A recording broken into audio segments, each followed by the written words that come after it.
The Crimson Cryptogram by Fergus Hume, read by Don W. Jenkins. Chapter 1. A Midnight Surprise. Poverty, naked and unconcealed. One can endure that with some patience as a beaten soldier in the battle of life, but genteel pauperism, the semi-poverty of the middle class, that lives a necessary lie at the cost of incessant worry and constant defeat, there you have the true misery of life. Believe me, Cass, there is no torture like that of an ambition which cannot be attained for lack of money. I did not know you were ambitious, Ellis. Not of setting the Thames on fire. My desires are limited to a good practice, a moderate income, a home, and a wife to love me. These wishes are reasonable enough, heaven knows, yet some cursed fate prevents their realization. And I have to sit down and wait. A doctor can do nothing else. I must listen with such philosophy as I have for the ring of the doorbell, to announce my first patient, and the ring never comes. The heart grows sick, the brain rusty, the money goes, the temper sours, and so I pass the best days of my life. All things come to him who knows how to wait, said Cass, knocking the ashes out of a well-smoked briar. And the horse is the noblest of all animals, retorted Ellis. I never did find consolation in proverbs of that class. The two men sat in their dingy sitting-room, talking as usual of a problematical future. Every night they discussed the subject, and every discussion ended without any definite conclusion being arrived at. Indeed, only fortune could have terminated the arguments in a satisfactory manner. But as yet the fickle deity showed no disposition to make a third in the conversation. Therefore, Robert Ellis, M.D., and Harry Cass, journalist, talked and talked and talked. They also hoped for the best, a state of mind sufficiently eloquent of their penniless position. Unless they or their relatives are sick, rich people have no need to hope for the best. The second virtue dwells almost exclusively with the poor and ambitious, as do her two sisters. Supper was just over, but even cold beef, pickles, and bottled beer, with the after-comfort of a pipe, could not make Ellis happy. The more philosophical Cass lay on the ragged sofa and digested his meal, while the doctor walked up and down the room railing at fate. He was a tall young man, clean-limbed and sufficiently good-looking. Poverty and former opulence showed themselves in the threadbare velveteen smoking suit he wore, and the past recurred to him as he flicked some ash off this relic of bygone days. "Oh, Lord," he said regretfully, "how jolly life was when I bought these clothes some 5 years ago. My father had not died a bankrupt country squire then, and I was a rowdy medico with plenty of money and a weakness for the other sex." "You haven't strengthened in that direction, Bob." "Perhaps not, but I never think of women now, not even of a possible wife. Matrimony is a luxury a poor man must dispense with, if he wants to get on. I have dispensed with every blessed thing short of the bare necessities of existence, yet I don't get any reward. Every dog has his day, they say, but the day of this poor cur never seems to dawn." "You are more bitter than usual, Ellis." "Because I am sick of my life. You have some compensations, Harry, in connection with that newspaper you write for. You mix with your fellow men. You exchange ideas. You have your finger on the pulse of civilization. But I sit in this dismal room or walk about this Boeotian neighborhood in the vain hope of getting a start. I can't rush out and drag in someone to be dosed. I can't go from house to house soliciting patients. I can only wait, until I feel inclined to blow my brains out." "If you did that, Bob, the folly of the act would prove that you have none," said Cass. "Come, old man, buck up. Something is sure to turn up when you least expect it." "Then nothing will turn up, for I am always in a state of expectation. I wish I hadn't set up my tent at Dukesfield, Harry. It is the healthiest London suburb I know. No one seems ill, and the graveyard is almost empty. I don't believe people ever fall sick or die in this salubrious spot." Cass ran his fingers through a shock of bronze-colored hair and laughed at this professional view of the situation. "Haven't you seen any likely patient?" he asked in his most sympathetic manner. "Not one," rejoined Ellis, sitting down and relighting his pipe. "Oh, yes, by the way, that young Moxton." "Who the deuce is he?" "A young ass I have met several times in the underground train, and with whom I have had some conversation at various times." "Why do you call him an ass?" "Because he is one," growled the doctor. "He is burning the candle at both ends and killing himself with dissipation. Tallow face, bloodshot eyes, dry lips. Oh, Mr. Moxton is making for the graveyard at racing speed." "Why don't you warn him?" "It isn't my business to meddle with a stranger. I don't care if he lives or dies, unless he takes me as his medical attendant. Even then my interest in him would be purely professional. He is a detestable young cub." "There is a want of pity about that speech, Bob." "Want of money, you mean. I have no pity for anyone save mine own poor self. Give me success, give me an income, and I'll overflow with the milk of human kindness. Poverty and disappointment is drying it all up. Hullo, come in, Mrs. Basket." This invitation was induced, not by a rap at the door, but by the sound of stertorous breathing outside it. Mrs. Basket's coming was audible long before she made her appearance, so Ellis, forewarned, usually saved her the trouble of knocking. She rolled heavily into the room, laboring like a Dutch lugger in a heavy sea. Indeed, she was built on similar lines, being squat and enormously stout, so bulky indeed that she could hardly push herself through the door. Like most fat women, Mrs. Basket had a weakness for bright colors, and now presented herself in a vividly blue dress, a crimson shawl, and a green tulle cap decorated with buttercups of an aggressive yellow hue. Her unshapely figure, her large proportions, and barbaric splendor would have made the eyes and heart of an artist ache. But as Mrs. Basket's lodgers knew little of art, they never troubled her about her looks. Moreover, they liked and respected her as a kindly soul, for on several occasions, when funds were low, she had pressed neither of them for rent. Mrs. Basket was immensely proud of having a medical man under her roof, and always personally polished the brass plate with Robert Ellis, M.D., inscribed on it. For Cass she had less respect, as being merely a writing person, but she tolerated him as the doctor's friend. Like the moon, he shone with a reflected and weaker glory.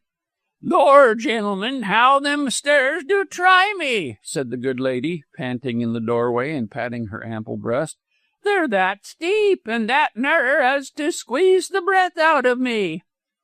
"You'll stick halfway up some day," said Cass, chuckling. "Then we shall have to send for a carpenter to saw you out." Mrs. Basket laughed, in no wise offended, and announced that she had come to clear away supper, which she did with much clatter and hard breathing.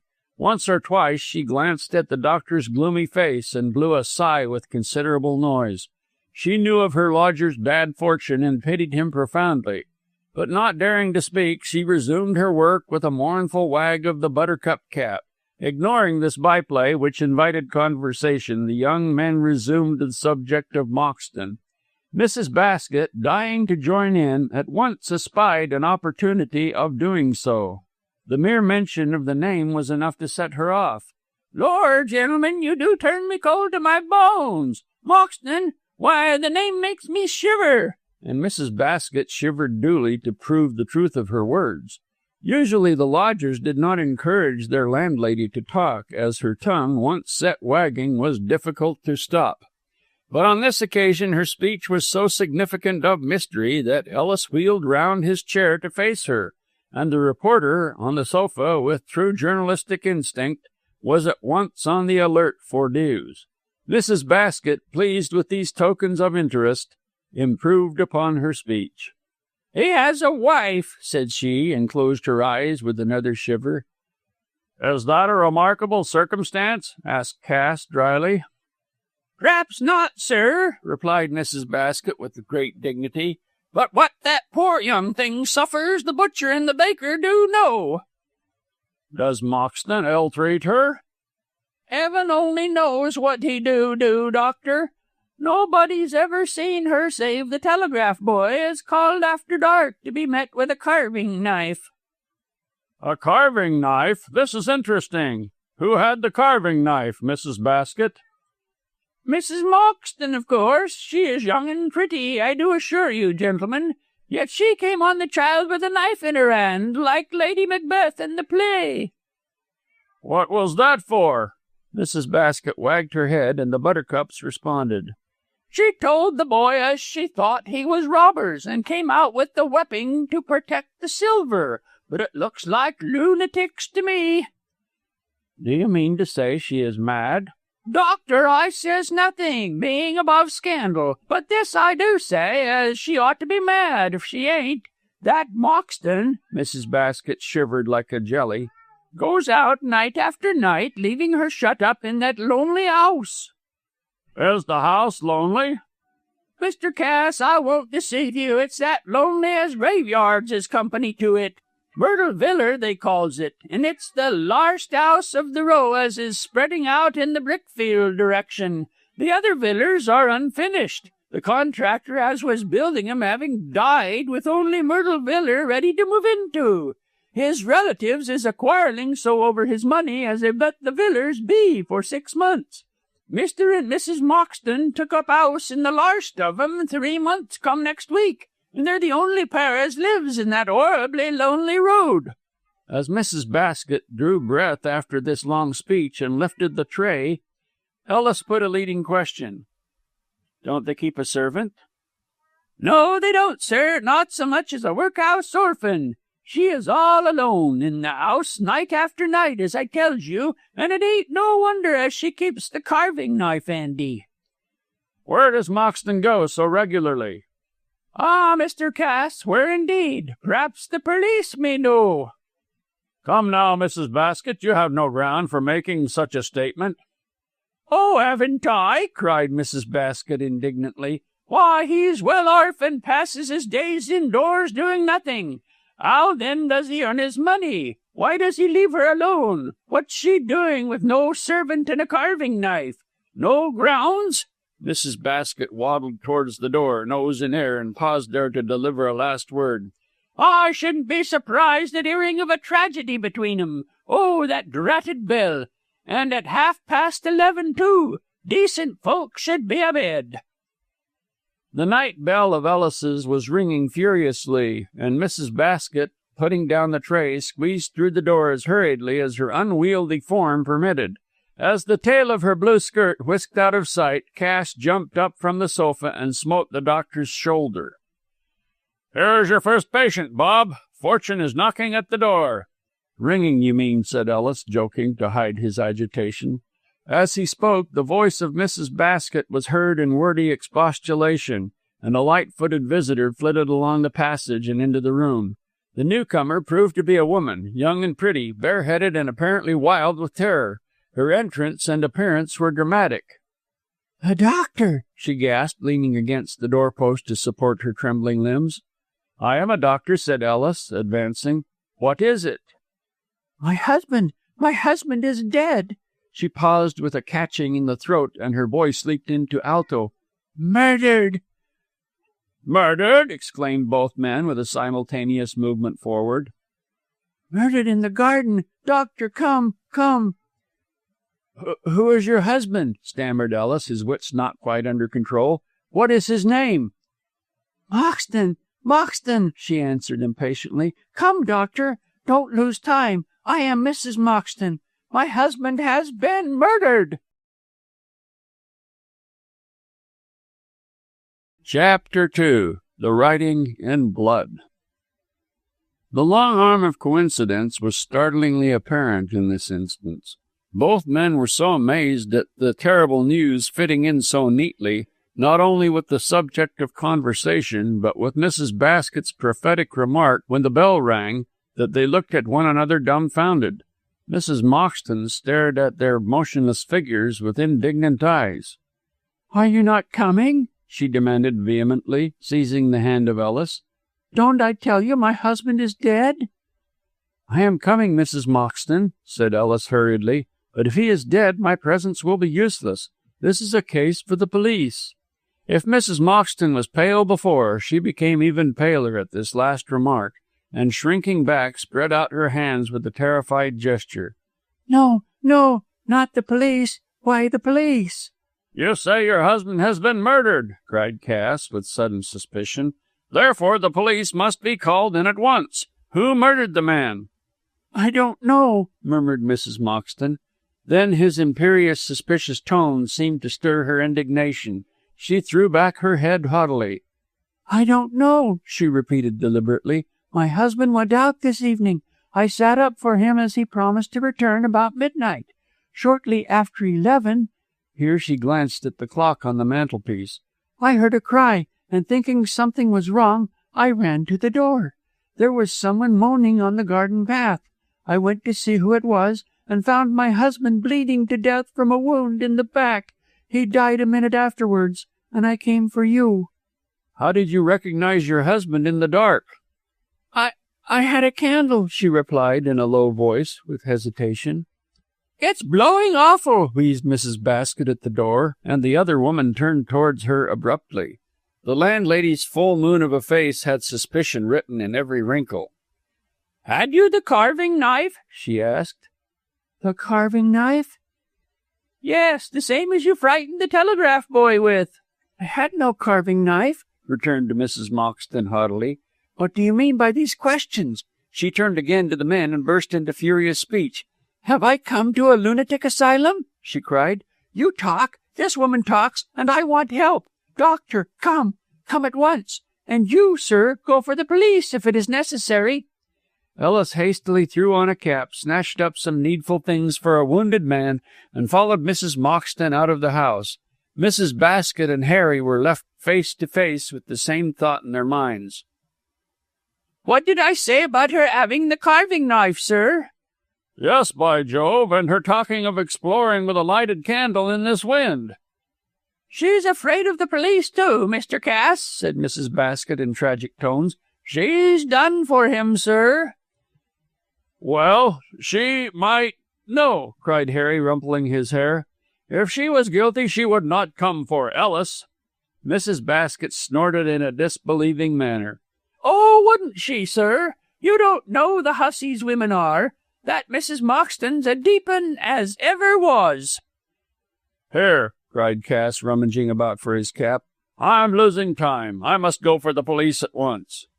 Come back and tell me if they take, sir, shouted Mrs. Basket after him with morbid glee. I believe she's done it with the carving knife. But Cass did not hear her, as the wind was high and he was already some distance away. As he sped along the silent streets, storm clouds were racing across the face of a watery moon, and a drizzle of rain moistened his face. Being a reporter, Cass was friendly with constables and knew the station at Dukesfield well, having often gone there to glean paragraphs. This time he went to give more terrible and sensational news than he had ever received, and stumbled almost into Inspector Drake's arms in his haste. "Steady there," said Drake gruffly, then recognizing the agitated face of Cass in the flaring gaslight, he added, in a tone of surprise, "You, sir, whatever's come over you at this time of night?" "Drake, there has been a murder at Myrtle Villa down the Jubilee Road, leading to the brickfields. A man called Moxton has been stabbed. His wife came for Dr. Ellis, and I ran on to tell you." The inspector heard this startling intelligence with a phlegm begotten by 20 years' experience of similar reports. "Who done it, Mr. Cass? Does the wife know?" "No. She says she heard a cry and ran out to find her husband lying on the garden path. He died in her arms." "Did she see anyone about?" "I don't know. I never asked her. That is your business, Drake. Come along. Ellis is with her and the dead man." "Oh, he is dead, then?" remarked the inspector, leisurely putting on his cap and cloak. "So Mrs. Moxton says. Come." Leaving the station in charge of an underling, Drake called the policeman and followed Cass into the windy night. The two, with the constable tailing after them, marched military fashion along several deserted and lampless streets until they turned into the Jubilee Road, a dark thoroughfare of empty, roofless houses and incomplete pavements. Civilization had not yet established order in this region, and the street in embryo ended suddenly on the verge of naked lands. Beyond twinkled the red and green signal lights of the railway, and between, piles of bricks were heaped in Babylon-like mounds. Myrtle Villa was the last house on the right, abutting on this untrimmed plain, and the three men were guided to it by a winking light in the garden. It was that of a lantern held by Mrs. Moxton, and shed yellow rays on the face of the dead man. Ellis, kneeling beside the corpse, completed a startling and dramatic picture. "Oh!" cried the woman with something like dismay as the light revealed the uniforms. "The police!" "Yes, ma'am," said Drake, glancing sharply at her white cheeks. "We have come to see about this matter. Is the gentleman dead, doctor?" "I should think so. Look here." Ellis rolled over the body and showed a wound under the left shoulder blade, round which the blood had coagulated. "The poor devil must have died within 10 minutes after the blow was struck." "He died in my arms," moaned Mrs. Moxton. "Oh, Edgar!" "Did he tell you who stabbed him, ma'am?" "No, he never spoke a word." The inspector took the lantern from her shaking hand and swung it round between corpse and gate. The path was of beaten gravel, and no footmarks were visible, but here and there a stain of blood soaked into the ground, and from this Drake drew his conclusions. "He was stabbed from behind while opening the gate," he said judicially, "and fell forward into the garden. Look at this stain, and this. The poor gentleman had strength enough to crawl these few yards. Wanted to reach the door, no doubt. What brought you out, ma'am?" "His cry. I was waiting up for him in the back bedroom, and I heard a shriek. At first I was afraid, as this place is very lonely. Then I came to the door with a candle and ran down the path. Edgar was moaning dreadfully, and died almost immediately afterwards." "The wind is high, ma'am?" Mrs. Moxton understood his inference directly. "It blew out the candle," she explained, "but I ran from the door, shading it with my hand, and as there was a lull for a moment, I had just time to catch a glimpse of his face and recognize my husband." "About what time was this, ma'am?" "Sometime after 11. I can't say when. I did not look at my watch." "It was exactly 11:30 when you entered my house," said Ellis. "Then Edgar was murdered between 11 and 1:30. I wound up my watch for the night at 11, and at that time I had not heard the cry. I ran all the way to your house." "That would take 5 minutes, more or less," said Cass. "And the man must have lived some minutes after the blow to crawl this distance," observed the inspector, measuring the space with his eye. "Did you come out at once, ma'am?" "No," replied Mrs. Moxton with some hesitation. "I was afraid. I heard the cry and waited for a time, thinking I was mistaken. It was about 10 minutes, more or less, before I summoned up courage to open the front door." "On the whole," said Ellis, "it would seem that the murder was committed at 11:15. Well, Mr. Drake, what is to be done?" "Nothing can be done until the morning," replied Drake. "The man who did this is no doubt far enough away by this time." "A man?" cried Mrs. Moxton. "Do you think a man did it?" The inspector was on the alert immediately. "Have you any reason to think that a woman killed him?" he asked sharply. "I? No. I cannot guess who committed the murder." Mrs. Moxton seemed anxious, nervous, and sorry she had said so much. "Shall we take the body into the house, sir?" she asked in a low tone. "It will be as well, ma'am, and I shall leave this constable to look after it for the night." Thank you, said the widow, shuddering. "I should be afraid to stay by myself."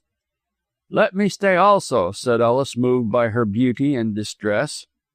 "Oh, do, would you mind?" "I'll stay," replied the doctor briefly, and assisted the others to lift the body.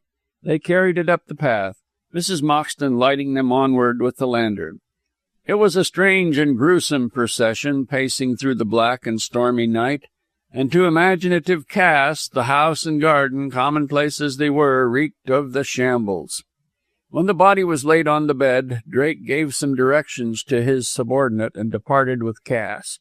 Ellis and the policeman remained behind, and the doctor's first care was to give Mrs. Moxton a bromide tablet. "You are worn out with anxiety and nerves," he said. "I saw that at my house, and so brought these tabloids with me. Lie down and sleep." "Shall I ever sleep again?" sighed Mrs. Moxton. However, she obediently did as she was told, and then the men turned their attention to the corpse. It was that of a lean young man with scanty light hair and a thin, fair mustache. The lines of dissipation, the marks of premature aging from debauchery, had been smoothed out by death, and the white face was as unwrinkled and placid as a waxen mask. The body was clothed in evening dress, with a light-colored overcoat, and the constable pointed out to Ellis that the watch, chain, studs, and links, all costly, were untouched.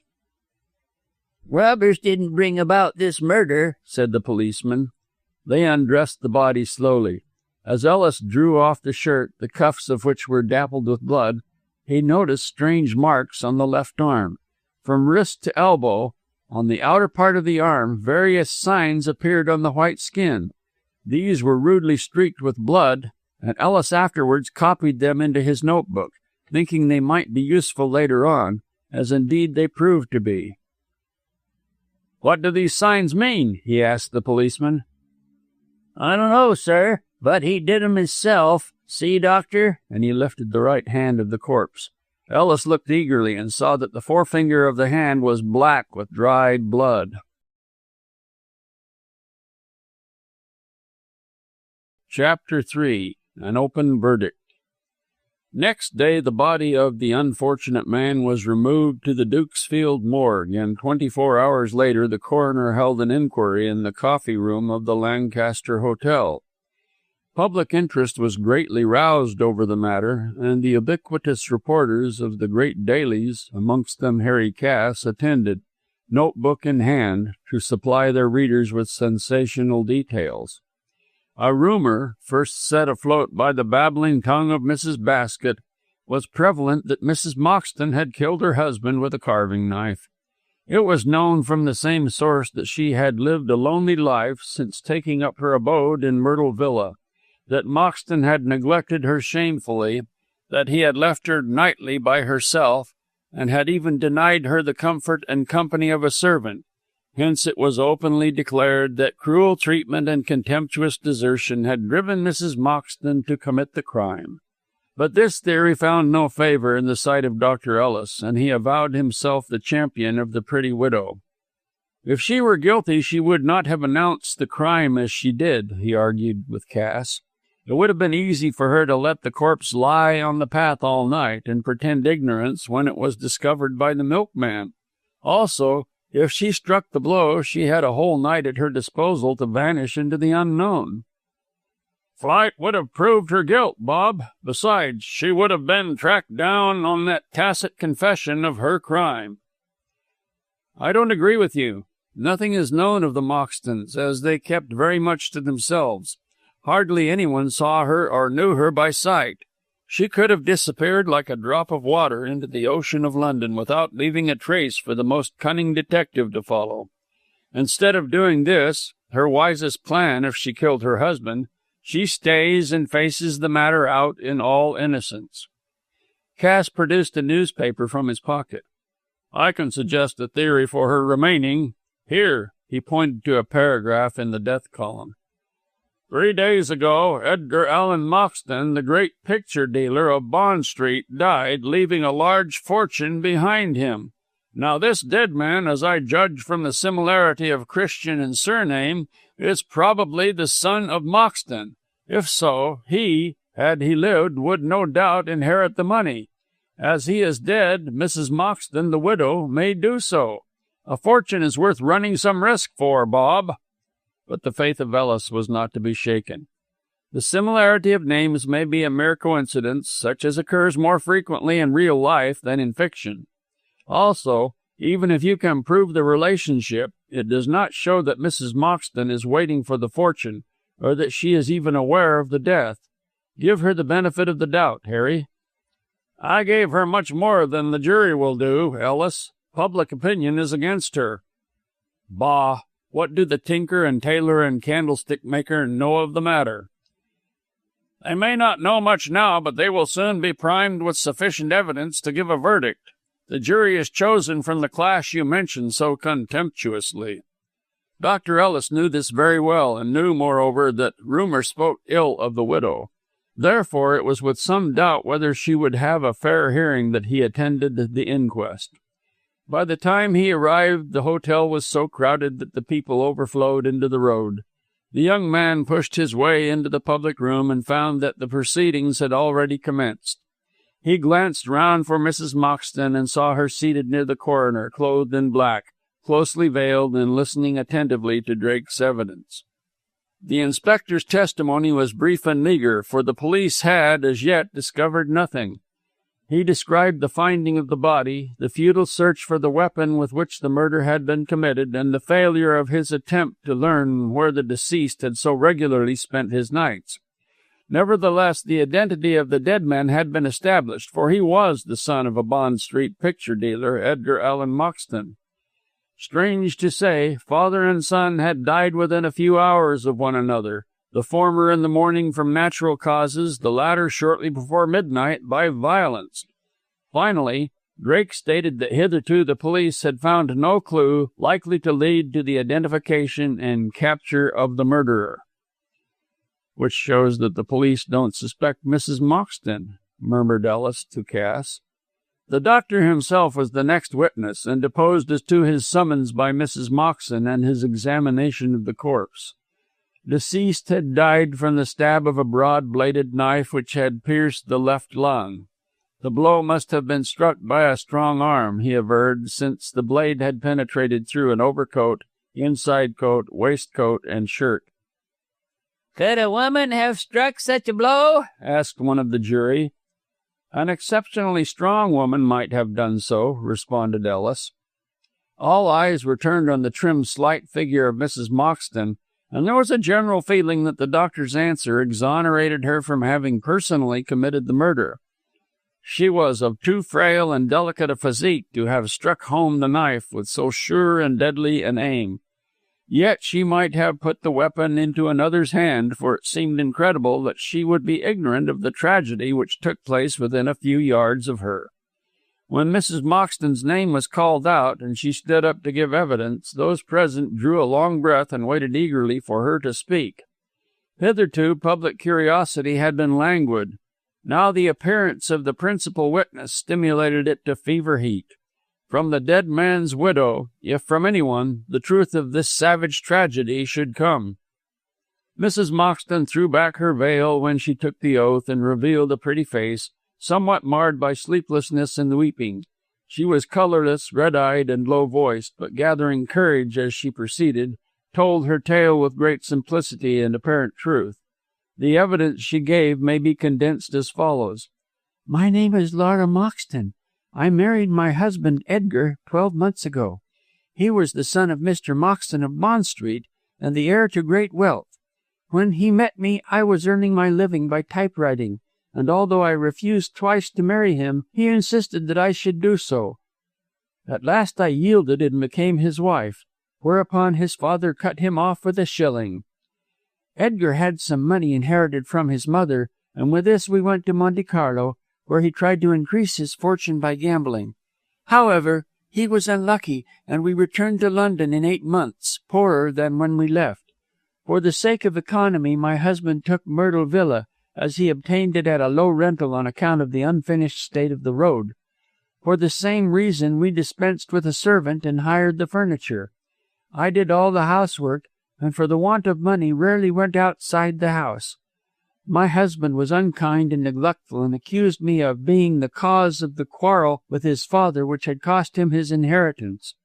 It is now 3 months since we took Myrtle Villa. My husband, for the first week, remained indoors at night. Afterwards he went out regularly. I did not know what he did with himself, or where he went, as he always refused to tell me, and his temper became so morose that I was afraid to insist upon his confidence. He always dressed himself carefully in evening dress, and usually wore a light overcoat. As a rule, he returned shortly after midnight. Sometimes I waited up for him, at other times I went to bed. I was often afraid during the long evenings in the house, as it was so lonely and so near the wastelands where the brickworks stand. On the night of the murder, my husband went out as usual. It was August 16th. I waited for his return and shut myself up in the bedroom at the back of the house. About 11, I grew tired of waiting and prepared to go to bed. I know it was 11 as I wound up my watch at that hour. I was brushing my hair when I thought I heard a cry, but as the wind was blowing strongly, I fancied I was mistaken. Still, the belief was so strong that, after doing my hair, I took the candle and went to the door. The light showed me someone lying on the path. Halfway to the gate, I also heard a moan. At once I ran down, shading the candle light in the hollow of my hand.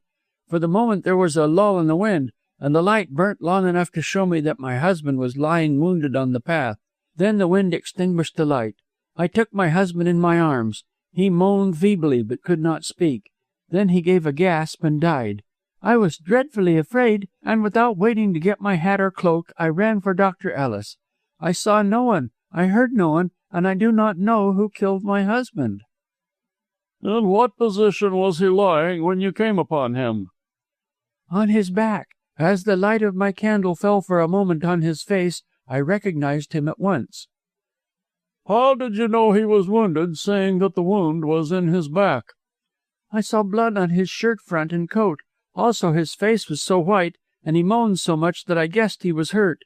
When I took him in my arms, I felt on my fingers the blood flowing from his back." "Had your husband enemies?"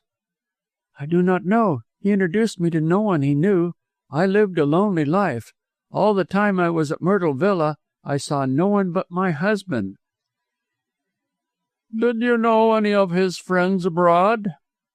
"No, he introduced me to no one."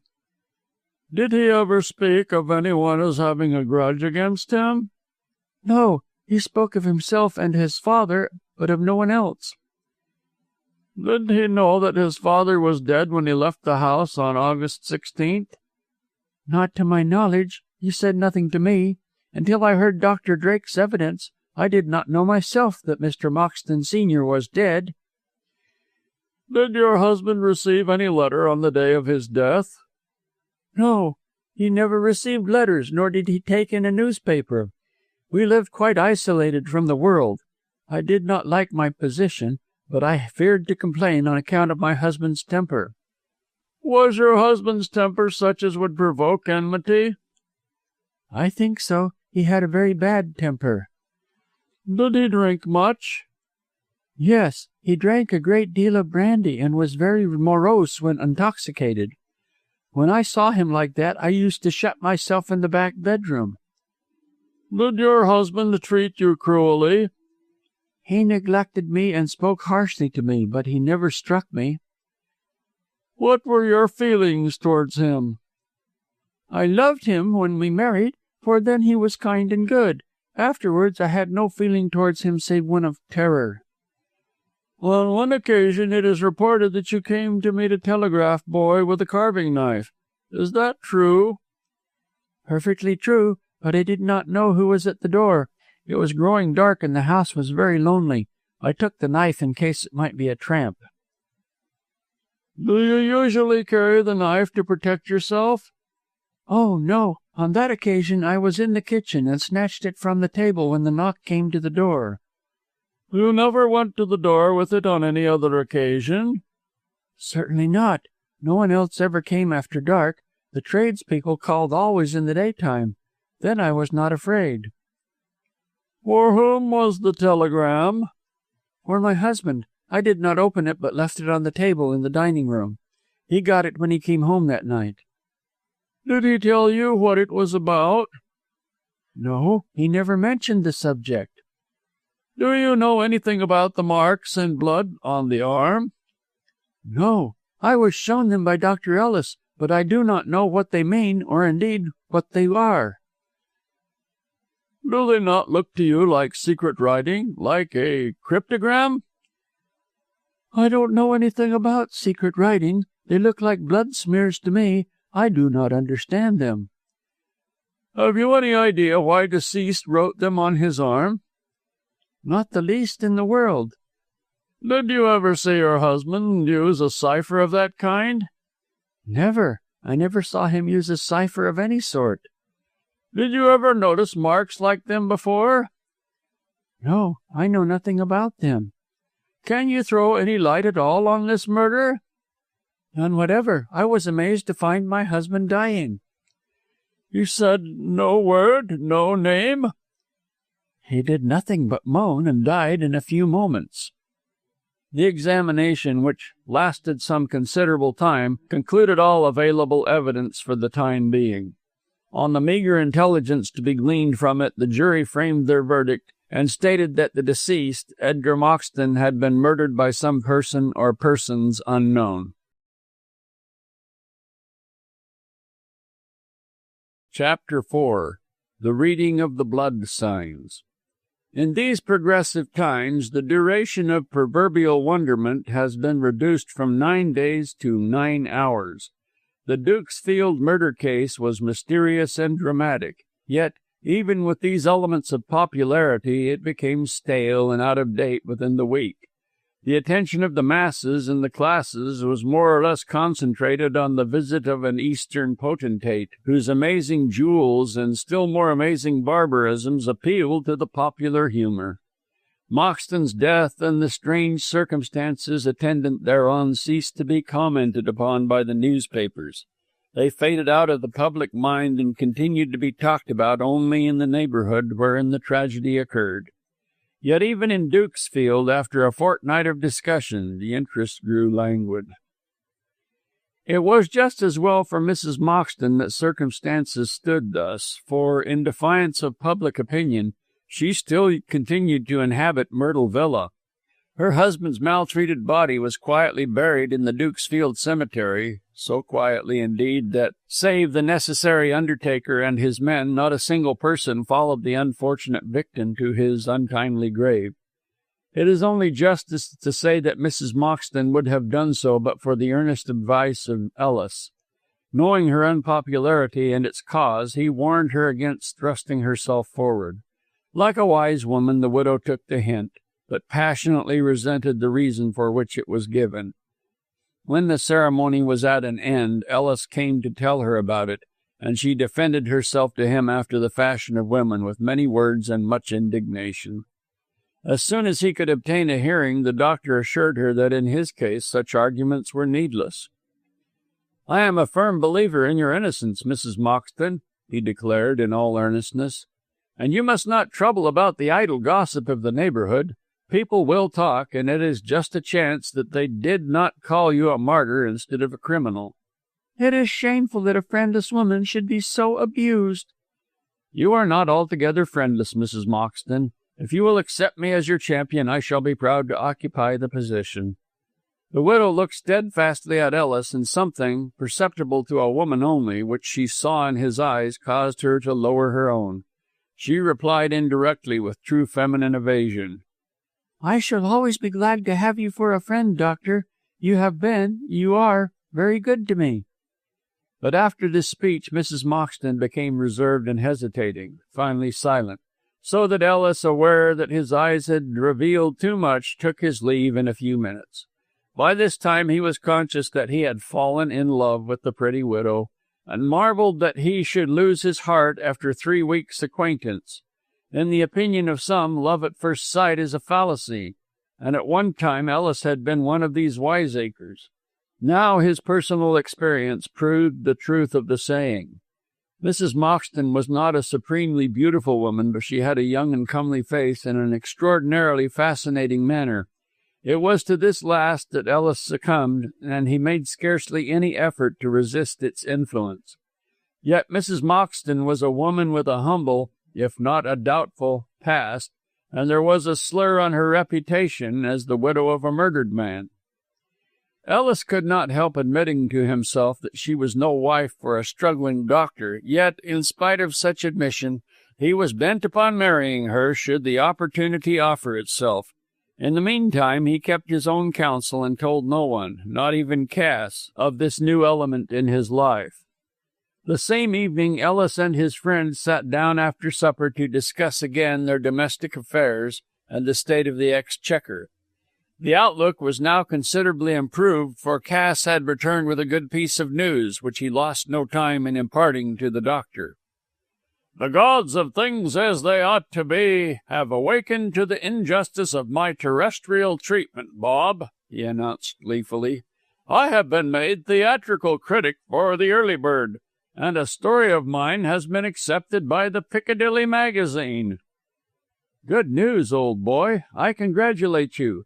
What is the reason for this sudden discovery of your merits?" "Moxton's murder, I think. My editor was pleased with the blood and thunder report I gave of it." "Hence he sets you to criticize the drama," said Ellis dryly. "I suppose so. Perhaps he thinks that if I can describe the murder of a human being, I can deal with the slaughter of drama and comedy by incompetent actors." "The profession would be flattered by your preconceived ideas of their capabilities, Harry." "Nonsense. I am thinking of extreme cases only. But now that I have a better salary, I can help you, Bob. I shall be like the Auvergnat carrier in Balzac's story, and aid a great physician to reach his rightful position for the benefit of humanity." "Thank you, Harry, but I fear I am not sufficiently gifted to deserve your self-denial. Besides, I have been discovered also." "What? You have a patient?" "Yes, a morbid lady with nerves. She saw my name in connection with the discovery of that poor devil's body and came to see me about her own trouble."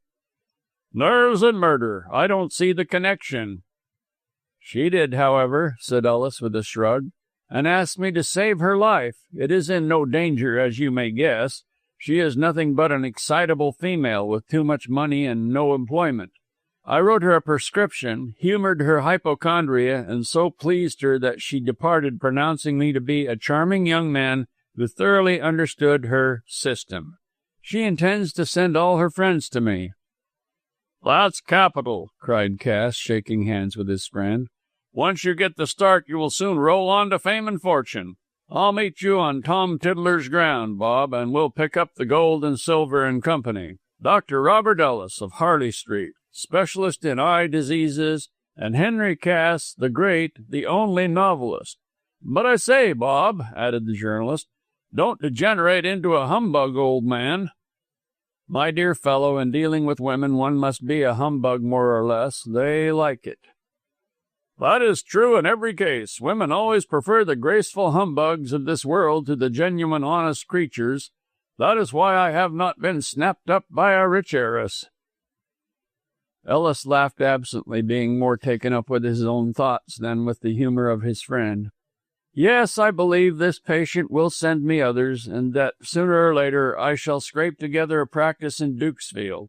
In years to come I may even be able to set up as an eye specialist." "In Harley Street, Bob, in Harley Street." "In any street, so long as I can make a good income. When I become known as an authority on diseases of the eye—" "You are known, Bob," interrupted Cass vigorously. "That book on the eye you wrote is well known."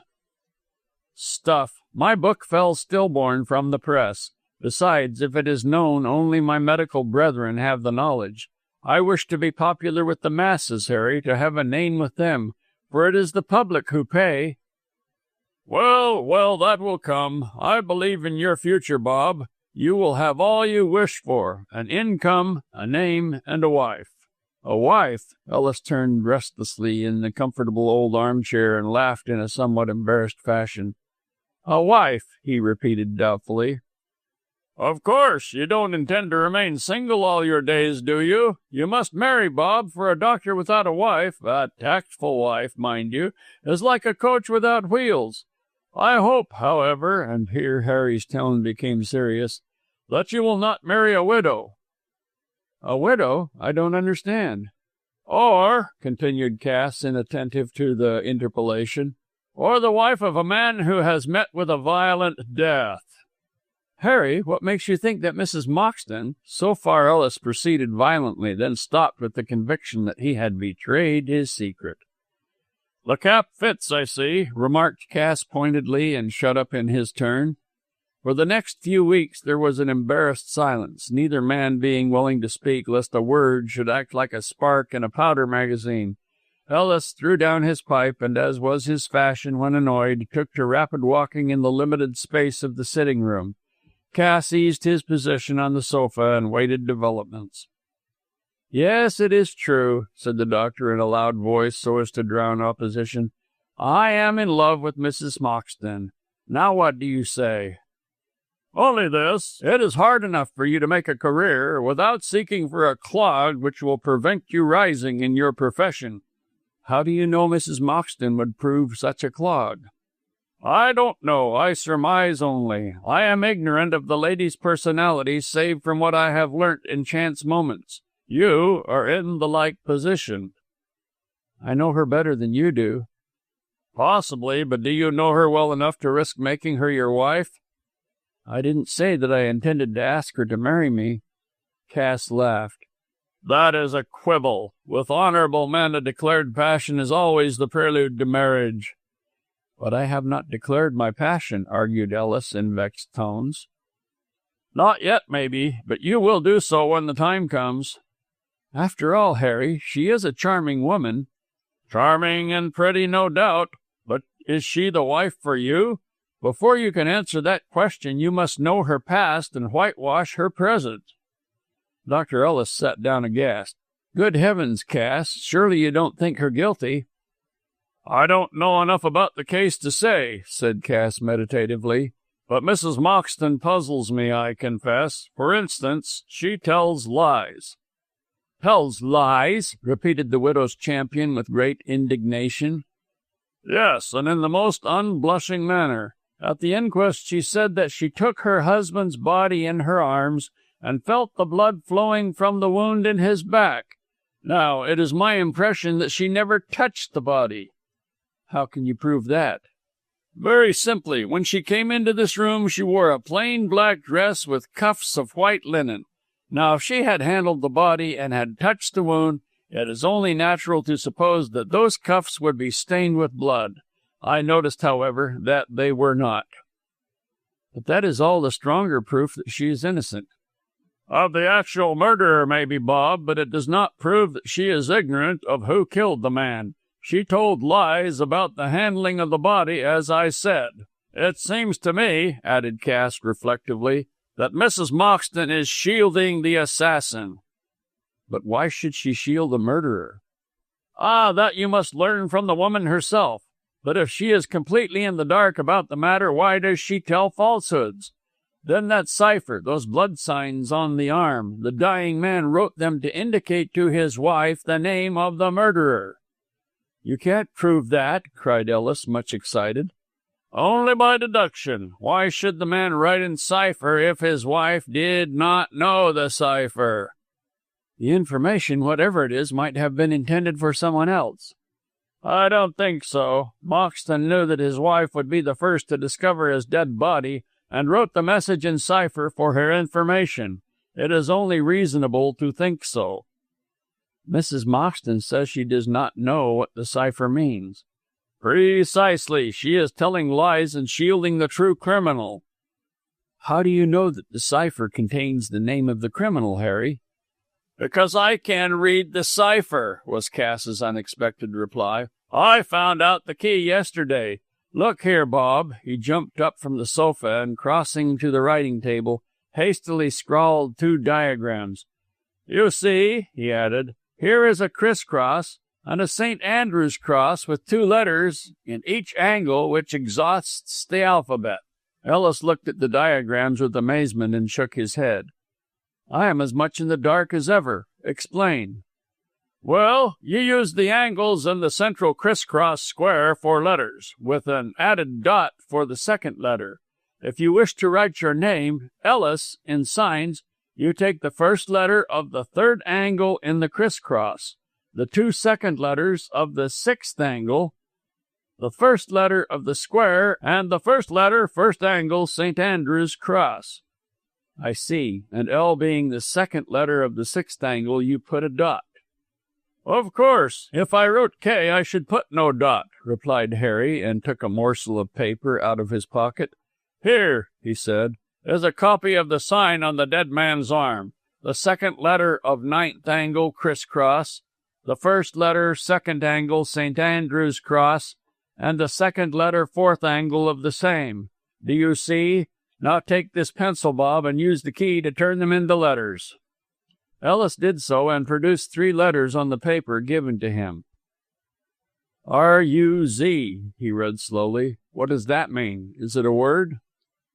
I don't think so. There is no word spelt ruse in any language that I am acquainted with. I believe those 3 letters are the initials of the man who killed Moxton. For some reason, the dying man did not desire to give up his murderer to justice, but at the same time he wished to let his wife know who struck the blow, hence the cipher. Mrs. Moxton can read the meaning. Depend upon it, Bob." "It seems strange," assented Ellis, surveying the letters thoughtfully. "Do you think there are 3 names here, or only 2? "I can't say. R.U. may mean Rupert or Rudolph, but I am in the dark so far. I have discovered the letters, Bob. It is for Mrs. Moxton to explain them to you." "What about this other sign?" said the doctor, evading a reply. "Well, at first I thought it was a serpent, but as it has 4 feet and a wriggle of a tail, I concluded it is a lizard. Mere guessing, you understand." "What connection can it have with the letters?"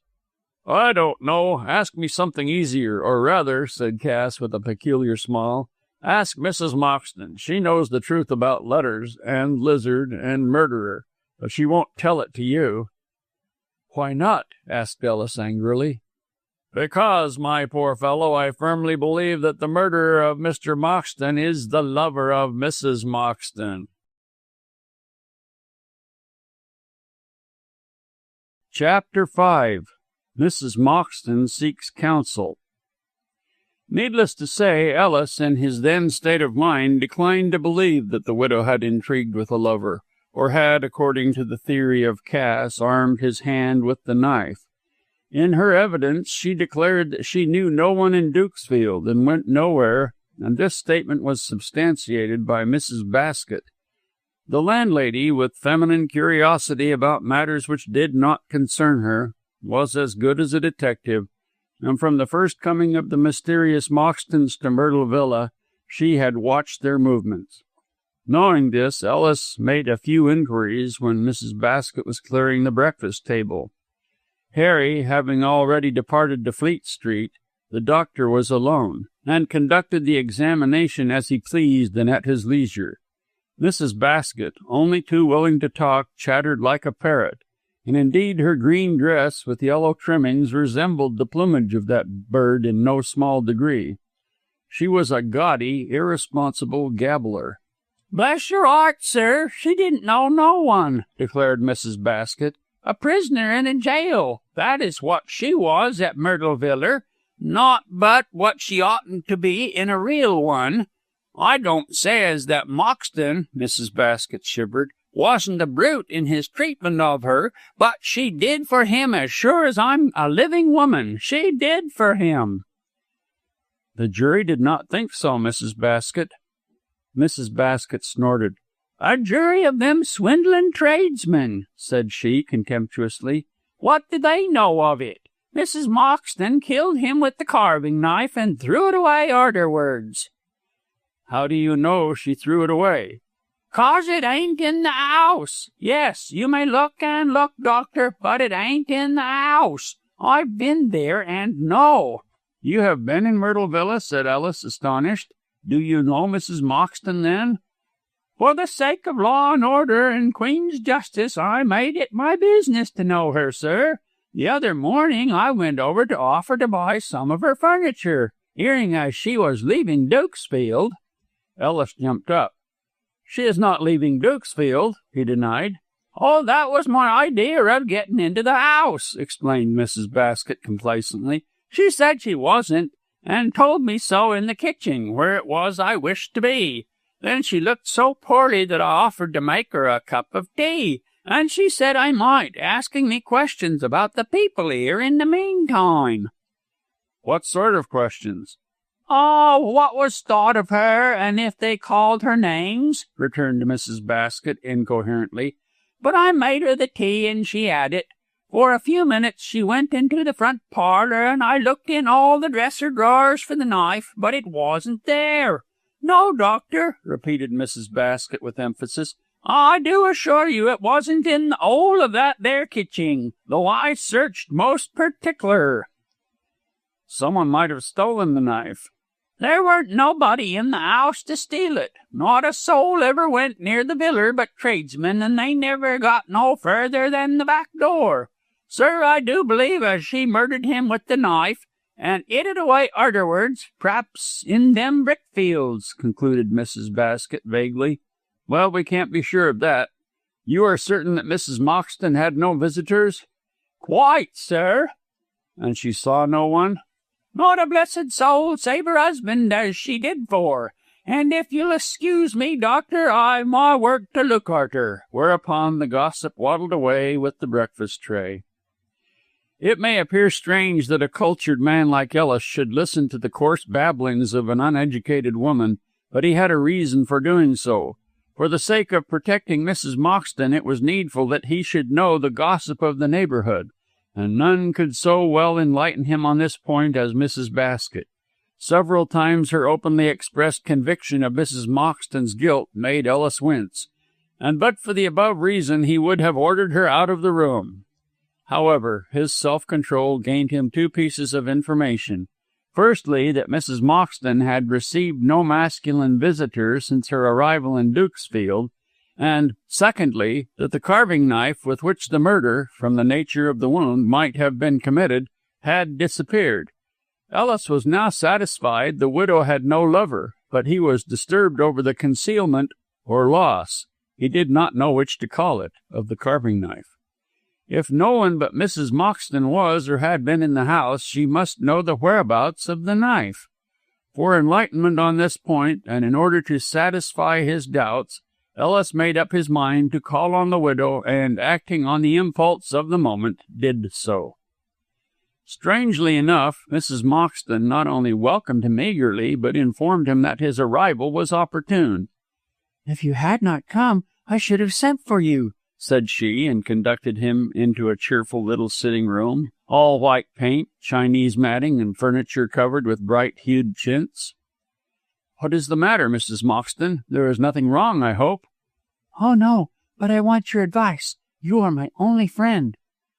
"I am proud of the position, Mrs. Moxton, and I hope you will permit me as a friend to ask you a few plain questions." The little woman's resolute face grew pale. "About the death?" she murmured. "Yes, you know that there is a slur on your name in connection with that.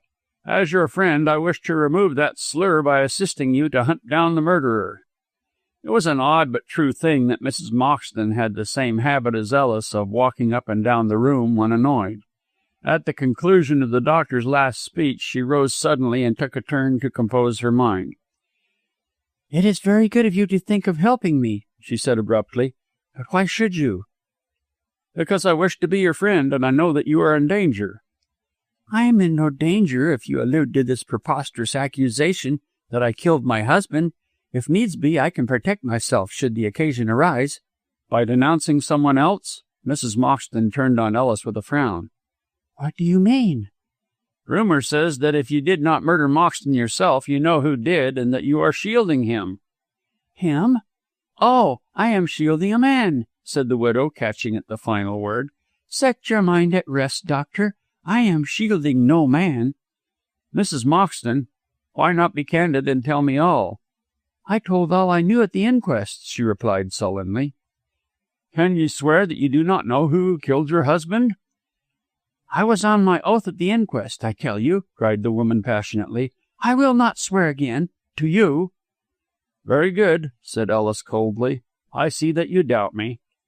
"I doubt you. I trust you more than you think, Dr. Ellis. In spite of what I said to you before, I am surrounded on all sides by difficulties and dangers. One false step, and heaven knows what may happen. I can't tell you all. I dare not. But you are my friend and must help me." "How can I when you won't confess the truth?" "If I only dare." Mrs. Moxton took another turn up the room and came back to Ellis with a more determined expression on her face. "Listen, doctor, I will tell you what I can. Afterwards you can ask me what questions you will, and I shall reply to the best of my ability. Thus we shall understand one another." Ellis looked at her trim little figure in the black dress, at the widow's cap on her fair hair, at the candid face beneath it. As has been before stated, Mrs. Moxton was comely rather than pretty, but she had a firmly molded chin, a resolute expression on her lips and in her gray eyes, and was, on the whole, a woman of courage and resource. How one so sensible could have tied herself to a brute like Moxton, and could have submitted to neglect and cruelty for long months, was more than Ellis could understand. Perhaps it was one of those unanswerable problems of the feminine nature which women themselves cannot explain. Ellis was puzzled, and in the hope of gaining some insight into this apparently contradictory nature, waited eagerly for the promised explanation. "On the day after the murder, in the morning, that is," said Mrs. Moxton, "I had a visitor. His card, with the name Richard Busham, was brought to me by a charwoman I engaged, but owing to the events of the previous night, I refused to see him. He went away, saying that he would call again, but up to the present he has not done so." "Who is Richard Busham? Do you know him?" "Not personally. I never saw him, and he has never met me, but he is the cousin of my late husband, the nephew of Moxton of Bond Street. Now, I believe that he came to see me about the will, and I am vexed at not having admitted him." "Why not call on him? You have his address?" "I heard it from Edgar. Mr. Busham is a solicitor, and has his office in Esher Lane, near the Temple. The late Mr. Moxton of Bond Street was a mean, shabby man who employed the cheapest labor he could get, and I believe his nephew did all his legal business for him. Now Edgar and Mr. Busham hated one another, and when my husband was disinherited, Mr. Busham was declared heir by old Moxton. If that will held good, he would not waste time coming to see me. But from the very fact of his visit, I believe that Edgar's father repented at the last moment and made a new will, leaving the property to us." "You can make certain of that by seeing Busham." Mrs. Moxton looked troubled. "I am afraid," she said faintly. "I am terribly afraid." "I do not see why you should be." "Mr. Busham called on the morning after the murder. He must have learnt then of my loss. Yet he has never repeated his visit, has never written a line. I can't conceive his reason for acting in this way, unless," here she hesitated, "he believes that I murdered Edgar." "He would not be so foolish as to believe that without evidence, and even if he did, the inquest must have disabused him of the idea." "For all that, I am afraid to call. I have heard Edgar talk of Mr. Busham. He is a dangerous man, Dr. Ellis, and for all I know may be laying a trap for me." "Tell me the truth, and I will prevent your falling into this trap." Mrs. Moxton hesitated, and then burst out defiantly. "What is it you wish to know?" "Firstly, if you know the meaning of the blood signs on your husband's arm." "No, I do not." "Then I am wiser than you, for I do." "You?" Mrs. Moxton bit her lip. "What do you know?" "Let the signs stand for the letters R-U-Z. What the lizard, as I think it is, means I don't know. Mrs. Moxton, what is the meaning of the three letters R-U-Z?" "I don't know. Really, I don't." "Had your husband any friend with a name beginning R-U-Z, or with initials R-U-Z?" "Not that I ever heard of." "What about the lizard?" "I cannot understand its meaning." "And you don't comprehend either the letters or the cipher?" "No, no, no." This triple denial was so emphatic that Ellis was forced to believe her. Yet it appeared strange that she should be so ignorant of matters which virtually concerned the death of her husband. He looked keenly at her for some sign of confusion, but the brow of Mrs. Moxton was as open as the day. If she lied, she was a wonderful actress, but Ellis did not believe that she lied, being too much in love to consider her so deliberately base. "Well," said he, making an attempt in another direction to fathom the mystery, "my landlady, Mrs. Basket, called to see you the other day." "To spy out the land? Oh, I saw through her pretended kindness at once. She wished to find some proof of my guilt, but as I had nothing to conceal, I gave her the opportunity of convincing herself that I was innocent." "The very proof you gave convinced her of your guilt," said Ellis warmly. "Mrs. Basket is a dangerous woman, Mrs. Moxton, one of those well-meaning people who do so much harm. She has no special grudge against you, but she has got it in her mind that you killed your husband with the carving knife." "But I did not. It is nonsense talking like that."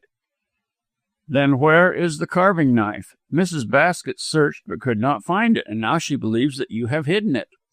"What rubbish!" said Mrs. Moxton with contempt. "Edgar threw it away." "Threw it away? Why?"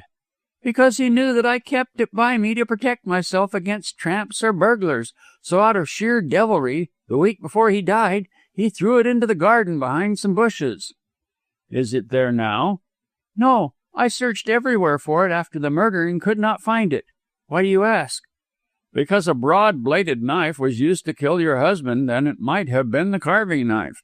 The murderer must have picked it up and made use of it, and—" The woman appeared uneasy and interrupted Ellis. "How would the murderer know the knife was in the garden? Only 2 people knew where it was thrown. One was Edgar, the other myself." "I would not advise you to say that in public, Mrs. Moxton, as people might count it as good circumstantial evidence that you killed Moxton." "Oh!" cried the widow, clenching her fists. "Do you believe me guilty?" "No, I do not. Is there any need to ask me that question?" Why, you have plenty of evidence against me. I have placed myself in your hands by confessing about the carving knife. Why do you not denounce me as guilty?" "How can you ask?" cried Ellis, carried out of his usual equable self by her vehemence. "Don't you know? Can't you see? I love you. I love you. That is why I believe you guiltless." Chapter 6. A Fresh Discovery. In placing herself in the dock, so to speak, Mrs. Moxton had been defiant, loud-voiced, and reckless, daring Ellis to denounce her for a crime of which she knew herself innocent. His refusal, and the cause he gave for such refusal, took her by surprise. Long since she had guessed that the doctor loved her, but she did not count on his proclaiming the fact so soon, nor would he have done so had he not been thrown off his guard by her appeal. But her demand and his answer to it produced on both sides a stupefied calm. Ellis, frightened at his own boldness, remained silent after uttering the fatal words. Mrs. Moxton, on the other hand, felt her wrath die away in sheer surprise. Then her cheeks flushed from an unexplained emotion, and a light beamed in her eyes. "You love me," she murmured softly, and looked at Ellis. Something in her regard, her tone, her whole attitude, seemed to melt the frozen silence of the man. He sprang forward and touched her hand. "You are not angry?" he asked, with eagerness. The touch recalled Mrs. Moxton to a sense of what she owed to herself, and woke in her a feeling of wrath at the audacity of the man who could speak the word to a woman lately widowed in so terrible a manner. "How dare you?" she cried angrily, retreating. "What must you think of me to talk like that?" "I think the world of you," replied Ellis doggedly. "I have said the truth." "You deceive yourself. What you take for the truth is fantasy. You cannot love one whom you have only known for 3 weeks. "Love can be born of a glance." "In romances, I grant, but not in real life." She paused and burst out laughing. "Oh, it is too absurd." Ellis was piqued. "I fail to see the absurdity. I speak as I feel." For the moment, Mrs. Moxton appeared to mediate an answer to this plain statement. Suddenly she bit her lip, drew back, and shook her head. "You speak folly. You think madness," she said. "Consider, I am a 3 weeks' widow. My husband died by violence, and his death is not avenged. My name is smirched. No, this is no time for such talk. Let us forget the words you have uttered." "I cannot forget." "Then I must lose my friend," said Mrs. Moxton determinedly. "I really cannot meet you on these terms. I am a newly made widow, not a possible wife for you." "But in the future?" "Let the future look after itself," she cried petulantly. "What we have to do is to attend to the present. You wish to help me. Do so by leaving this crime to be punished by heaven." "But your smirched name?" "I can bear that. I have borne worse things. Oh, do not look so astonished, Dr. Ellis. I have had a queer, up-and-down, topsy-turvy sort of life. Some day I may tell it to you, but we don't know each other well enough for that yet. If I find that you deserve my confidence—" She broke off the sentence abruptly. "Never mind that now. I have work to do. Yes, I shall take your advice about calling on Mr. Busham. This very day I shall call and ask him about the will. Could you meet me there at 3 o'clock, Doctor?" Ellis felt his breath taken away by the boldness of the demand. "If you wish me to come." "Of course I wish it, or I would not ask. Remember, Doctor, you are my friend. No, don't repeat that folly. We are comrades at present, nothing more. You do not understand me now. You will when I explain." "Will you ever explain?" "Yes. No, I can't say. So much depends upon what kind of a man I find you to be. Now go, please, as I must dress for my visit. Mind, I shall expect you at 3 o'clock, to tell you the result of my interview." "At 3 o'clock," repeated Ellis earnestly, and so they parted. When the doctor found himself in the broad, cheerful sunshine of the Jubilee Road, he was not quite certain if he was asleep or awake. To him, Mrs. Moxton was more of an enigma than the murder itself. He could not understand her attitude, nor could he guess what motive she had in acting thus strangely. She was apparently pleased that he loved her. She was angry at his abrupt declaration. He could not gain her confidence, yet she requested him to meet her at 3 o'clock to ask his advice about her visit. What was he to understand from such a medley of contradictions? He sought in his own mind for every possible explanation, but could find none. So, concluding that it was the more sensible course to possess his soul in patience until this sphinx explained her own riddle, he returned home. Here, to his surprise, he found a friend of the morbid lady's come to consult him about her heart, and in the joy of such promise of an increasing practice, he forgot Mrs. Moxton and her eccentricities. In a similar situation, a woman would not have forgotten, but Byron's lines give the reason for that. "Man's love is of man's life a thing apart. 'Tis woman's whole existence." Nevertheless, when his mind was less occupied with material things, the feeling about Mrs. Moxton revived, and he waited impatiently for the hour of 3. It would seem that circumstances were about to involve him in the drama. It might be tragedy of this woman's life, and he felt eager for the call to step on the stage. What part would be assigned to him he could not guess. Was he to be the husband of the heroine, or merely the friend? Or would he pose as the foil to that shadowy lover in whose existence and guilt Cass believed? Altogether, Ellis was in the dark, afraid to venture forward for fear of the unknown. He waited for a hand to draw him on to his doom. In plain English, for the hand and guidance of Mrs. Moxton. These strange thoughts, passing through the doctor's mind, made him fear that its usually accurate balance was disturbed. Shortly after 3 o'clock struck from the brand-new brick tower of the brand-new Dukesfield Church, he saw her walking briskly down the road. Even in his preoccupation he noted her trim figure, the decided way in which she sat down and lifted her feet, and the general air of alert resolution which stamped her whole being. Here was a woman of mind, of decision, of character, with few feminine failings, and more than ever Ellis wondered at her past history as related by herself at the inquest. He began to suspect that there might be something after all in the ideas of Harry Cass.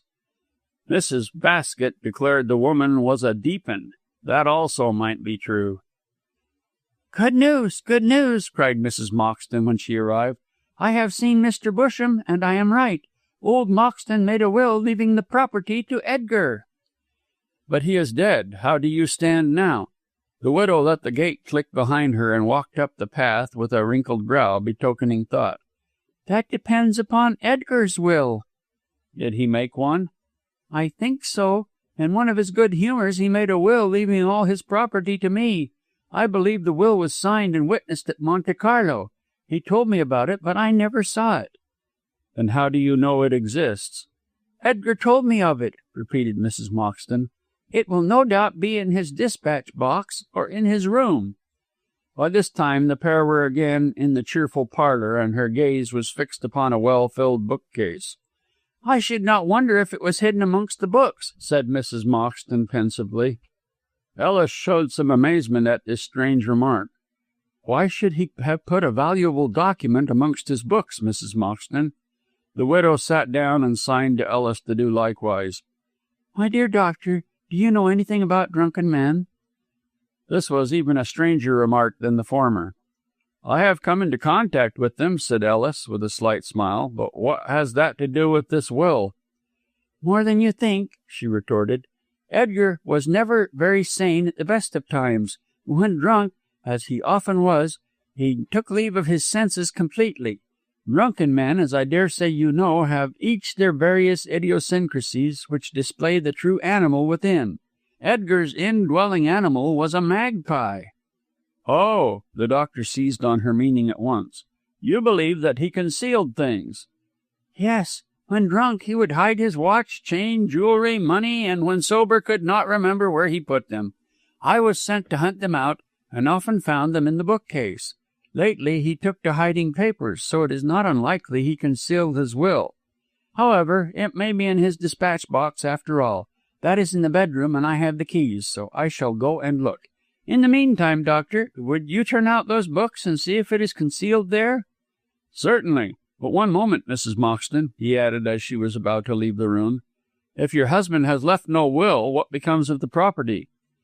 Half goes to Mr. Busham as the next of kin, and half to me as the widow. But of course I get all if Edgar left a will in my favor. Mr. Busham won't like that. No, Mrs. Moxton frowned. I'll tell you what he is, she burst out. A mean, grasping miser. His manner to me was most disagreeable. I feel sure he suspects me of the murder. While he can get half the property, I dare say he will hold his tongue. But if all comes to me, I am certain he will make trouble. About the murder? Yes, but I am not afraid. I can defend myself, and I have you for a friend. What can I do? Defend me! Mrs. Moxton threw a searching glance at the amazed face of Ellis.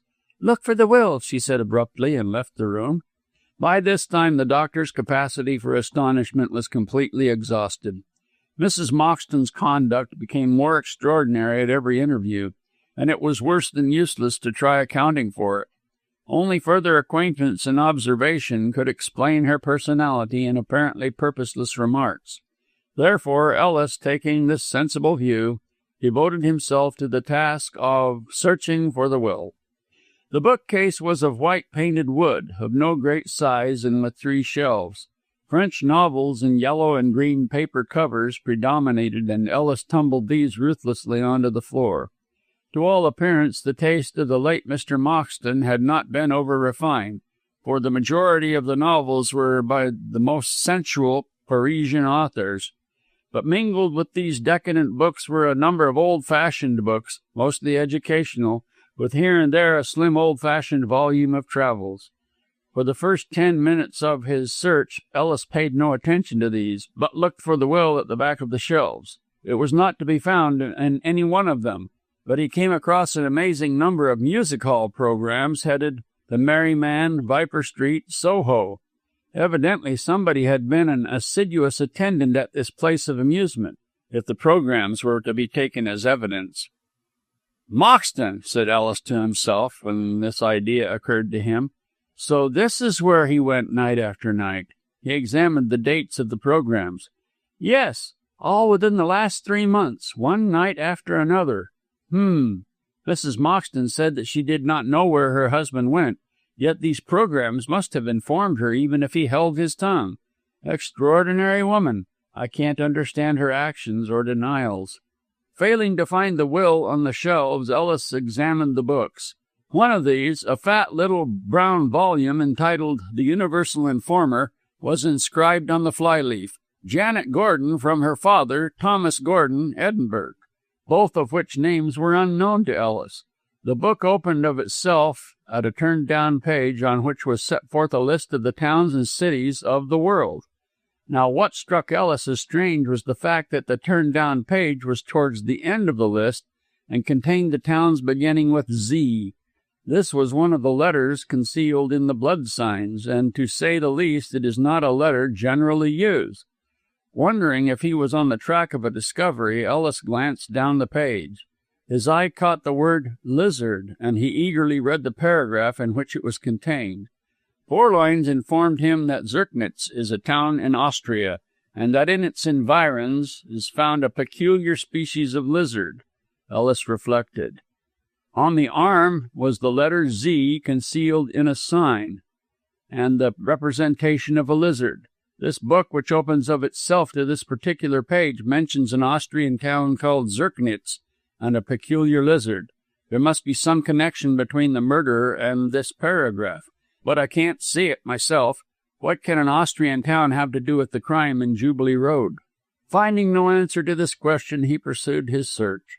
The old-fashioned books seemed to belong to Thomas Gordon of Edinburgh, but in one or two he had inscribed their presentation to his daughter Janet or to his daughter Laura. "Laura," murmured Ellis. "That is Mrs. Moxton's name. Perhaps she is the Laura Gordon who owns these books. In fact, she must be. If so, she has a sister Janet. It is the first I have heard of her sister. Hullo, what's this?" This was a novel of Catulle Mendes, which had a name scribbled in pencil on the outside. The name was Rudolf Zirknitz. R-U-Z, said the doctor, staring at the penciled autograph. So it stands for Rudolf Zirknitz, who evidently takes his name in the totem of the lizard from that Austrian town. At this moment, Mrs. Moxton entered with a disconsolate air. "Have you found the will, doctor?" she inquired. "It is not in the dispatch box." "No, Mrs. Moxton, I have not found the will, but I have learnt the name of the man who killed your husband." The widow became as grey as the wallpaper and leaned against the door for support. "What? Who? I do not understand," she gasped. "The murderer is called Rudolf Zirknitz," explained Ellis. "Now, who is Rudolf Zirknitz?" Mrs. Moxton made no attempt to answer this question. Closing her eyes, she slipped quietly onto the floor and lay at the feet of Ellis, white and insensible. Chapter 7. What the Cabman Knew. When Cass returned from his day's work, he found Ellis impatiently expecting him. The doctor looked ill and worried.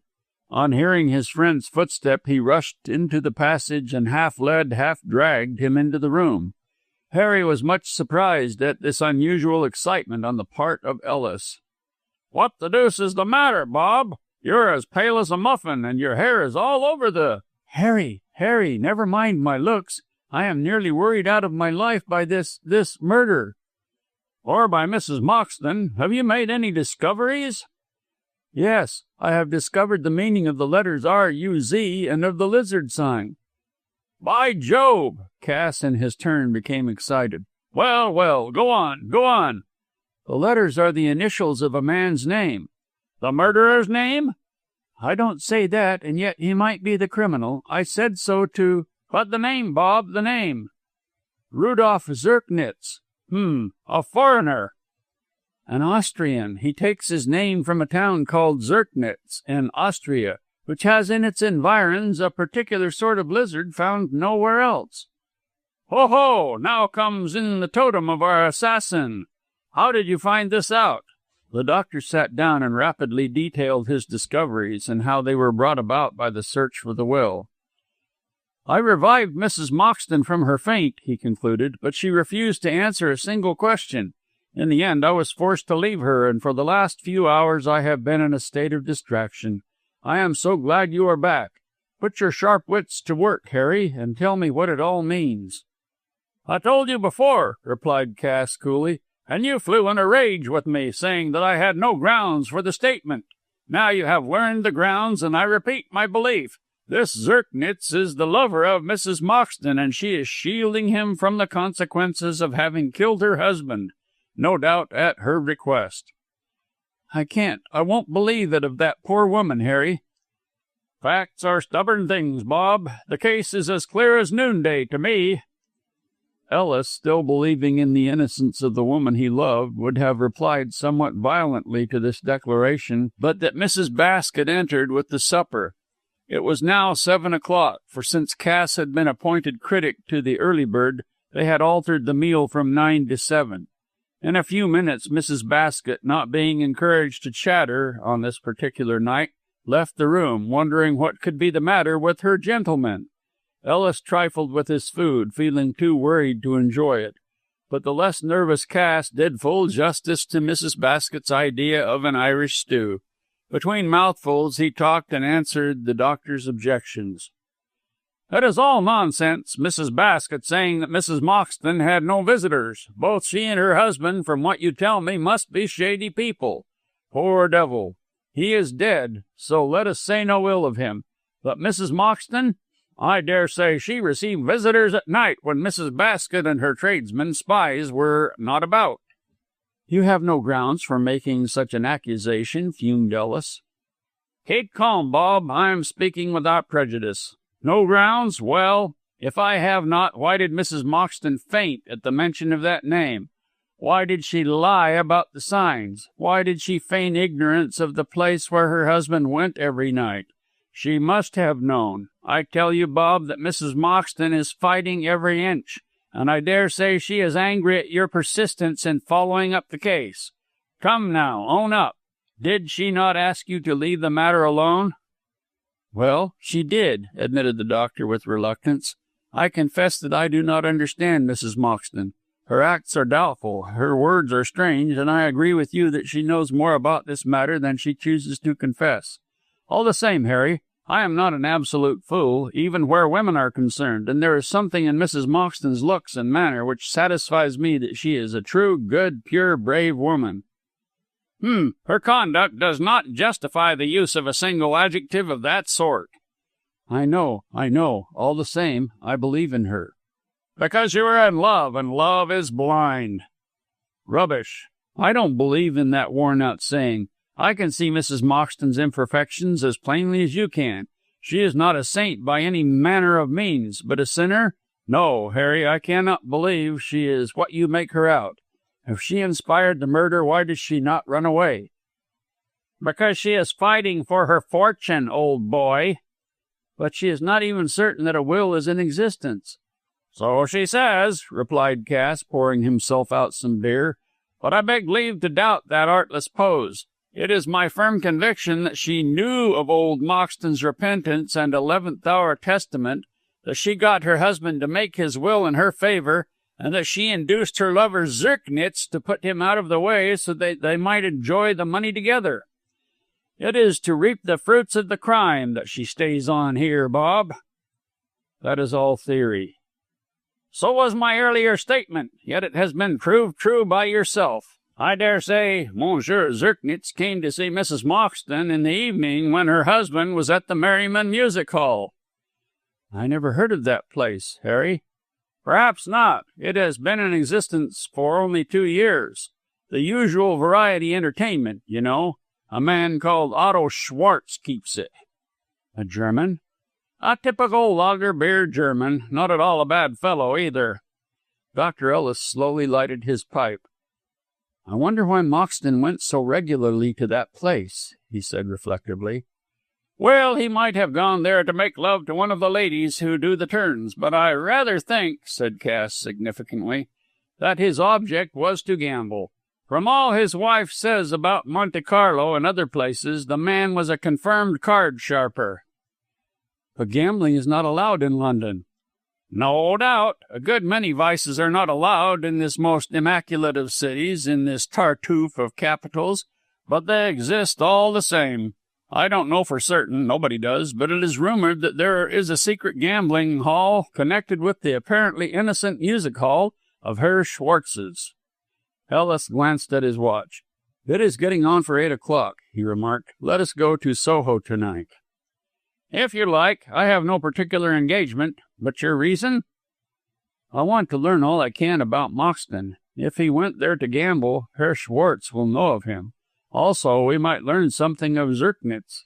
As the book proves, the autograph also, he was a friend of Moxton's. So it is not unlikely he went with him to this secret hell you talk of. Very good. Let us go at once, said Cass, rising. But as you and I seem to have become amateur detectives, let us conduct our case with due discretion. There is one piece of evidence we have overlooked. What is that? The cab stand. The cab stand? And what has that to do with the murder? Bob, you can write about eyes and their diseases, but you cannot make use of your own optics. It is probable that the murderer of Moxton, this Zirknitz, wished to get away as speedily as possible from the scene of his crime. So it is equally probable that he made for the cab stand. Or the railway station. That is much further away. The cab stand is comparatively near the Jubilee Road." "But no cabman came forward at the inquest." "I dare say. No cabman had any right to suspect his fare of murder. But we will question those on the rank before we go to Soho. Let us find out if Mr. Zirknitz took a cab between 11:15 and 11:30. Ellis shrugged his shoulders. "As you please, but it seems to me futile to waste time in asking questions which cannot be answered." "We have yet to learn if our time is being wasted," retorted Cass, and ending the conversation for the time being, the young men left the house. By this time Cass had become quite eager to solve the mystery, and willingly placed his quick wit and indomitable perseverance at the service of his friend. He admired Ellis greatly, and there was quite a David and Jonathan feeling between the two. It annoyed Cass to think that the doctor might throw away his life on such a woman as he believed Mrs. Moxton to be, and he undertook the case in hope of proving her unworthiness. At the present moment appearances were decidedly against her, yet in the face of such black evidence Ellis still clung to his belief in her. This instinctive feeling, based on no unreasonable foundation, was so insisted upon by Ellis that his friend became quite angry. "It is the most sensible men who become the greatest fools on occasions," he said, with the rough speech of intimate friendship. "You have known this woman only 3 weeks, and you are absolutely ignorant of her past life, save what she has chosen to tell you. The circumstantial and actual evidence points to her not only as a shady person, but as a positive criminal. Yet in the face of it all, you look upon her as a saint." "No, I don't. I told you so before. But I feel sure she is a good woman. I can give you no reason, but I myself am satisfied without one. As to your evidence, Harry, you know the most innocent person can be wrongly accused, can be even hanged on evidence which, false as it is, appears sufficient. There is the Lesurques case for—" "Oh, the Courier of Lyons. I know, and I can quote you at least a dozen others. All the same, I don't believe in Mrs. Moxton." "Well, I do. For all you know, she may be protecting her sister." Cass stopped short. "Has she a sister?" he asked. "I believe so, at least in the books I told you about. Thomas Gordon had written the names of his daughters Laura and Janet Gordon. The first is, of course, Mrs. Moxton. The second name must be that of her sister." "Perhaps, but the sister may be dead, may be absent from England. In any event, I do not see how you can connect her at all with the murder." The doctor had no reply to this pertinent observation, as, after all, his remark about the sister had been made vaguely and without any ulterior meaning. A turn of the street brought them to the cab stand, at which Cass, as a journalist, was well known.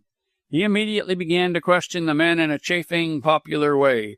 They were ready enough to answer his questions, the more so as these were concerning the murder. But one and all declared that no particular man had hired a cab between 11 and 12 on the night of August 16th. "Who like is the one to know, though?" said a red-faced cabman. "He have a memory like his own horse." There was a murmur of assent at this, and old Ike, shaky, lean, ancient, more like a grey wolf than a man, was routed out of the shelter in which he was refreshing himself with tea. "Up there on that murder night, sir? Lor, I don't quite know what to say about that. 11 and 12, was it? Well, now, sir, the chapsies at that time were at the station waiting the theatre trains. Weren't you, chapsies?" "Oh, that we were, but you weren't, Ike," said the red-faced cabman, replying for the others. "You never does go for them late fares." "I was alone on the rank, Mr. Cass. Now I thinks of it, I had a fare to Pimlico, to Geneva Square, where that Silent House murder took place." "What was the man like?" asked Ellis eagerly. "It weren't no man, sir, but a gal, a short gal with a grey dress and a black cloak, straw hat, fair hair, plump figure, and small hands." "Why, Cass, he's describing Mrs. Moxton," said Ellis wonderingly. "At what time did she take your cab, Ike?" "Just afore 11:30, sir. Came tearing down the road wild like and crying fit to break her heart. Just tumbled into my cab, she did, and told me to drive to Pimlico." "Mrs. Moxton was in our room at 11:30, said Calf, when, finding that this was all the information obtainable, they walked away. "The woman can't be Mrs. Moxton, yet the description, fair hair, trim figure, might pass for her. I wonder who she is." "I know, Harry. I was right after all. The woman who cried and fled like a guilty person was Janet Gordon, the sister of Mrs. Moxton." Chapter 8. A Music Hall Star. It would seem, then, from this fresh discovery that a third person was implicated in the matter, and that person a woman. Cass and Ellis argued the matter at great length in the train, and continued their argument as they drove from St. James's Station to Soho. The doctor was convinced from old Ike's description that the woman could be no other than Mrs. Moxton's sister, but Cass was more than doubtful. "It might be a general resemblance," he said. "Besides, if Janet Gordon came to see Mrs. Moxton on that night, why does not her sister say so?" "She is shielding her, I tell you," insisted Ellis. "That accounts for the way in which she keeps silent even to me, whom she knows as her friend." "Why should Mrs. Moxton shield her sister, Bob? You don't suspect Janet of the crime?" "Oh, no. From the blood signs it is plain that Zirknitz murdered him. I don't know what to think, but it is plain that Janet was at the house that night, and perhaps she fled in terror on seeing the crime committed. However, I shall ask Mrs. Moxton about the matter." "She will tell you nothing." "Now that I have found out so much, I think she will, if only to exonerate her sister," retorted Ellis. "If she refuses, I shall go to Geneva Square in Pimlico and interview Miss Gordon myself. She may have seen Zirknitz kill the poor devil, and then have fled to avoid being mixed up in the matter." "Well," said Cass, as the cab drew up before a brilliantly lighted portal, "it seems to me that Zirknitz is the man to catch and question. We may hear about him here, as it appears he was a companion of the dead man. But the case gets more involved at every fresh discovery. First we suspect Mrs. Moxton, then our suspicions rest on the Austrian. Finally, an unknown sister seems to be implicated in the matter. It will be a queer story when all things are brought to light. I hope we shall find Zirknitz here." "If he is a wise man, you will not," replied Ellis as they alighted. "Remember, a facsimile of these blood signs appeared in all the papers. Zirknitz may know the cipher, and having read his own initials, has no doubt made himself scarce." There is something in that. We shall see." The music hall was vast and palatial, with a domed roof, 2 galleries, and much ornate decoration. The seats were cushioned with red velvet. The promenades were carpeted. In many corners, tall mirrors reflected back the moving crowd, and everywhere there was gilding, light, crystal, and color. The whole place was filled with changing hues like a king opal, and glittered with overpowering splendor in the floods of white radiance pouring from clusters of electric lamps. A fine orchestra was playing a swinging waltz, the last movement of a ballet, and the stage was filled with a multitude of gyrating, pirouetting women, constantly moving and tossing in gorgeous costumes, like a bed of tulips in a high wind. For a few moments the 2 men, coming out of the dark night, were dazzled by the glare and stunned by the crash of the music and babble of voices. Cass drew his friend aside to a marble-topped table and ordered drinks while he looked at the program. Suddenly he caught sight of a man he knew and jumped up to shake hands. "Hullo, Schwartz," he cried. "Here is a friend of mine I wish to introduce. Captain Garrett, I hope I see you well." The German was a fat, fair man, quiet in looks and dress, and with a somewhat careworn face. His companion, a tall, dissipated military gentleman, in accurate evening dress, answered to the name of Garrett and bowed distantly. This latter had a bad expression and a pair of shifty eyes. "Ah, mein gut Cass," said Schwartz with a beaming smile. "You have not been here for this long time, and your friend?" "Dr. Ellis," said Cass, "a well-known medical man who has written a standard work on diseases of the eye." Ellis laughed and was about to protest against having his greatness thrust upon him, when Captain Garrett turned his worn face towards him with a look of keen interest. "Dr. Ellis," said he in an abrupt voice, "glad to see you. Very glad. Have read your book. So has Schwartz here." "Dat is so, mein friend. It is a good book, and I am glad that you come here, doctor. Why did you not say you come, Cass? I would have given tickets." "Both of you have read my book?" said the doctor, considerably taken aback by this unexpected fame. "In heaven's name, why? It is unusual for laymen to read a treatise of that kind." "Oh," repeated Garrett with infinite sadness, "Schwartz and I are old friends, and we have good reason to read your book." He paused for a moment, and then added abruptly, "My daughter is blind." "Ah, that little Hilda, she has cataract of the eyes, poor angel." "My daughter has cataract of the eyes, doctor," translated Garrett, "and we have tried every surgeon in Europe to cure them, but without success. Your book impressed us greatly, and now that we have met you, I hope you will come and see my poor girl." "Come and see her every day, doctor. I will pay money, if that—" Schwartz never finished his speech. At that moment a tumult created by some drunken man called him away, and with a nod to Ellis he hurried off. The captain waited only long enough to thrust his card into the doctor's hand, and also departed, while the two friends resumed their seats at the table. "Captain W. E. Garrett, Goethe Cottage, Alma Road, Parkmere," read Ellis from the card. "Why, that is the next suburb to Dukesfield." "Oh, Schwartz lives in that quarter, does he?" "No, not Schwartz. Garrett." "That is the same thing," replied Cass, sipping his brandy and soda. "They live together, have done so for years. Garrett has the gentlemanly looks and Schwartz the money." "A strange pair. Who are they?" "A couple of adventurers. Schwartz is the better of the two, though, for from what I hear, Garrett was kicked out of the army for cheating at cards. The Germans started this show 2 years ago and took Garrett to live with him. Why, I don't know, unless it was that he is so fond of the daughter." "Hilda Garrett," said Ellis, recalling the name. "Is she blind?" "I believe so. Schwartz is an old bachelor and has given all his heart to the poor girl. She is 16 years old, I believe, and he takes care of both her and her father." "Garrett seems to be fond of his child." "Oh, that is a pose for the benefit of Schwartz. If he didn't love Hilda, the German would kick him out. Garrett killed his wife with ill treatment and was on the fair way to exterminate Hilda when Schwartz interposed and became her good angel. Now the old scoundrel Garrett behaves well to her, knowing that in such way he can manage Schwartz." "You seem to know all about it, Cass." "I hear all the gossip, Bob.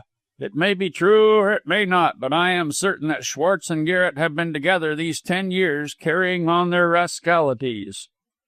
"Are they rascals?" Cass laughed and nodded. "Rumor says very much so, but Schwartz is the more lovable scoundrel of the two. There is something pathetic in the way in which he clings to that blind girl." "There lives some soul of good in all things evil," quoted Ellis. "Well, I shall call at Goethe Cottage and see what I can do for the girl. If I can cure her after all the European surgeons have failed, it will be a feather in my cap. Business is rolling in at last, old fellow." "About time," said Cass in satisfied tones. "You'll ride in your carriage yet, Bob." The doctor laughed at this prophecy. It did not seem so impossible of realization now as it had once been. Then he turned his attention to the stage, on which a stout lady in the shortest of skirts was favoring the audience with a song and interpolated dance of the orthodox pattern. "For I have a little feller on the string," dance, "and on me and he's put a little ring," dance. "To the little church this little gal he'll take. She'll kiss him for his own sweet sake, and he'll love her as his little bit of cake," dance. "That is Polly Horley," said Cass, referring to the singer of this gem. "She is a great favorite here." "I don't wonder," replied Ellis drearily. "The song is senseless enough to please even this brainless audience. Why must a music hall ditty consist of bad English and worse grammar delivered with a Cockney accent? Polly Horley, I know her. When I was house surgeon at St. Jude's Hospital, she was brought in with a broken leg. We were excellent friends." Or great pals, as Miss Hurley would put it. Let's send round your card and ask for an interview. For what reason? I don't want to see that stout female. My dear fellow, Polly has been a star here since Schwartz opened the hall, and she, if anyone, will know about Moxton and Zirknitz. By Jove, that is true, Harry. You are a better detective than I am. Get that waiter there to take round our cards. A small fee soon accomplished this, and the venal waiter vanished, shortly to reappear with the message that Miss Hurley would be pleased to see Dr. Ellis and friend in her dressing-room after the singing of her great patriotic song. Almost immediately afterwards she marched to the footlights in the costume of Britannia and carrying the Union Jack. Then followed the usual piece of jingoism about "Never shall be slaves while the banner waves, earth is thick with British graves," etc., etc. The flag was duly waved at the end of each verse, and the audience, as in duty bound, joined in with imperial ardor. While Miss Hurley treated the listeners to an extra verse bearing on the local situation, Ellis and Harry Cass were guided into the back regions of the stage by a smart page boy. He led them through a wilderness of scenes, along dark passages and past rooms thronged with ballet girls, ultimately ushering them into a small apartment, barely furnished and flooded with unshaded electric light. Here the visitors were accommodated with 2 chairs, and shortly Britannia, flag and all, made her noisy appearance. She literally threw herself on the doctor. "I'm that glad to see you again, Doc," cried Britannia effusively. "Where have you been hiding all this time?" Then, without waiting for an answer, she turned to Harry. "You're a stranger, too, Mr. Cass, but better late than never. I'm glad to see you. You'll both have drinks, I suppose." "No, thank you, Miss Hurley. We just wish to congratulate you on your new song." "Oh, it knocks 'em, don't it?" said the fair Polly. "They never let me off without a triple encore. You are looking ill, Doctor. It's that horrid murder, eh?" "What murder?" "Why, the Dukesfield murder, silly. I saw all about it in the papers. Your name was there, too, and I said, 'Here's my dear old pal Ellis, who mended my spar.'" "Oh, you said that, did you?" "Rather. It was queer that you should be the doctor to see after that poor chap. I call him poor chap because he is dead," explained Miss Hurley. "But I never did like that Moxton. A miserly, insulting crabstick." "Oh, so you knew Moxton?" "Of course I did. He came here nearly every night. What is more, he took his wife from here." Ellis was painfully excited. "Mrs. Moxton? Was she a music-hall singer?" "Not she," replied Polly disdainfully. "She hadn't the brains to sing. She typed for a living, I believe, but her sister was a program seller here." "Janet Gordon?" "Oh, you know her, Mr. Cass, do you?" "No, I don't, but I have heard of her." "Then I'll bet you heard nothing but good of her," cried Miss Hurley warmly. "That girl is as square a woman as ever lived. If it hadn't been for her, goodness knows what would have become of that silly little Laura."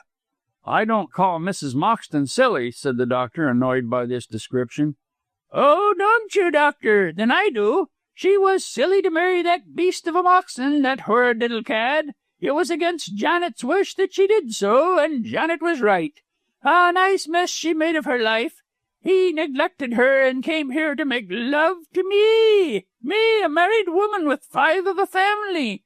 But I slapped his face for him," said Polly complacently. "That I did." "Mrs. Moxton met her husband here?" "Yes. Janet let her come to the hall sometimes, and she met Moxton. Both girls are decent, Doc, so don't say that I run 'em down. Janet is a girl in 1,000. She left us a week or 2 ago. I expect she has gone to live with her sister now. They will have old Moxton's money, I dare say."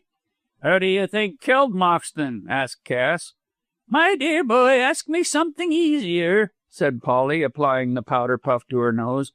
"I haven't the slightest idea. He was nasty enough to have any quantity of enemies."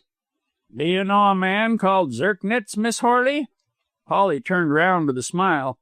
"Do I know the nose on my face?" she said lightly. "Of course I do. It is funny you should talk of him, for he is coming to see me in a few minutes. If you'll wait, I'll introduce him to you."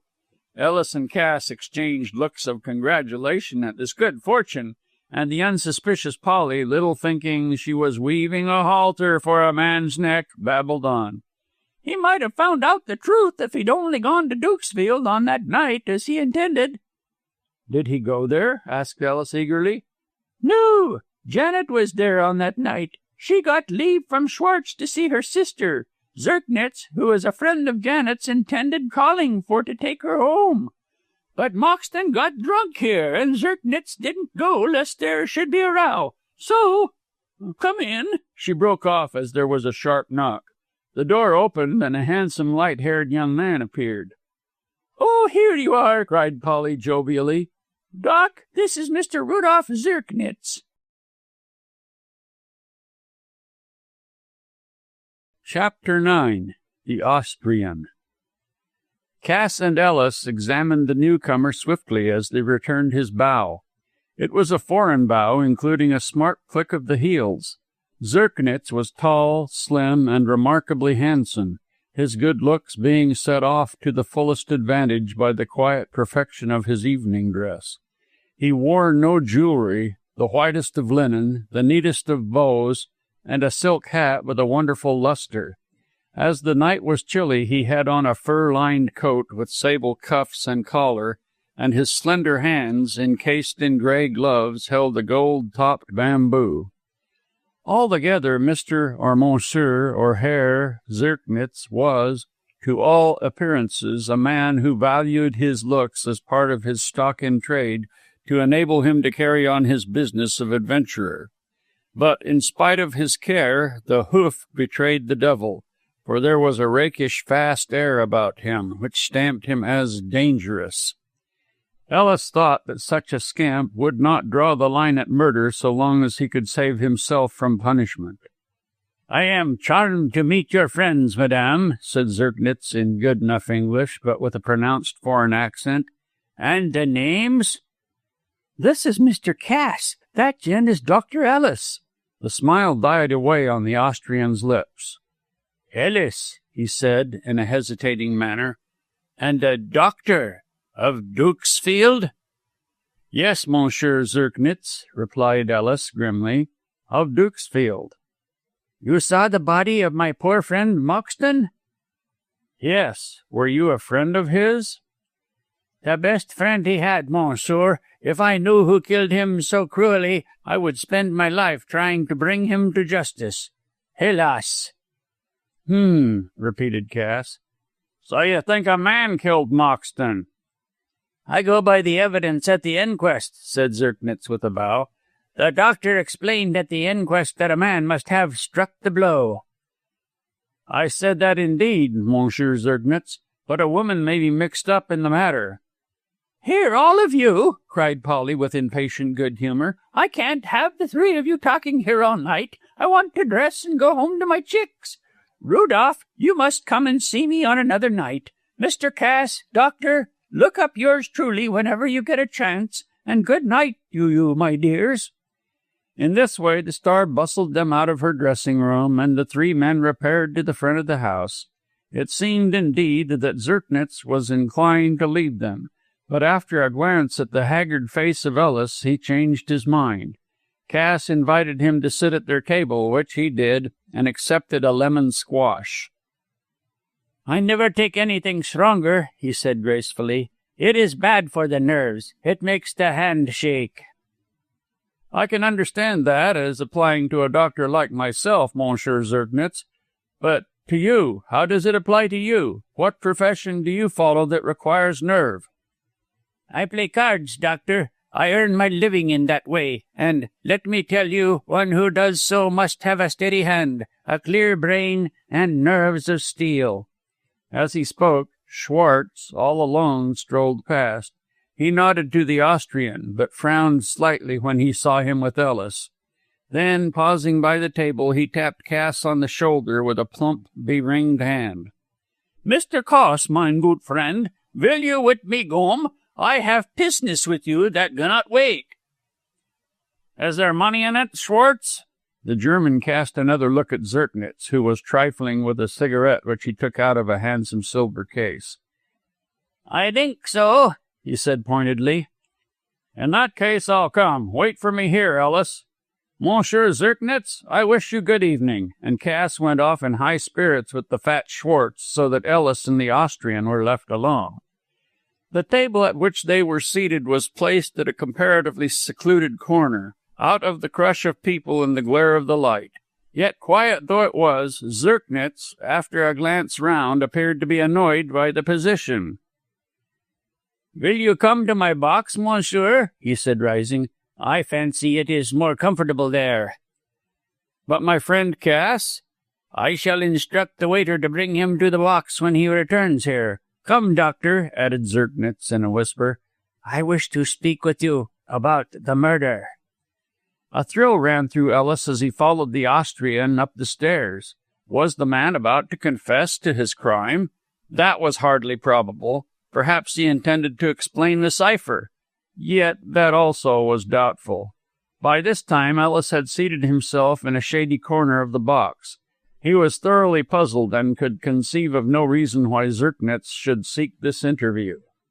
The young man closed the door, removed his coat and hat, and offered Ellis a cigarette. The doctor refused on the plea that he had smoked enough, for he could not bring himself to accept anything from the hands of Monsieur Zirknitz. They were those of a card-sharper, a swindler, a murderer. In this belief, Ellis decided to let the Austrian do most of the talking, hoping to trap him, if not into confession, at least into damaging admissions. His own role was to say nothing, to know nothing, and to give Monsieur Zirknitz a sufficiency of rope to weave a halter. The situation was uncomfortable, and Ellis felt as though he were dealing with a graceful but dangerous tiger, which required dexterous and diplomatic handling. "I am glad to meet you, doctor," said Zirknitz in his quiet voice. "Indeed, had I not done so here by chance, I should have called on you." "With reference to the murder?" "Say with reference to Mrs. Moxton and her husband's will. Also, monsieur, with reference to her husband's cousin. Ah, Cellerat." "Busham?" "Ah, yes, that is the name. Mr. Richard Busham, the advocate." "Do you know him?" "Moi, monsieur? No, but I hope to know him if he does not behave well to my sister." Dr. Ellis leaned back in his chair with a gasp of astonishment. "Your sister!" "Mrs. Moxton, or rather, I should say, my half-sister. Did you not know? Quel dommage!" "How should I know?" muttered Ellis, not yet recovered from his amazement. "Because my sister, Mrs. Moxton, told me that you were her best friend." "I hope I am her friend, but I confess that I am astonished to hear that you are her brother. Are you not a foreigner?" "Yes, to truly speak, there is no blood relationship. Mrs. Gordon, the mother of my sister, married my father, Adolf Zirknitz, who was a widower. The marriage of our parents is the bond between us." "I see. And you have two sisters?" "Oui, Mrs. Moxton, who is Laura, and Miss Janet Gordon." "Who told you?" "Polly, Miss Horley." "Ah," muttered Zirknitz with a look of displeasure. "She talks so much. Oh, so very much." Here was a discovery. The mythical lover of Mrs. Moxton, the murderer of her husband, if the blood signs could be believed, turned out to be her brother by marriage. A queer sort of relationship, truly, which Ellis had not met with before, still one sufficiently close to put any question of love out of the case. If so, what was Zirknitz's motive for committing the crime? Ellis felt that he was floundering in deep water. "Why do you tell me all this?" he asked suspiciously. "Because Laura says that you are her friend and will help her through with this matter." "Of the murder?" "Partly, and of the will. Busham is not an easy man to deal with, and he is annoyed that old Moxton's money should go to Laura." "How do you know it will go to her?" "Laura told me she thought there was a will leaving it to her." "Monsieur Zirknitz," said Ellis after a few moments of reflection, "will you answer a few questions?" "Oh, yes, most certainly. I have much confidence in you, Dr. Ellis." The other did not reciprocate this sentiment, but had sense enough to keep his doubts to himself. You knew Moxton very well, I presume. Oui, da. Zertnitz shrugged his shoulders. But we were not friends. He was always drinking and quarreling. I do not like such men. You disliked him? No, I dislike no person. It is troublesome to do that. Did you visit him at Dukesfield? I did not. He hated me, you understand. Sometimes at night I went to see my sister when all was quiet. Ellis reflected that these visits must have been conducted with considerable secrecy, seeing that Mrs. Baskett was ignorant of them. But to be sure, they took place after dark. Were you at Myrtle Villa on the night of the murder? No, answered Zertnitz coolly and promptly. I thought of going for my sister Janet, but I changed my mind. Moxton was drunk, so I fancied he might make trouble. Then you saw Moxton on that night? Oh, most certainly. He was... Zertnitz hesitated. He was in the secret gambling room of Schwartz, finished Ellis, guessing his thoughts. The Austrian's face became as blank as a sheet of white paper. But I do not understand, he said with a shrug. Oh, well, as you please, returned the doctor coolly. I know nothing about the matter myself. To continue where we left off, where did you see Moxton last on the night he was killed? Oh, at the bar in there. Zertnitz was clever enough to take his cue. He was drunk. Not very bad, but noisy and troublesome. He drove away in a cab. Right down to Dukesfield? That I do not know. I went home to bed myself. This was a lie, as Ellis shrewdly guessed, but the Austrian carried it off with an air which showed that he was an adept at falsehood. When did you hear of the murder? I saw it next day in the papers. Then why did you not go to Dukesfield to help Mrs. Moxton? Why should I? Said Zertnitz with a charming smile. Murder is not pleasant. I don't like such things, and I might have got into trouble. I do not mind saying, Doctor, that mine has been a life of adventure, and I care not for the police. You are afraid, said Ellis, wondering at the selfishness and brutal candor of the confession. Certainement, I am afraid. Oh, think badly of me if you like. I am so bad that I can be no worse, but I shall help my sister over the money. Because you hope to get some? Why not? I am extravagant.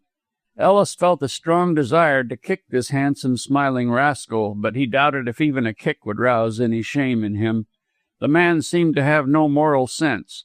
Just such a soulless, brainless being who would commit a crime. The doctor began to look upon him as a psychological curiosity, and felt more convinced than ever that he had killed Moxton. The want of money supplied the motive. "Who do you think murdered Moxton?" he asked, resolved to startle the man into a confession. "Who do I think murdered Moxton?" repeated Zertnitz blandly. "Why, my dear monsieur, I think Mr. Busham did." Ellis jumped up. "On what grounds do you make such an accusation?" "Ah, I will not tell you that now," replied Zertnitz coolly. "I do not yet know you well. If Mrs. Moxton agrees, I may do so." "But if you will?" "Oh, no, I tell nothing. See, the performance is over. We must go." While the Austrian was resuming coat and hat, Ellis felt sorely tempted to tell him about the blood signs and accuse him of killing Moxton.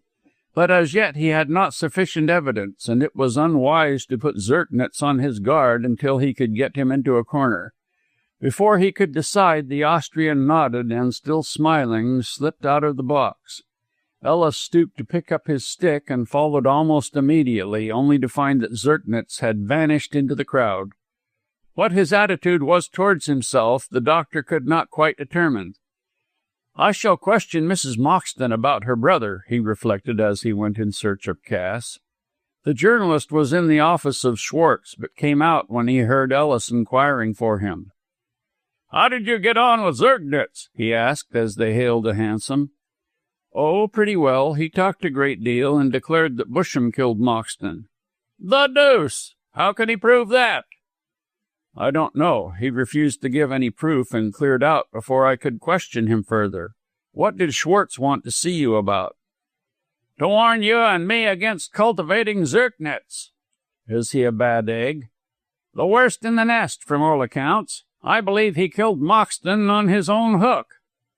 "He denies that he was at Dukesfield that night." "Denies it? Like his brass. Why, he left this hall to take Moxton home." "Who says so?" "Schwartz." "Do you believe Schwartz?" Cass drew a long, long breath. "I don't know what to believe," he said. "All these men form part of the gang of rogues. There is more devilry in this case than we know of, Bob." Chapter 10. A Strange Denial. On arriving at their lodgings, both men were too excited over the case to feel inclined for sleep. Instead of going to bed, they made up the fire, lighted their pipes, and continued the discussion commenced in the hansom. It was then that Ellis repeated the statement of Zertnitz anent his connection with Mrs. Moxton and her sister. "So you see, Harry, the man is Mrs. Moxton's brother or half-brother, not her lover." "He is really no relation at all," retorted Cass, rather amazed by what he heard.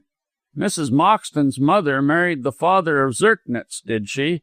That makes the young man brother by marriage, but so far as parentage and blood go, he could marry Mrs. Moxton tomorrow." "I tell you the man isn't her lover." "Possibly not, after what Zertnitz has told you, that is, if it is true, but he may be the murderer for all that." "Oh, I agree with you there," said the doctor. "The creature is one of those selfish, soulless beings without moral feelings. So long as he could do so without risking his neck, I quite believe he would go so far as murder. Then he is a spendthrift and a sybarite. So to get this money, it is just possible he killed Moxton. But if he is guilty, Mrs. Moxton does not know of his wickedness." "Then why did she faint when his name was mentioned?" "Because, no doubt, she is aware of his dangerous nature, and perhaps may think him guilty. What I mean is that, up to the moment I mentioned the name, she did not suspect Zertnitz." Said Cass, looking at the fire. "It may be so. What do you intend to do now? The situation is complicated." "I will see Mrs. Moxton and tell her that I have met Zertnitz." "Will you tell her also that he accuses Busham?" "Yes, because from what he said, Mrs. Moxton may know the grounds upon which he bases his accusation." "Then she must be inculpated in the crime," cried Cass decisively. "I don't see that," said Ellis, much annoyed. "Come what may, I believe that poor little woman is innocent." "Because you are in love." "It may be so," assented the doctor gloomily. "Love warps my mind, perhaps, but the whole case is so extraordinary and mysterious that it is difficult to say who is and who is not concerned in it." "In my opinion, the whole lot are concerned in it," said Cass, "and the desire for money is the cause of the crime. By the way, I asked Schwartz about the Gordon sisters." "He knows both, I suppose?" "Yes, but he praises only one, Janet Gordon. Mrs. Moxton he appears to think very little of." "That may be because he does not know her so well. Janet was in the employment of Schwartz as a program seller and attendant, but Mrs. Moxton, being a typewriting girl, only occasionally visited the hall. In any case, I admit that the Gordon girls appear to be shady." "Yet you think of marrying one." "I shall not do so if I find out anything wrong," said Ellis. "It is true that I am in love with Mrs. Moxton. Should her past be a bad one, I am sufficiently reasonable to crush down my feelings. Still, I believe that she is more sinned against than sinning, and it will be my task to solve the mystery of this murder, to prove that my belief is a true one." "I'm with you there, Bob, and I shall help you with all my heart. But I tell you plainly that Schwartz has no very good opinion of Mrs. Moxton. He declares that she is frivolous, vain, and foolish." "She is none of the three, Harry, believe me. And Janet?" "Janet is staunch, honest, clever, and honorable. Schwartz respects her highly, and he's not the man to bestow praise unduly." "I should like to see this girl," said Ellis thoughtfully, "particularly as she may throw some light on the murder." From the description of old Ike, I believe the woman he drove to Pimlico was Janet Gordon. She must know something, or she would not have been crying on that night, nor would she have given up her situation at the Merriman Music Hall so suddenly." "Perhaps you consider her guilty?" "No. On the authority of those signs on the arm of the dead man, I believe Zertnitz killed him." Ellis rose and stretched himself. "We have a terrible tangle to unravel, Harry," he said after a pause. "I don't see why we need trouble ourselves to do it, Bob." "I do. Mrs. Moxton must be proved guiltless." Cass shook his head. "Even if she is innocent of the murder, her past is shady," he said. "She is not the wife for you, Bob." "When the crooked is made straight, we shall see about that, Harry." With this confident assertion, Ellis retired to bed, but not to sleep. In spite of his love, he could not but see that Mrs. Moxton's reputation was in peril. So much as he gleaned of her past from herself and other sources was, to say the least of it, shady. The people with whom she had associated were scarcely reputable. Her husband had been a dissolute scoundrel, and Zertnitz, the so-called brother, was an idle vagabond devoid of self-respect and morals. Then the sister.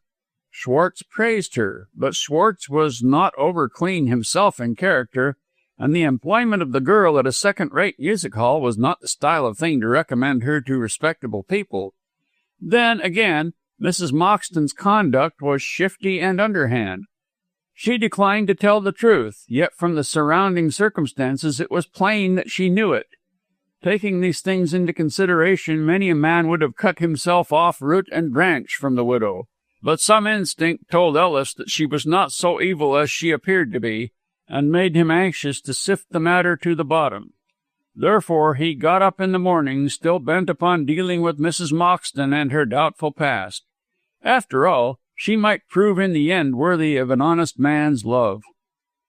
Shortly after breakfast, Mrs. Baskett waddled in with the announcement that Mrs. Moxton was at the door. Ellis was surprised. This was the first time she had come to his house since the terrible night of the murder, and their first meeting since her fainting at the name of Zertnitz. The doctor hailed this unexpected visit as a good omen. If she were guilty, she would scarcely take such a step, and it might be that, weary of fencing, she had come to confess the truth. It was with Judas-like affability that Mrs. Baskett introduced the widow into the room. She believed in Mrs. Moxton's guilt. She wished to see that guilt made clear and desired that it should be punished.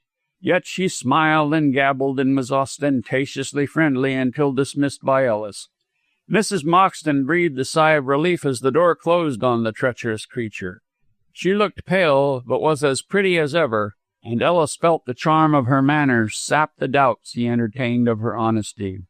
At first he thought that she had come to explain about Zertnitz, but at the outset of the conversation Mrs. Moxton did away with this idea. Her opening remark revealed the reason for her call. "I have found it, Doctor," she said, producing a legal-looking blue envelope. "The will of Edgar is in this packet." "Where was it hidden, Mrs. Moxton?" "You will never guess. Under the matting of the sitting-room. I expect he concealed it there in one of his magpie fits when he was drunk, and forgot its whereabouts when he got sober. This is the will, Doctor, and it leaves all his property, real and personal, to me." "So you are a rich woman, Mrs. Moxton," said Ellis, eyeing her gravely. "I congratulate you." "Don't be in too great a hurry to do that," she rejoined coolly. "I have yet to reckon with Mr. Busham and his suspicions." "You can disprove those, can you not?" "I do not know. I cannot say. I must first learn what his suspicions are, and that will be easy enough. I have only to show Mr. Busham the will, and he will come out with his accusation. Whether I can refute it remains to be seen, and it is for this reason that I wish you to visit the lawyer with me." "Visit Mr. Busham?" said Ellis, considerably astonished at this unusual proof of confidence. "But what can I do?"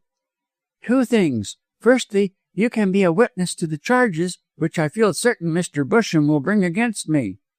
"Then you trust me so far as to let me hear those charges?" "I do, because in the face of all circumstantial evidence to the contrary, you believe that I am innocent. For that reason, I regard you as my friend. For that reason, I ask you to stand by me in my time of trouble." Ellis looked at her doubtfully, not knowing what to make of this speech, which indeed was puzzling enough. An honourable woman entangled in the net of villains, a scheming adventuress bent upon arriving at her own ends. Mrs. Moxton was one or the other, and the love which Ellis had for her inclined him to believe she was honourable. Still, there must have been some shadow of doubt on his face, for Mrs. Moxton became bitter and angry and unmeasured in speech. "Am I mistaken in you?" she demanded sharply. "Have you repented of what you said to me the other day? Is it with you as with other men? Words, words, words? If so, tell me, and I go never to trouble you or see you again. You must trust me in all or not at all." The doctor was astonished at this sudden outburst, and hastened to assure Mrs. Moxton that she did him an injustice. "I firmly believe in your innocence, and I feel certain that you can explain away the charges against you." "They have yet to be made, doctor," replied the widow, cooling down, "and when they are, I wish you to be present. That desire will show you whether I can answer them or not. Another reason why I desire you to visit Mr. Busham in my company is that I am anxious for you to protect me from his violence." "Confound the fellow!" cried Ellis, firing up. "Will he dare to lay hands on you?" "Not on me, but on the will. If I defy Mr. Busham, he is quite capable of taking the will from me by force and destroying it." "We shall see about that," said Ellis, after a moment's thought. "However, I guess from what you say that Busham is a tricky, shifty scoundrel. Certainly I will come with you, Mrs. Moxton. When are you going?" "Tomorrow morning. We can take the Underground Railway to Esher Lane." "Very good. I will see you in the morning. In the meantime, will you leave this will for me to look over?" Ellis made this demand with the intention of seeing how far Mrs. Moxton would trust him, as it was scarcely fair that the confidence should be all on one side. To his secret astonishment and openly expressed pleasure, she agreed at once to the request. "As you trust me, I shall you," said Mrs. Moxton. "Keep the will by all means till tomorrow morning, but take care of it, as it is an original document." "I will put it away now," and Ellis locked the document up in a dispatch box which stood near his desk. "And I thank you for this proof of confidence, Mrs. Moxton. You will not find it misplaced." "I am quite sure of that, doctor. I trust you thoroughly." "In some ways, yes, in others, no. For instance, why will you not tell me about Zirknitz?" Mrs. Moxton turned pale. "I cannot tell you about him yet." Ellis was vexed. "Well, there is no need," said he a trifle crossly. "I know about this man." "About Rudolph? About—" "Yes, about your brother by marriage." The widow, who in her excitement had half risen from her chair, fell back into it again, thunderstruck. "Where did you meet him?" she stammered.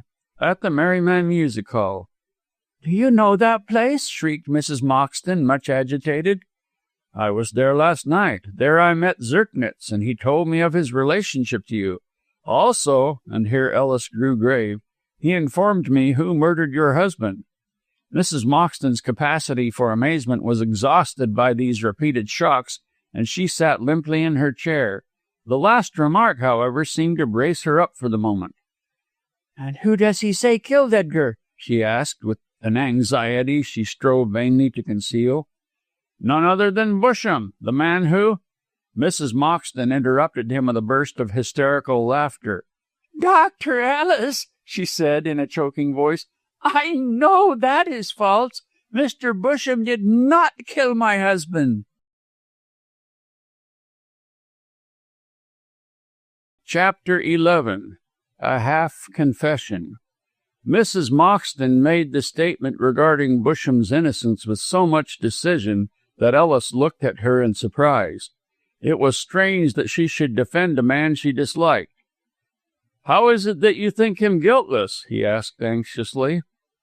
"Because he is a coward and too timid to kill a man." "Your husband was stabbed in the back in the darkness. That looks like a coward's deed."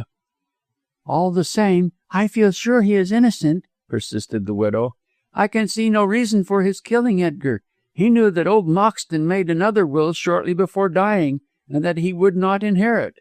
No, look at it which way you will, Mr. Busham is not the murderer. I detest the man, but I must be just to him. What else did Rudolph tell you, or rather, on what ground does he accuse Mr. Busham?"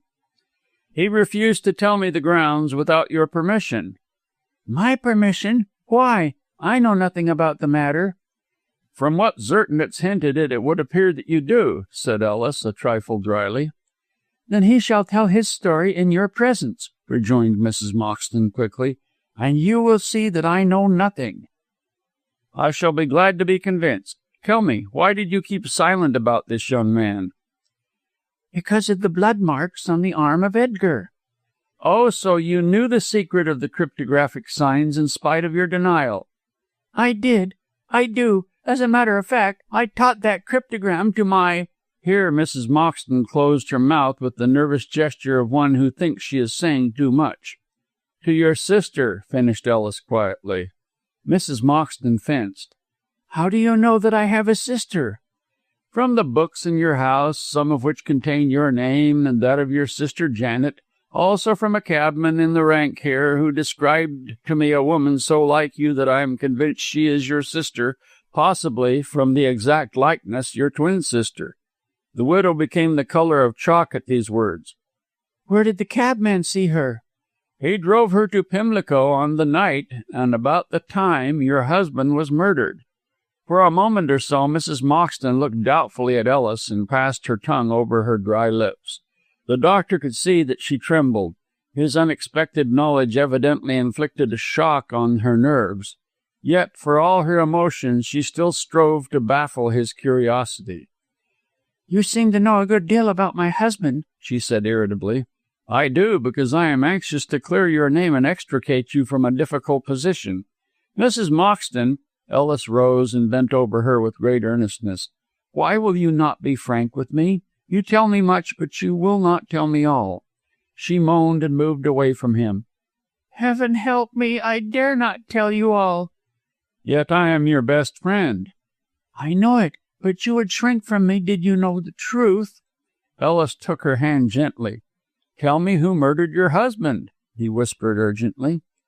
"I don't know. I swear I don't know," cried the widow with much vehemence. "If I did, I would tell." "The blood marks hint at Zertnitz."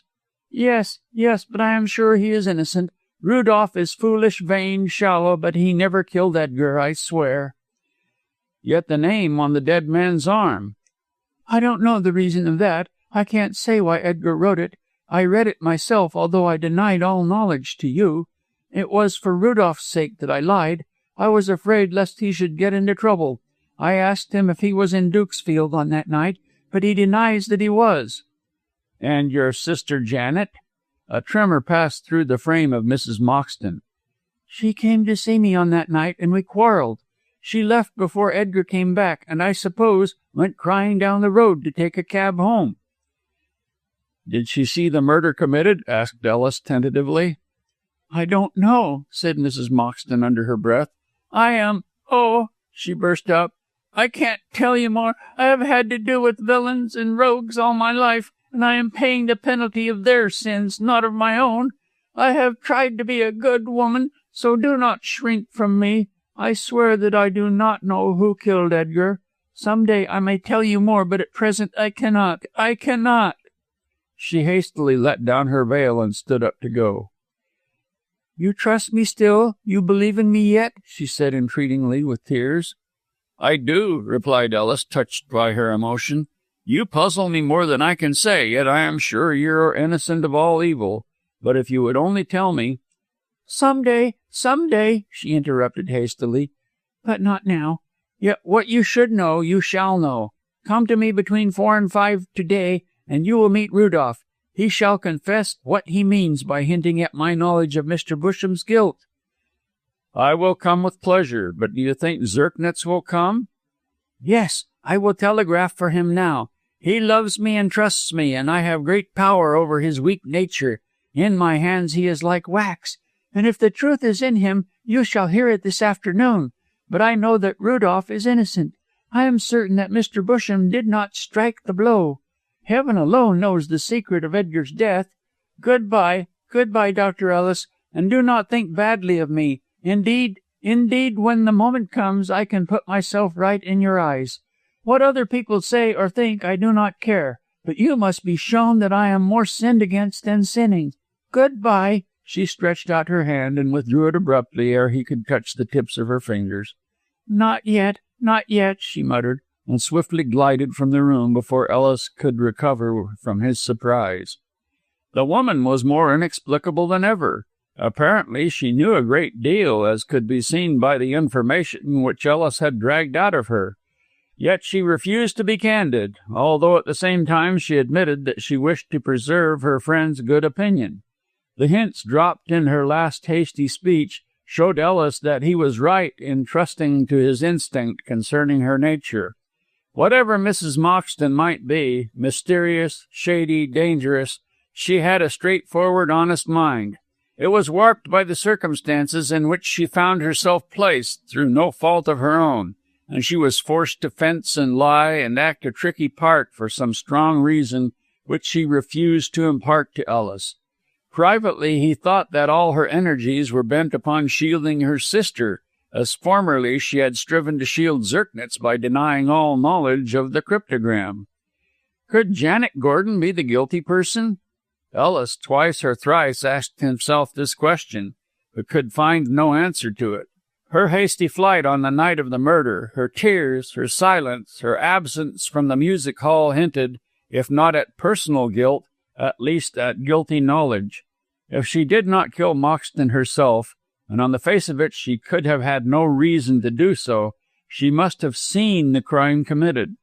Perhaps she had met with the assassin face to face, and had fled horror-struck and weeping to the cab-stand. The way to learn the truth would be to see her. No doubt she had confessed the cause of her terror to Mrs. Moxton, and it was this secret which Mrs. Moxton, loyally doing violence to her nature, wished to conceal. But if the widow would not speak, Ellis made up his mind that Janet Gordon would. Therefore he resolved to find out the number of her lodging in Geneva Square and call upon her. Failing Mrs. Moxton, Zirknitz might supply the information. In her own despite, Mrs. Moxton must be rescued from the dangers which appeared to surround her. She had confessed with less than her usual caution that she was paying for the sins of others, and Ellis was bent upon bringing the truth to light and making the actual sinners suffer for their own wickedness. The fact that he was more deeply in love than ever greatly assisted him in arriving at this conclusion. Yet a wise man, a worldly man, would have called him a fool to still love and trust Mrs. Moxton in the face of all he knew about her. But in this instance, instinct was stronger than argument, and Ellis was satisfied that the woman he loved would yet emerge vindicated and spotless from the dark cloud of troubles which obscured her true nature. Precisely at 4:30 he presented himself at Myrtle Villa. The door was opened by Mrs. Moxton herself. Apparently she had been watching for his arrival, and Ellis, guessing as much, felt his heart swell with joy. Strange that his love at this moment should move him to emotion. "Rudolph is here," whispered the widow. "Let me question him. I know how to make him speak out." Ellis nodded, and when ushered into the sitting-room was sufficiently composed to meet Zirknitz with a smile. The Austrian looked an Adonis in the daytime and was admirably dressed in a smart frock-coat, fawn-colored trousers, and patent leather boots of high polish. He was a modern D'Orsay in looks and dress, just the handsome kind of scamp to attract silly women. Ellis had no doubt that one day or another Monsieur Rudolph would pick up an heiress and become respectable. The young man was shallow and selfish, yet, if one could judge by his smiling face, harmless enough in other ways. "I am delighted to see you, Doctor," said the Austrian blandly. "You must forgive me for leaving you so abruptly the other night, but you were beginning to ask me indiscreet questions, so I vanished." "Rudolph always considers himself first," observed Mrs. Moxton, who was making tea. "He is the most selfish creature in existence." "The most selfish," assented Zirknitz. "I think of no one but myself. Why should I? Que bêtise!" "Every man should think of others," said Ellis, hardly knowing what to say in the face of this cool confession. "Oh, monsieur, that doctrine is out of date. Thank you, Laura. I will have some tea. 3 sugar bits, my dear. I love sweets and sunshine and pretty girls as a butterfly should." Mrs. Moxton looked at the pretty youth with something of contempt. "You need not blazon forth your follies, Rudolph. I know what you are, and Dr. Ellis will soon find you out. What is this story you have been telling him about me?" "Story? None. What is it, monsieur? Bon de mockery." "You accuse Busham of this murder." "Ah, yes. Now I remember, and I refuse to tell you my reasons until permitted by my sister. Have I your consent, ma chère Laura?" "Tell everything you know," cried Mrs. Moxton with a frown. "Why you should bring my name into the matter I don't know. There is no need for you to explain, Rudolph. You will only romance. Why do you suspect Busham?" Zirknitz looked at Ellis. "Can I speak freely?" he asked doubtfully. "Certainly. The doctor is my best friend." "Ah, so charming to have a best friend. Here then, monsieur, and you, my dear Laura, when I was at Dukesfield on the night Edgar was killed—" "Why," said Ellis, with something of anger in his tones, "you told me you were not at Dukesfield on that night." Zirknitz shrugged his handsome shoulders. "I told a lie. Oh, yes, I always tell a lie when necessary. I did not know Laura wished me to speak, so I told you what was not true. What would you, monsieur? Your questions were indiscreet. My answers were false. Voila." "Never mind excusing yourself, Rudolph. What about Mr. Busham?" My dear sister, I believe he killed our poor Moxton. Why not? I saw the excellent Busham in Dukesfield on the night of the death." Chapter 12. Mr. Busham, Solicitor. Lounging in his chair, Zirknitz made this astonishing statement as though it were the most natural thing in the world. Mrs. Moxton looked at Ellis in surprise, when both looked at Rudolph. "Is this true?" asked Ellis doubtfully. Mon cher, most assuredly. I tell lies only when necessary." "Rudolph, you must explain how it was you came to be in Dukesfield on that night." "My dear sister, did I not say I would come for Janet?" "Yes, and you never kept your promise." "No," chimed in Ellis. "Polly Horley said the same thing." Rudolph smiled in a most engaging manner. "Ah, that excellent Horley! How much she knows of what she knows not. My sister, have I your permission to smoke?" Mrs. Moxton impatiently nodded an assent. "But I am waiting to hear how you did not come for Janet, and yet were in Dukesfield on that night." With great deliberation, Zirknitz selected a cigarette from his silver case and lighted it before making any reply. Selfish in his every act, he offered none to Ellis, an omission which troubled that gentleman very little. He had no great love for this egotistical butterfly. "My Laura," said Rudolph, blowing a whiff of smoke, "on that night I was playing cards in the salon of the music hall, and I won £20 from Edgar. He had not the money, but he gave me an IOU. Then, most furious at his loss, he drank and drank until he was as a wild beast. I was going for Janet, and at the station I saw our Edgar. But to avoid him I went in another carriage. At the station of Dukesfield I tried to run from him, but he saw me and followed. Que bêtise! There was trouble, and he wished to fight. So, when he went home, I saw it was foolish to come for Janet, as Edgar would be raging. I took back another train and a cab to my rooms in Bloomsbury. Voila, the story." "Not all the story," said Ellis. "You have left out the most important part about Busham." "Ah, that dear Busham! When Edgar was angry with me on the platform of the Dukesfield station, I see out of my eye's corner that clever advocate. He was watching our dear Edgar, but did not come near him. I knew him. Oh, yes, I knew his face very well." "I did not know you were acquainted with him, Rudolph." "Best of sisters, I do not tell you all I know or do. Our Edgar one day took me to see the excellent Busham in his office, where they did fight. Oh, I tell you, monsieur, the good Busham sent us away with a flea in our ears. Edgar spoke of his father and said that Busham was a rogue wanting the money. So we had trouble, and we left very enraged. so I met Busham, the pig, finished Zertnitz, smiling, and I do not forget his face. He was watching Edgar on the night of his death? Oui da, he thought I saw him not, but I did see him. Ma foi, I have quick eyes, Laura, as you know well. He ran out of the station after Edgar, and I am certain followed to kill him. And what time was this? On 11, I did hear the clock of the station strike when I was enraged with Edgar. And Moxton was drunk? Inquired Ellis anxiously. He was straight drunk, for he could walk, and cross-drunk, assuredly, since he wished to fight with me. But I care not for boxing, said Mr. Zertnitz gracefully, and I go home to bed before 12 of the clock like a good little boy. Aha, monsieur, you think I kill Edgar, do you not?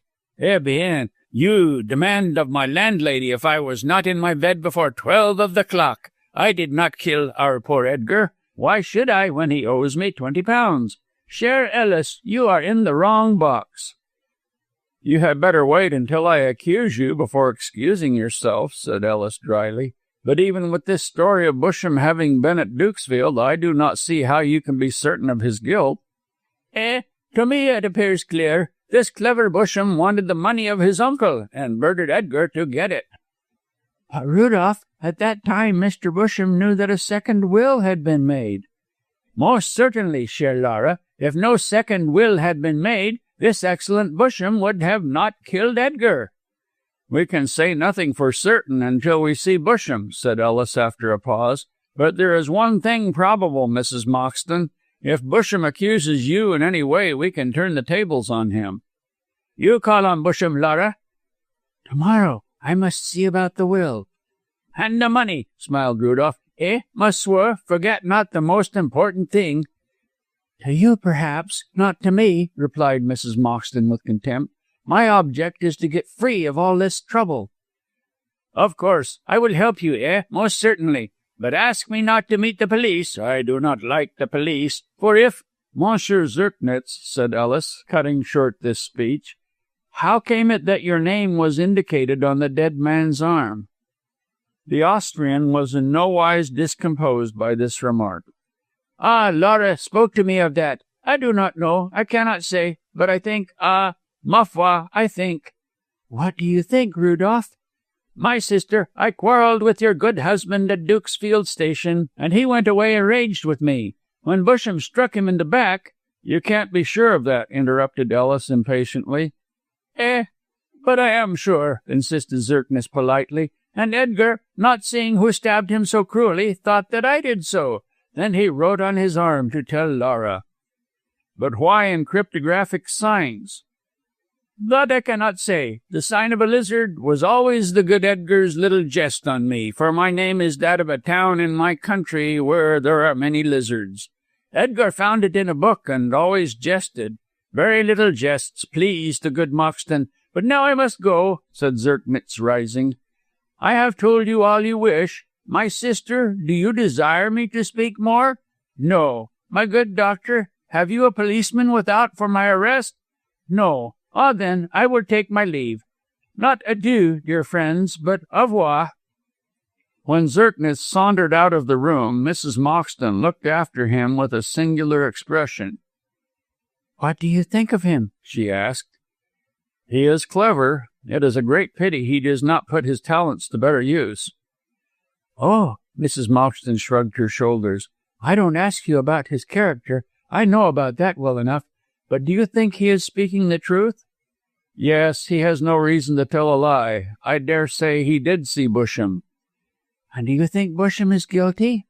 I can't say. We have not sufficient evidence to go upon. Mrs. Moxton turned the conversation abruptly. Did you read the will? Yes, I see that all the money is left to you. I will give you back the document tomorrow. What time do you wish me to call? About 11 o'clock. I have written to Mr. Busham, making an appointment for midday. I am glad you are coming with me, said the widow, sighing. It will be a difficult interview. That remains to be seen. At any rate, we are not so defenseless as we were before. If Busham accuses you, although I don't see on what grounds he can do so, we can denounce him on the evidence of Zertnitz. He will deny that he was at Dukesfield. Zertnitz can swear to his presence." "No doubt, but will Rudolph do so? He is so afraid of the police." Ellis reflected for a moment. "You are not so candid with me as you might be, Mrs. Moxton," said he seriously. "Therefore you render my task the more difficult.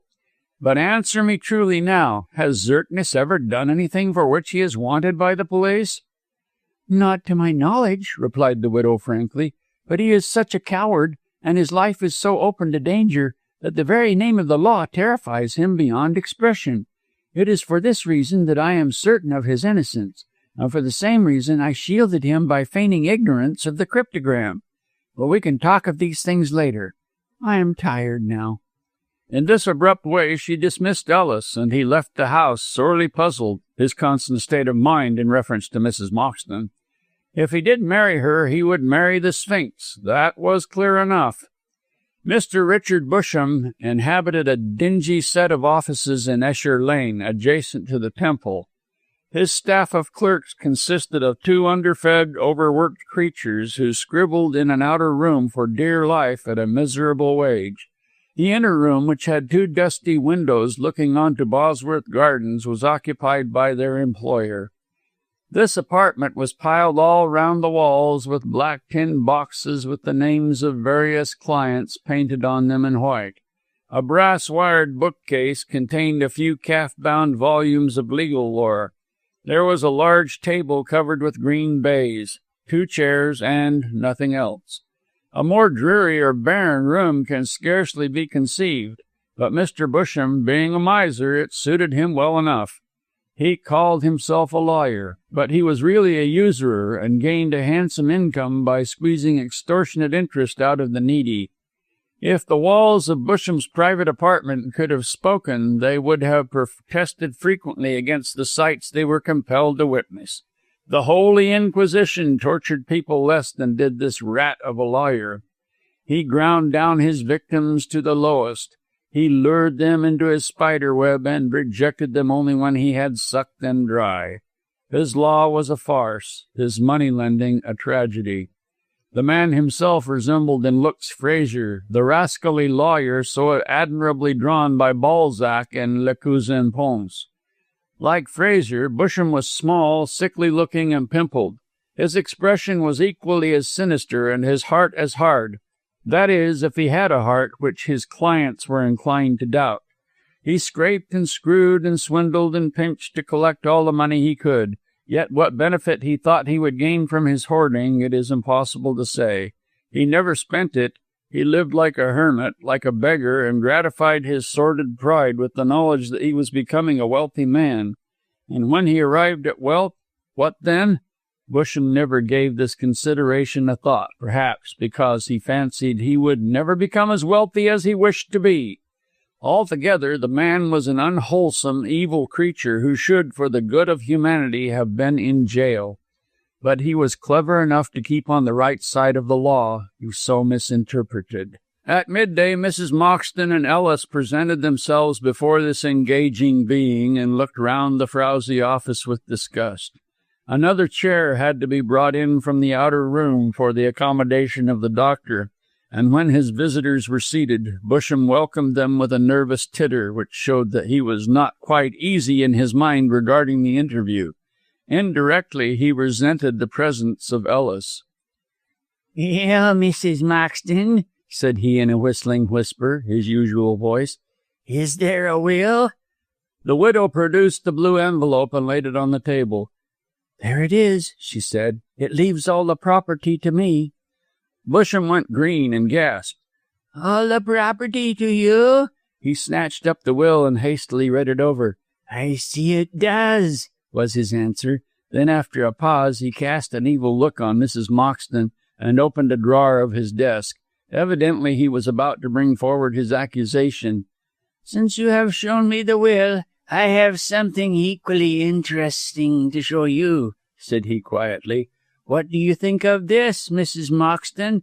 And on the table he laid a bone-handled carving knife, on the blade of which were dull, dark stains of blood. Chapter 13. Mrs. Moxton's Surrender. The widow turned pale when she saw the knife and, unable to speak, looked at Ellis. The doctor understood that fleeting glance and at once threw himself into the breach. "Where did you get this?" he asked Busham sharply. The lawyer, scenting an enemy, looked mistrustfully at the speaker out of his rat's eyes. "Your pardon, sir? Who are you?" he demanded with a kind of snarl in his voice. "I am Dr. Ellis, who examined the body of Moxton. I am also the friend of Mrs. Moxton, and I came here to assist in this interview." "And suppose I refuse to allow you to assist?" "In that case, I shall know how to account for your possession of that knife." Busham gave a kind of screech and threw himself halfway across the table, shaking with anger. "You dare to insinuate that I killed my cousin?" he asked in a whisper. "Why not? You were with your cousin on that night." "It is a lie." "It is the truth," cried Mrs. Moxton, finding her voice. "Rudolph saw you following Edgar from the station." "And who is Rudolph?" "Monsieur Zerknitz, my brother." "Another of your shady gang? I dare you to—" "Speak more civilly," interrupted Ellis, starting up, "or I shall twist that lean neck of yours." At once the innate cowardice of Busham became apparent. Shaking and white, he dropped back into his chair, terrified at the doctor's angry look and menace. Yet withal he could not curb his venomous tongue. "Violence!" he gasped. "You do well, Mrs. Moxton, to bring your bully here." "What? You will have it!" cried Ellis angrily. Busham flung himself out of his chair and shot up one of the dirty windows. "Another step and I call the police," he whispered. "Do so, and I shall give you in charge." "Me in charge? For what?" "For killing Moxton. You were with him shortly before his death." With a scared look, Busham drew down the window and returned to his desk. "I am safe from your violence, I hope," he said, looking apprehensively at Ellis. "So long as you are civil to Mrs. Moxton, I won't touch you," replied the doctor coolly, and in his turn sat down. laughed Busham, nervously rubbing his hands. "It will be as well to conduct this interview quietly." "I think so," observed Mrs. Moxton with an expressive glance at the knife, "for your own sake." "Say rather for yours, Mrs. Moxton." "What do you mean?" "That will take some time to explain. If you would rather be alone with me—" "Alone with you?" repeated the widow in tones of disgust. "I would rather be alone with a serpent. Dr. Ellis shall stay at my particular request." "Dr. Ellis has no intention of leaving," remarked that gentleman, and folding his arms, relapsed into a grim but observant silence. Busham, with a vexed air, scratched his chin with one lean finger. "As you please," said he, with apparent carelessness, "but he will not think much of you when I tell all."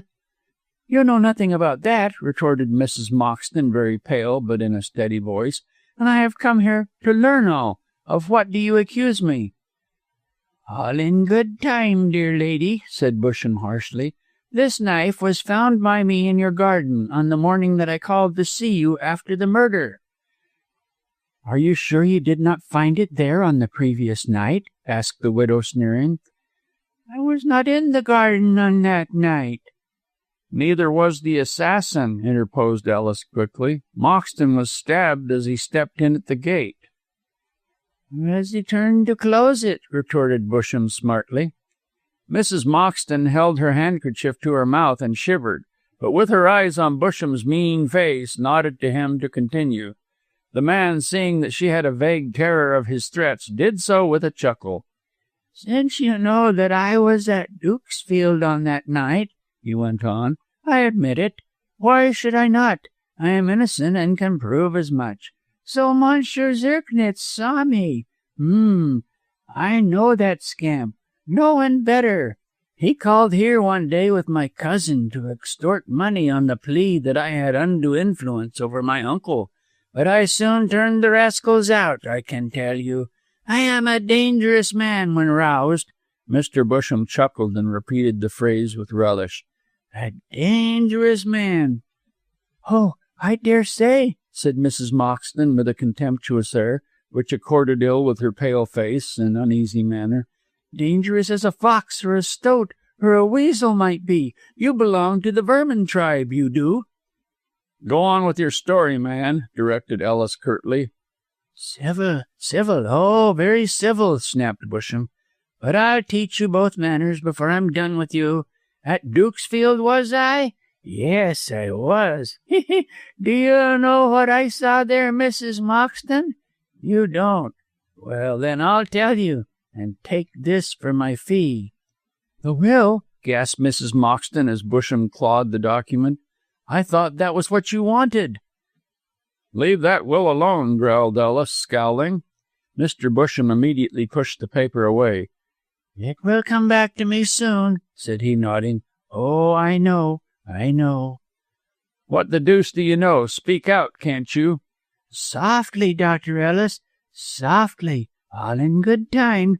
Maybe you won't be so pleased with my knowledge when you are possessed of it." "I am the best judge of that. Go on. You were at Dukesfield on the night of August 16th? "Yes, I was," cried Busham with sudden energy. "I received intelligence of my uncle's death, and knowing that a new will had been made, that Edgar was the heir, I wished to inform him of the good news. From that scamp Zirknitz, I learned that Edgar went night after night to the Merryman Music Hall in Soho, so I sought out the place in the hope of seeing him. I did see him," sneered Busham, "and as usual he was drunk, not in a fit state to talk business. When he left the hall to go home, I followed his cab in another, thinking that the fresh air would sober him. But at Charing Cross Underground Station he had 2 more drinks, and more intoxicated than ever stumbled into a carriage. I went into another, thinking it best to see him home, lest he might come to harm." "You were very solicitous for the safety of one who had robbed you of a fortune," said Ellis with a cynical look. "That's just it," cried Busham, slapping the table with the open palm of his hand. "He was to get the money, and I wished to gain his goodwill and take what pickings I could. Half a loaf is better than none, isn't it? If Edgar had lived, I would have got the money, somehow. Even you, Mrs. Moxton, would not have prevented that." "Even I?" repeated the widow bitterly. "Heaven help me! I would have been the last person to prevent your robbery. I never had any influence over Edgar. Go on, Mr. Busham. Did you succeed in ingratiating yourself with my husband by announcing the good news of his father's death?" "No, I didn't," snarled the lawyer. "I saw him quarrel with Zirknitz on the platform of the Dukesfield station, and then I watched him leave." "Not only watched him, but followed him," said Ellis. "Yes, I wanted to see how he would get home. I tried to speak to him, but being drunk, he swore at me and struck out with his cane. Seeing that there was no good to be got out of him in his then state, and that it would be useless to tell him the news, I resolved to defer the appointment until the next morning, when I hoped to find him sober and repentant. He went away.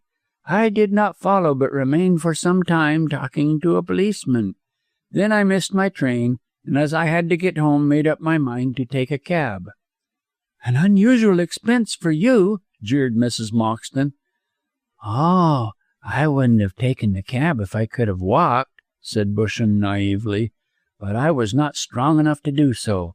All the cabs at the station had carried away the theatre people, and I went down the road to the cab rank in the middle of Dukesfield. There was one cab there, but just as I turned the corner, a woman came running down the road and jumped into it. She was crying and trembling and wringing her hands. I saw her face in the light. It was you, Mrs. Moxton." "One moment," said the widow, as Ellis was about to contradict this preposterous statement. "I never saw you until after the death of my husband, and you never saw me. How, then, did you recognize me?" "Oh, that was easy. Edgar gave me your picture." "I should not have thought that Edgar was sufficiently friendly with you to do that." "He was when I lent him money," said Busham quietly. "Why did you lend him money?" "Because several times he called on me and threatened to see his father. I did not want him to do that, lest he should be forgiven, so I lent him money on condition that he did not go. Uncertain of what his reception would be, he took my bribe and stayed away. On one of those occasions, he showed me your photograph, Mrs. Moxton." "Edgar was forgiven after all," said the widow, ignoring this last remark. "Yes, but the forgiveness did not do him much good. He. "Mr. Busham," burst out Ellis, who could no longer be restrained, "you did not see Mrs. Moxton enter a cab that night. The lady was her sister." "I know about the sister," said Busham. "The twin sister. Zirknitz told me." "Are you friendly with Zirknitz?" asked Ellis, with unconcealed surprise. "Very," retorted the lawyer with an ugly grin. "I lend him money." "Lend money to a scamp like that, whom you hate, who will never repay you?" Busham scratched his chin. "Oh, as to that," said he, "I know what I am about, you may be sure. So it was your sister, Mrs. Moxton? Bless me, how like she is to you. A twin, of course. I see. Why was she crying and flying?" "She may have cried because we quarrelled on that night," said the widow in an agitated tone. "But she was not flying. She merely went home." "To 32 Geneva Square, Pimlico. I know. "How do you know?" "Because I picked up another cab and followed her." "Why did you do that?" "I thought she was you and wished to know where you were going at that hour of night. Your sister going home? Ah, that explains it." "So far, so good, Mr. Busham," said Ellis, weary of this talk. "But what about the knife?" "I called next morning at Myrtle Villa after hearing of the murder. I searched the garden for traces of the criminal and found that knife hidden behind some laurel bushes." "It was not hidden," cried Mrs. Moxton. "It was thrown there by Edgar." "Ah, you acknowledge that the knife is your property," said Busham. "Why should I deny it? That knife is ours. It was tossed into the garden by Edgar." "And this is rust on it, no doubt," said the lawyer, touching the stains. "Not blood, then, Mrs. Moxton?" The widow rose with an agitated face, and, snatching up the will, thrust it into Busham's hand. "Take it, and say no more," she said harshly. "Mrs. Moxton, the will!" cried Ellis, jumping up. "Let him destroy it. Let him take and keep the money." "Thank you, and in return I shall hold my tongue. If you like, you can take the knife," said Busham. Mrs. Moxton picked it up, thrust it into the pocket of her cloak, and, without a glance at the amazed doctor, left the room. As she did so, Busham stepped across to the grate in which a starved fire was burning and deliberately placed the will on the coals. Before Ellis could prevent it, the document was ablaze, and shortly nothing remained but black tinder. "Now," snapped Busham, pointing to the door, "you can follow her." Chapter 14. The Pimlico House. Having seen Busham commit a felony by burning the will, Ellis left the office. He did not even protest against the destruction of the document, since it was none of his business to do so.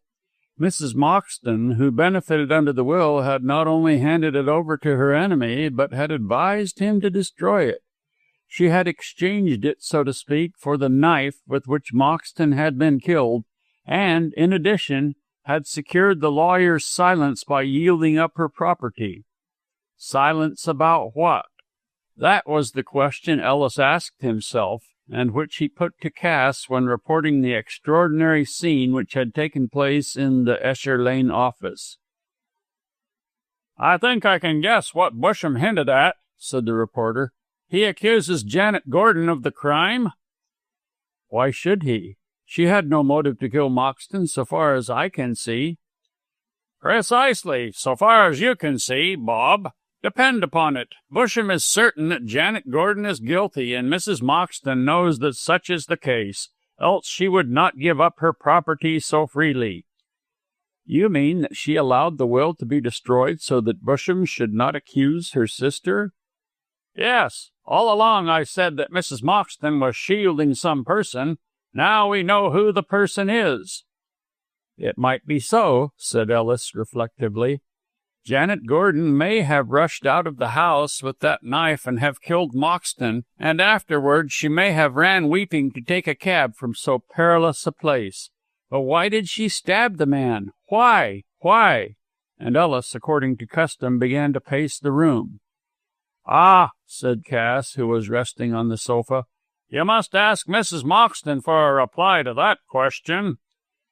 "She won't reply to it. For some reason which I cannot fathom, she persistently keeps me in the dark." Mused the journalist.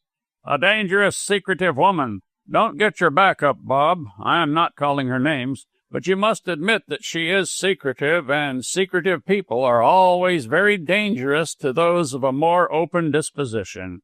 But how did Mrs. Moxton excuse herself for letting Busham burn the will?" "I don't know, Harry. I have not seen her since she left the office with that knife concealed in her pocket." "What? Did she not wait for you outside?" "No," replied Ellis gloomily. "There was not a sign of her, although I searched all around. What is queerer still, she has not been home since. I have called twice at Myrtle Villa this afternoon, but no one is there." "Queer. I wonder what she is up to. After all, Bob, the burning of the will does not amount to much. Mrs. Moxton, as the dead man's widow, retains half the money. Busham has not got the whole." "No, but he will get it," said the doctor vehemently. "He'll not keep silence in spite of her giving up half. He will blackmail her into giving up the whole by threatening to betray her sister." "You forget. By burning the will, he has committed a felony. If Mrs. Moxton is clever, she can checkmate him with that." Ellis shook his head doubtfully. "I think not, Harry. She might get him put in prison, but then in revenge he could hang her sister. No, Busham is all right on that point. He would not have burnt the will had he not known how to protect himself." Cass stared at the ceiling and mused for a few moments. "From what you tell me of Zirknitz," he said at length, "I am not inclined to trust that man. He is too thick with Busham, and moreover he is a venal creature who would sell any information for money." "Do you think he is in league with Busham?" "I would not put him on so high a plane. I think he is the tool of Busham, though. I should not be at all surprised to find the whole of this mystery traced to that Esher Lane office." "What? Do you think that Busham is guilty?" "No, he is too clever to risk his neck." "Zirknitz?" "No, the Austrian is a coward." "Then what do you mean?" "I hardly know how to explain," said Cass. "I fancy old Moxton's money is at the bottom of all this business, and that Busham is the moving spirit. Watch him, Bob. He is the clue to the mystery." "I don't know. He is too crafty for me to tackle directly, but I might get at his secret through other people. The person to question, Harry, is Janet Gordon. Mrs. Moxton evidently thinks her guilty, and to save her surrendered the property. Now I wish to see the girl personally and judge for myself." "Mrs. Moxton won't speak out." "Hitherto she has refused, but in the face of the destroyed will she may do so. I shall question her closely when I next see her." "You are still firm in your belief about her honesty?" "Yes, and I still love her," said Ellis firmly. "Depend upon it, Harry, when the truth comes to light, Mrs. Moxton will not be to blame."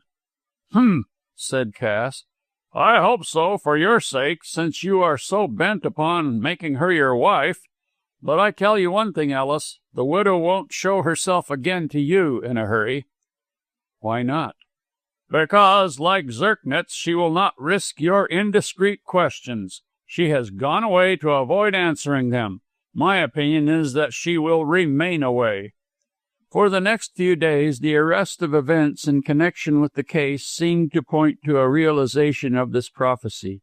Mrs. Moxton did not return to Myrtle Villa, and it remained shut up and empty. Dr. Ellis called at least once a day, but on no occasion did he find the widow within. From the time she vanished so suddenly from Busham's office, he never set eyes on her. Firm as was his belief in her innocence, Ellis began to have his doubts about her absolute rectitude. Why had she vanished? Why did she remain away from her best friend, as she considered him to be? Whither had she gone? Ellis wondered if he could trace her, but after consideration decided in the negative. There was no clue to her hiding place. She had disappeared as a drop of water in a mighty ocean. Failing in his attempt to trace the widow, Ellis made up his mind to follow another clue. For this purpose, 4 or 5 days after Mrs. Moxton's disappearance, he sought out number 32 in Geneva Square, Pimlico. Here, according to Busham's statement, he expected to find Janet Gordon. Everybody in London knows Geneva Square. It obtained an unpleasant celebrity in connection with the tragedy of the Silent House, and was given as a sketch in many weekly papers at the time of the murder. The Silent House is pulled down now and its position occupied by a brand-new mansion of red brick, which amongst the sober grey houses of the square looks like a purple patch on a ragged cloak. Number 32 was in the corner of the square, and from the notice in the window Ellis saw that it was a boarding house. On inquiring for its mistress, a sluttish servant introduced him into a tawdry drawing-room, where he found himself in the presence of a lean, yellow-faced woman, overdressed and effusive in manner. At one time of her life, Mrs. Amber, such she informed him was her name, must have been very pretty, but the years had turned her into a lean and withered hag of the wrong side of 40. She wore a gaudy pink tea-gown, trimmed with cheap black lace, and carried on wrists and neck a considerable number of jingling ornaments, inexpensive and showy. For the sake of her faded beauty, the window blinds were drawn down, and Ellis found himself in a kind of subdued twilight. Mrs. Amber was affected and garrulous, but on the whole did not appear to be an ill-natured woman. She seemed to have a high opinion of Janet Gordon. "Dr. Ellis," said she, disposing herself in a graceful attitude in a basket chair, "do you wish to see me with a view to becoming a lodger?" "No, madam, I have come to inquire for Miss Gordon." Mrs. Amber raised her painted eyebrows. They were painted, although the obscurity of the room prevented the fact from becoming too apparent. "You are a day after the fair, doctor," said Mrs. Amber with an artificial laugh. "I regret to say that Miss Gordon has left us." "Left this house?" said Ellis, astonished at this information. 3 days ago she left us. Her sister came for her and took her away. I am very sorry Miss Gordon is gone. I always had, and always shall have, the highest opinion of Miss Gordon. Of course, she was not the kind of person with whom I have been accustomed to associate," added Mrs. Amber, arranging the bracelets on her lean wrists, "being only an attendant at a low music hall. Still, she was thoroughly respectable, and a thorough lady. I will say that. You wonder, perhaps, Dr. Ellis, that I should have a lodger of that occupation. But I am liberal in my views. I was on the boards myself many years ago. You must have heard of the beautiful Miss Tracy who appeared in the burlesque of Cupid at the Piccadilly Theatre. I was Miss Tracy. I was Cupid, and I retired only when I married Mr. Amber. Ah," sighed the ex-actress, "he is dead now, and I keep a boarding house. Such is life." As soon as Ellis could cut short these biographical reminiscences, he did so. "I'm sure that Miss Gordon is all you say, madam," he observed politely, "but can you tell me where she is now?" "No," replied Mrs. Amber promptly, "I cannot.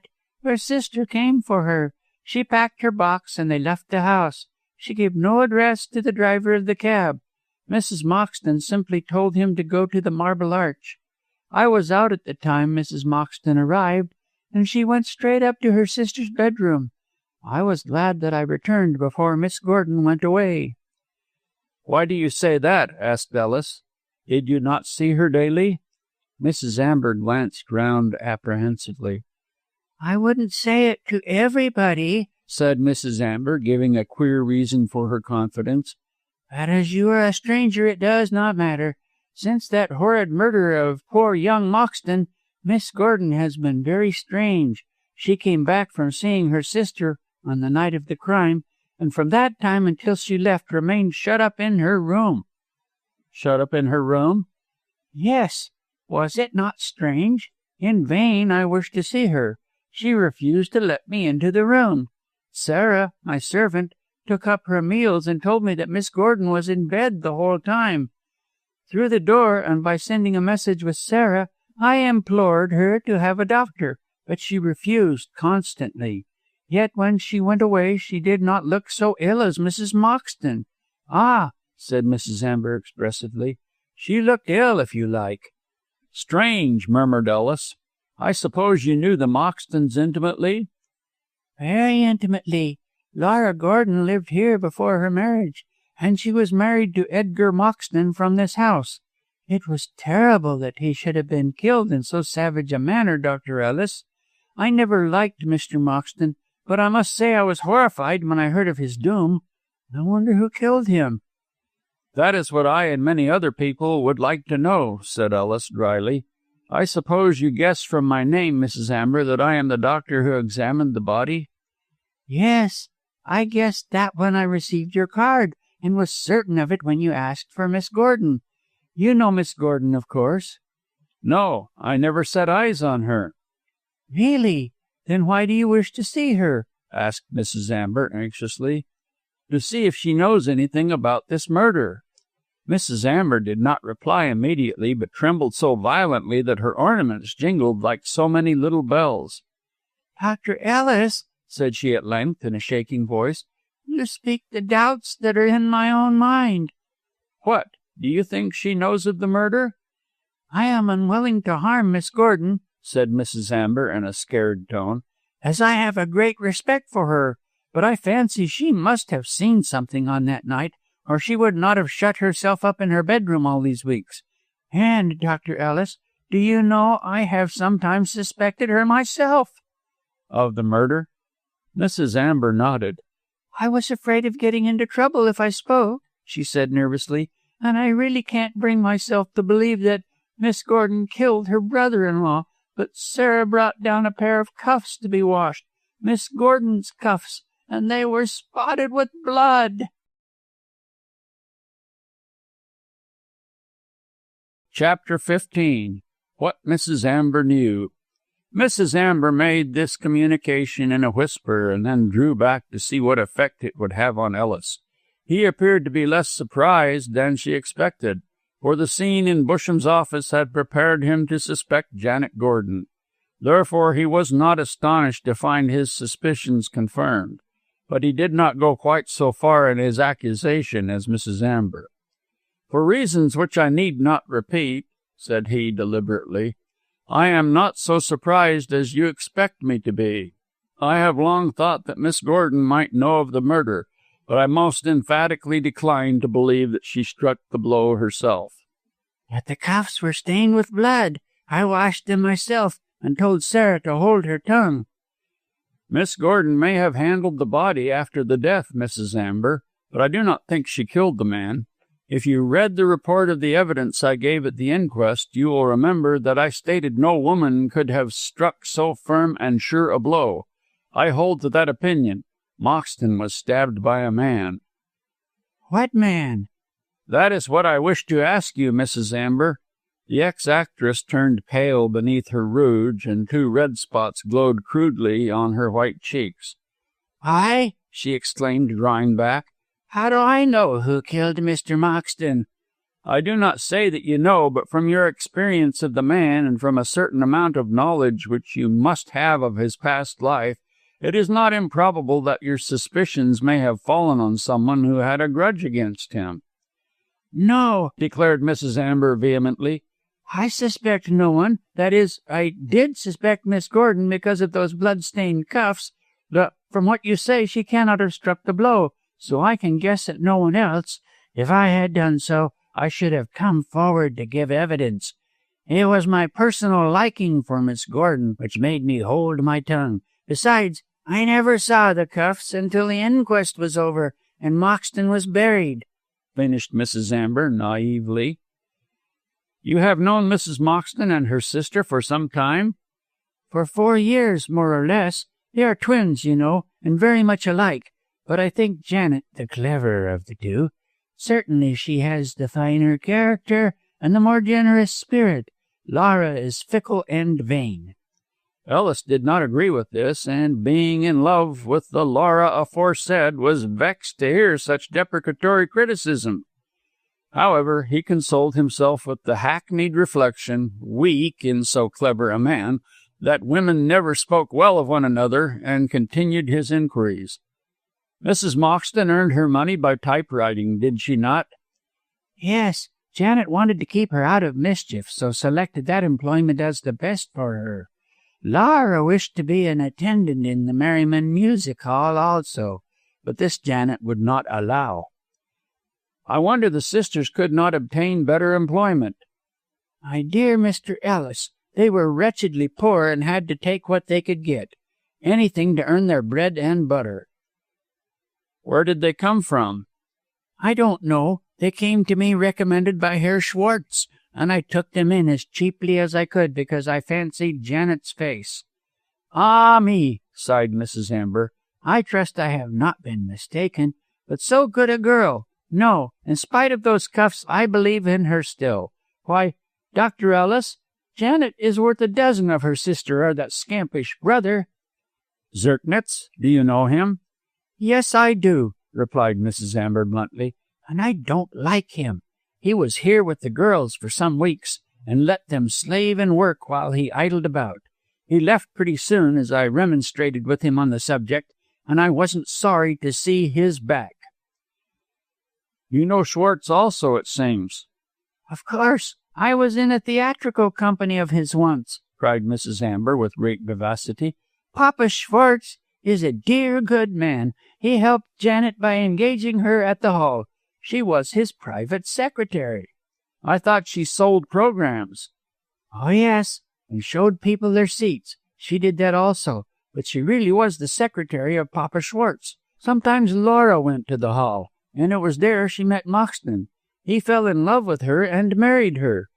She brought her pigs to a pretty market, said Mrs. Amber vigorously but vulgarly, but she would marry the beast in spite of all that Janet could say. Do you know about Captain Garrick? And Hilda? Of course I do. They lived with me for some time. Poor girl. She is blind, and Papa Schwartz is devoted to her. What about her father? Mrs. Amber shrugged her shoulders and jingled her bracelets. Oh, he is well enough, said she in a disparaging tone. A broken-down military dandy. Hilda would be in the workhouse so far as he is concerned. It is Papa Schwartz who keeps them both. In spite of his reputation, Schwartz seems to be a good man, said Ellis musingly. You say that he engaged Janet Gordon as his private secretary? How was that? He knew her in Germany or Austria or somewhere. Indeed. Have she and her sister lived abroad? Yes, for a considerable time, I believe. Their stepfather was a Monsieur Zirknitz, as I learnt from that horrid Rudolph, but I really do not know anything about their past life, Doctor. Janet held her tongue, and so did Laura, in spite of her frivolity. Who they are or where they came from, I do not know. Papa Schwartz might. I shall see him about it. There appears to be some mystery about these girls, Mrs. Amber. I agree with you, Doctor, but I am certain they are ladies. Did you see Miss Gordon when she arrived here after the murder? No, she came in after midnight and used her latchkey. I thought nothing of it at the time, as her business kept her out late. But when I wished to see her about the murder, which was in the morning papers, she refused to let me enter the room. I never saw her until 2 or 3 days ago, when she went away. Did Mrs. Moxton come to see her? No, Mrs. Moxton never came near her except this last time to take her away. Where they have gone, I know no more than the man in the moon. Did anyone come to see her while she was in her bedroom? Papa Schwartz did, but she refused to admit him. I wonder if he will know their whereabouts. He might, said Mrs. Amber with a nod. Janet is his secretary. She was, but she is not now, contradicted Ellis. She gave up her place. Mrs. Amber's face expressed unqualified amazement. "Dear me, how does she intend to live?" "I don't know. Mrs. Moxton may keep her." "But Mrs. Moxton hasn't a shilling. Her husband's father disinherited him for marrying her." "Oh, she will come in for some of the property," said Ellis, trying to explain without mentioning about the burnt will. "Old Moxton died intestate, so half his estate will go to his son's widow. But tell me, Mrs. Amber, do you know a man called Busham?" "No, I never heard the name."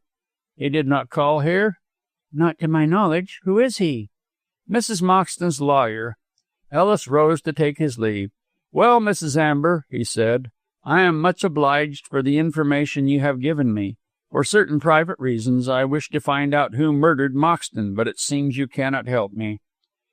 "No, I know of no one. I cannot guess who would be such a villain, but if anyone knows, it will be Janet Gordon. She must have handled the body, as those blood-stained cuffs show." "You knew that she was at Dukesfield on that night?" "Yes, she told me she was going, and that Monsieur Zerkness intended to fetch her home. That was why I wished to see her next day, when the papers were full of the murder. I thought she might know something about it." "And I am sure she does now," cried Mrs. Amber. "Else why did she shut herself up in her room all these weeks? I wouldn't have stood it from anyone but Janet Gordon, I can tell you." "You appear to have a great admiration for her." "I have. Women, Dr. Ellis, do not as a rule admire one another, but when I know how Janet Gordon has protected that silly sister of hers and looked after her scampish brother, I think of her as one of the noblest women I have ever met." With this eulogy bestowed, in the opinion of Dr. Ellis, on the wrong woman, Mrs. Amber parted from him with theatrical effusion. The doctor left the Pimlico house in a musing frame of mind. It was strange that Mrs. Amber, who seemed to be a good-natured woman in spite of her many affectations, should think so little of Mrs. Moxton.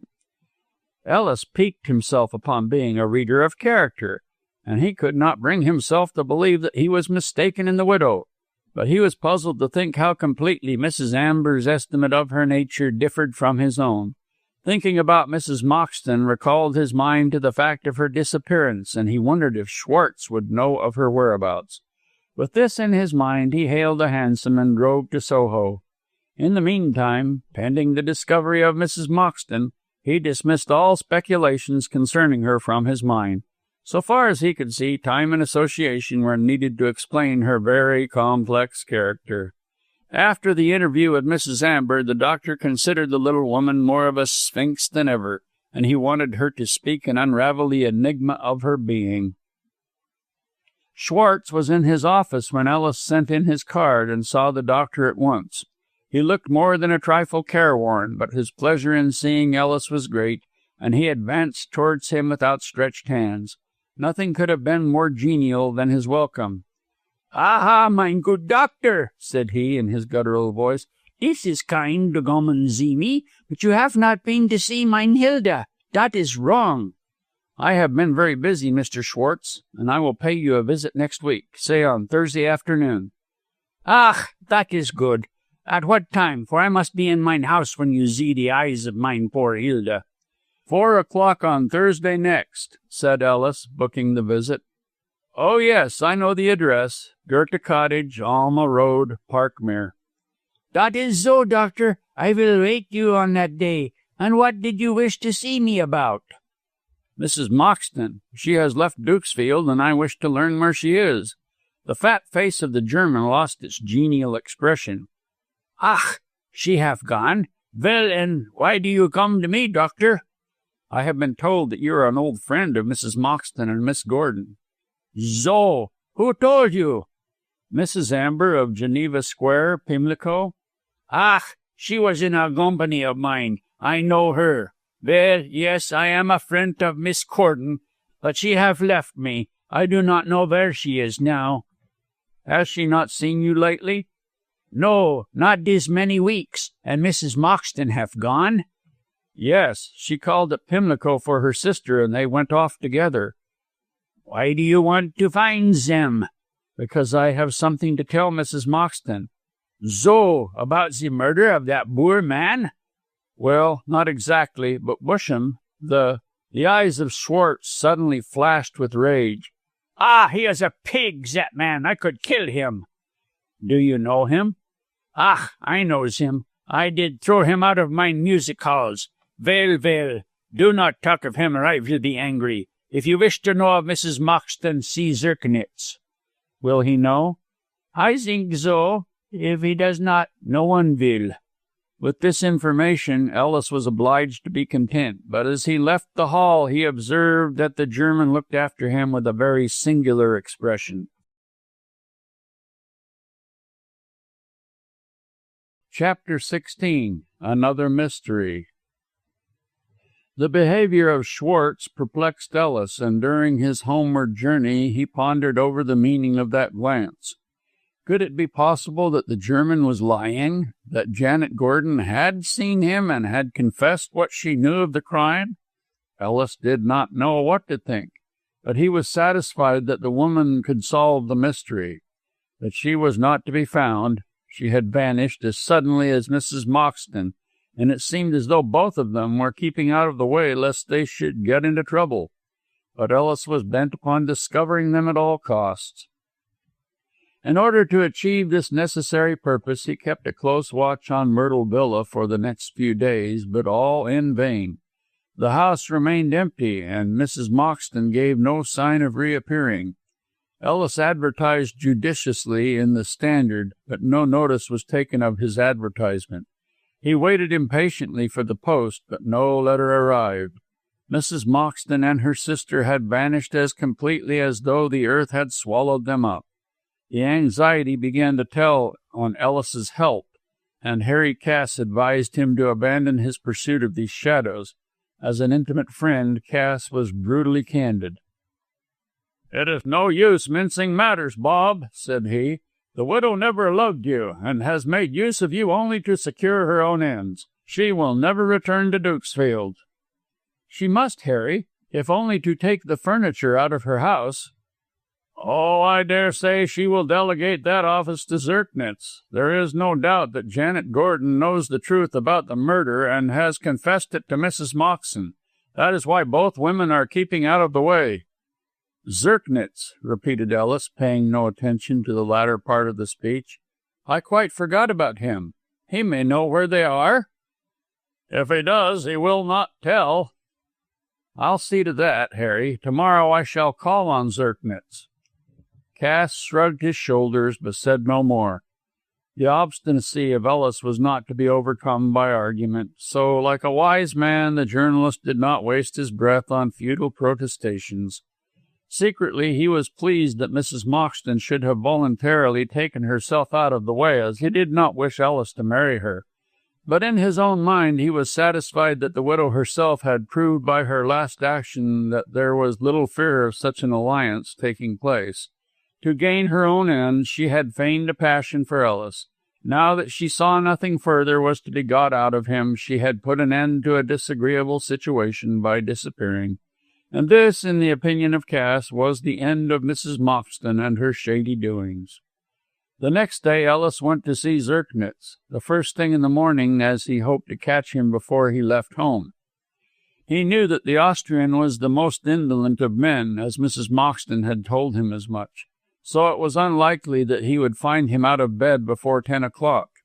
The doctor presented himself at the Bloomsbury lodgings shortly before 11, and found that even at so late an hour Zerknitz had not shaken off his slumbers. A smart maidservant conducted him into an elegantly furnished sitting-room and took in his card. Shortly she returned with a message that Monsieur Zerknitz in 10 minutes would be at the disposal of his visitor. Like its owner, the room was very pretty. Wherever Zerknitz got the money to pander to his luxurious tastes, he certainly knew how to spend it.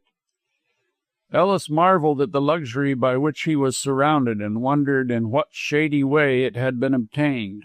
The walls were hung with Japanese silks of marvelous design and coloring. The floor was covered with a velvet pile carpet of pale green, with a pattern of primroses. Green silk curtains draped the windows.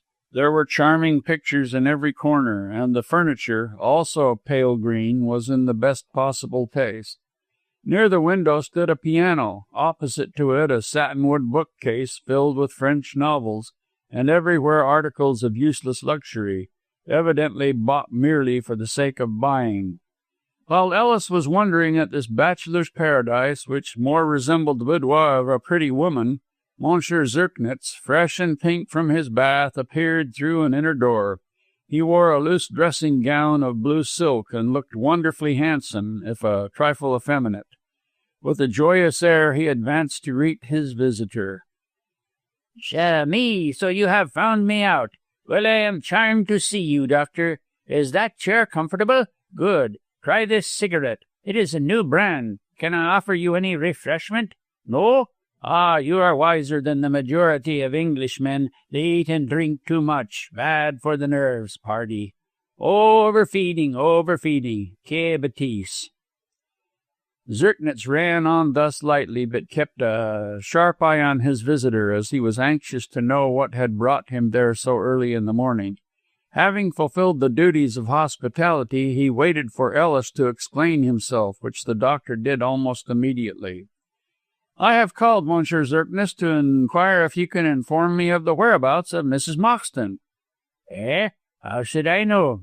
Am I my sister's keeper? Is she not in Myrtle Villa, Dukesfield?" "No, she has not been there for 5 days. Your sister Janet has disappeared from Pimlico also." "How do you know of that, my brave doctor?" demanded Zirknitz, mockingly, yet with a shade of anxiety in his manner. "Because I called there. Mrs. Amber informed me that Mrs. Moxton had taken away Miss Gordon. She did not know whither they had gone. I thought you might have some idea." "I fear, monsieur, I cannot assist you. I have not seen Mrs. Moxton since that day you spoke to me at Dukesfield. My sisters leave me much to myself. Why do you wish to see them?" "I have my reasons," said Ellis stiffly. "And they are connected with that murder. Mon cher Ellis, soyez tranquille. I do not want to penetrate your secrets. I do not know where mesdames my sisters are, but if I did I should tell you most assuredly, in spite of your bad opinion of me. But I am pleased you have come." Here Monsieur Zirknitz rose and touched an electric button. "You will hear from my landlady that I was here on the night our dear Edgar was killed." "I don't want any evidence to prove that, Monsieur Zirknitz. I am satisfied that you are innocent." "Bon, but there is a doubt in your suspicious English mind which peeps out of your eye. Ah, here is Jane. Jane," addressing the smart servant, "will you be so kind as to tell Mrs. Pastor I wish to see her at once?" "A pretty girl, Jane," resumed Zirknitz as she vanished.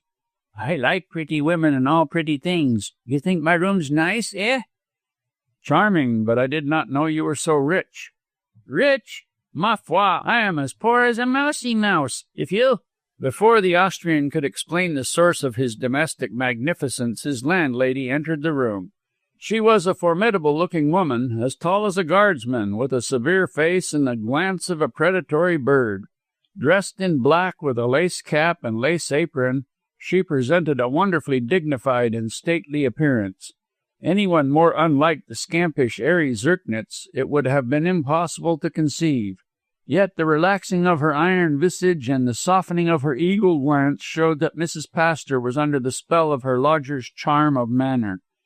He greeted her with a sunny smile when she entered and pointed to a chair, but Mrs. Pastor tacitly refused to be seated and continued to stand bolt upright in the doorway. "Chère madame," said Zirknitz in his most caressing tone, "this is Dr. Ellis of Dukesfield, who examined the dead body of my brother-in-law, Mr. Moxton. He wants to know at what hour I returned here on the night of August 16th last, the night of the murder." "Is it possible, sir, that you suspect Monsieur Zirknitz in any way?" asked Mrs. Pastor solemnly, addressing herself to Ellis. "No, I do not. Monsieur Zirknitz is performing a little comedy for his own satisfaction." "Eh bien," said Rudolph with a graceful wave of his hand. "Then for my own satisfaction, madame, tell this dear doctor what I ask." "Monsieur Zirknitz returned here at 11:45, said Mrs. Pastor. "I was still out of bed, and I admitted him myself. Next morning, when we were informed of the murder, Monsieur Zirknitz begged me to take note of the time." "Most assuredly," broke in the Austrian impetuously, "for evil people might have accused me of the murder, since I was at Dukesfield then. But you see, my brave Ellis, I was here before 12. As Monsieur, mon beau-frère, met his fate by your own showing about 11:30, I must be innocent." "I quite believe in your innocence," said Ellis, rising. "There is no need to convince me so thoroughly. Thank you, Monsieur Zirknitz, for the trouble you have taken in proving your case. Since you know nothing of the whereabouts of your sisters, my errand here is at an end. I shall go now." "Ah, I am sorry to lose you. Je suis désolé, mon bon ami. Another cigarette? No? Goodbye. Au revoir. Some day we shall meet again. Mrs. Pastor, may I ask you to conduct Monsieur, mon ami, to the door?" The landlady bowed solemnly, and leading Ellis from the society of this graceful babbler, dismissed him with a second bow into the street. And in this unsatisfactory way ended the doctor's visit to the Austrian. Unsatisfactory because he had obtained no information save that Zirknitz was innocent of the imputed charge, a conclusion at which Ellis had long since arrived. That same evening, after supper, he informed Cass about the alibi, but found that the journalist was less ready to accept the information. "I don't trust Zirknitz," said he emphatically. "Neither does Schwartz. The man is a bad egg.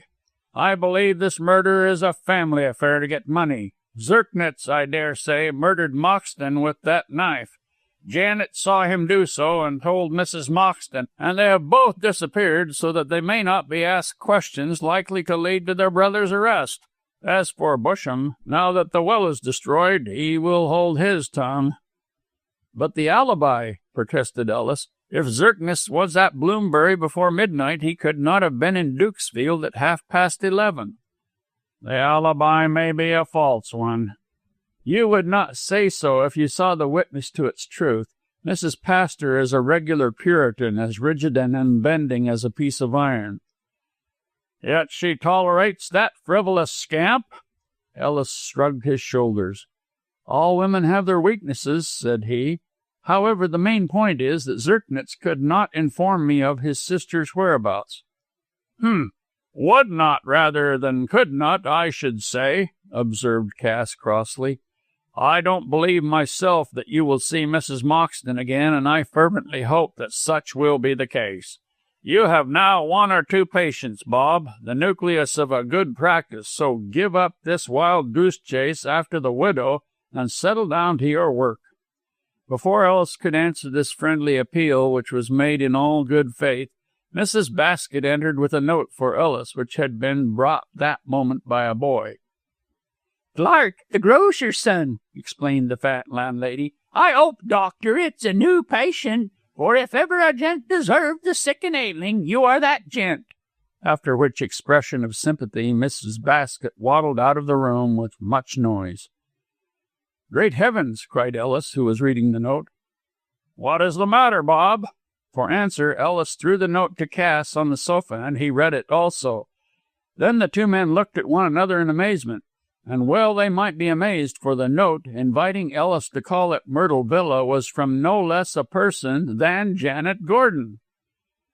"Why should she write to me?" asked Ellis, on finding his tongue. "Mrs. Moxton must have told her about your friendly spirit. Perhaps she wishes to confide in you, and her sister has brought her to Myrtle Villa for that purpose. Shall you go, Bob?" "Go? I should think so. Tonight I may learn the secret of the murder." And Ellis, putting on hat and coat, immediately left the room in a great hurry. He ran rather than walked to Myrtle Villa, and to his joy saw a light in the sitting-room window. Mrs. Moxton, the woman he loved, had returned, and Ellis could hardly restrain his joy when the widow herself opened the door to him. After greetings, hurried and brief, were over, she conducted him into the sitting-room. At once Ellis looked around for the writer of the note. "Where is your sister?" he asked. "She is in the next room. You will see her soon. But you are making a mistake, Dr. Ellis. I wrote that note asking you to call." "You? Good heavens! Then you are—" "I am Janet Gordon." It is my sister who is Mrs. Moxton. Chapter 17. A Life History. To say that Ellis was amazed by the discovery that the pseudo Mrs. Moxton was really Janet Gordon would be to give a feeble idea of his feelings. For some moments he was too thunderstruck to speak, and remained staring at Miss Gordon as though she were a ghost. Seeing this, the girl, for she was no more, gently took his hand and guided him to a comfortable chair by the fire. Then she sat down at his elbow and explained herself seriously. She was as pretty as ever, but her cheeks were pale. There were dark circles under her eyes, and she had the nervous, agitated manner of one suffering from a great strain. "Yes, I am Janet Gordon," said she with a sigh, "and I have been masquerading as my sister ever since the terrible night of her husband's murder. My reasons for so doing you shall learn later on, for I am determined to tell you the whole truth of this matter so far as it is known to me." "This is the secret you have been keeping from me?" said Ellis, much agitated. Miss Gordon nodded. "I was afraid to speak before even to so good a friend as yourself, but I find that I can bear my burden no longer, so I turn to you for help and comfort. You must aid me. You must see after my unhappy sister who lies in the next room." "Is she guilty of the murder?" asked the doctor, rather harshly. No, no," cried Janet, trembling. "She is innocent, although appearances are against her. You will hear her story about that night from herself, but first I intend to relate my life history. I do not wish you to have a wrong opinion of me, Dr. Ellis." "I could never have that, Miss Gordon," said Ellis promptly. "I always believed that you were more sinned against than sinning. I wonder I did not guess at your identity before. Schwartz and Mrs. Amber both spoke highly of you, and I could not reconcile their opinion of Mrs. Moxton with what I knew of you under that name. Your explanation makes it all clear." "How do you know Mrs. Amber?" "I went there to see the supposed Janet Gordon, and Mrs. Amber told me that you, that is, Mrs. Moxton, had gone." "I was afraid to leave my sister there after what Bushen said," replied Janet with a troubled air. "I let him burn the will so that he might hold his tongue about Laura, for I saw that he suspected her. I took Laura to Bayswater, where she lived quietly for the last few days. But she is ill, and seeing no way out of the difficulty, and being in want of money, I resolved to bring Laura here to ask for your help." "It will be freely given, I assure you." In spite of the gravity of the situation, Ellis looked at his companion with so meaning a gaze that her cheek flushed and her eyes dropped before his. Yet she raised a deprecating hand to quell his emotion.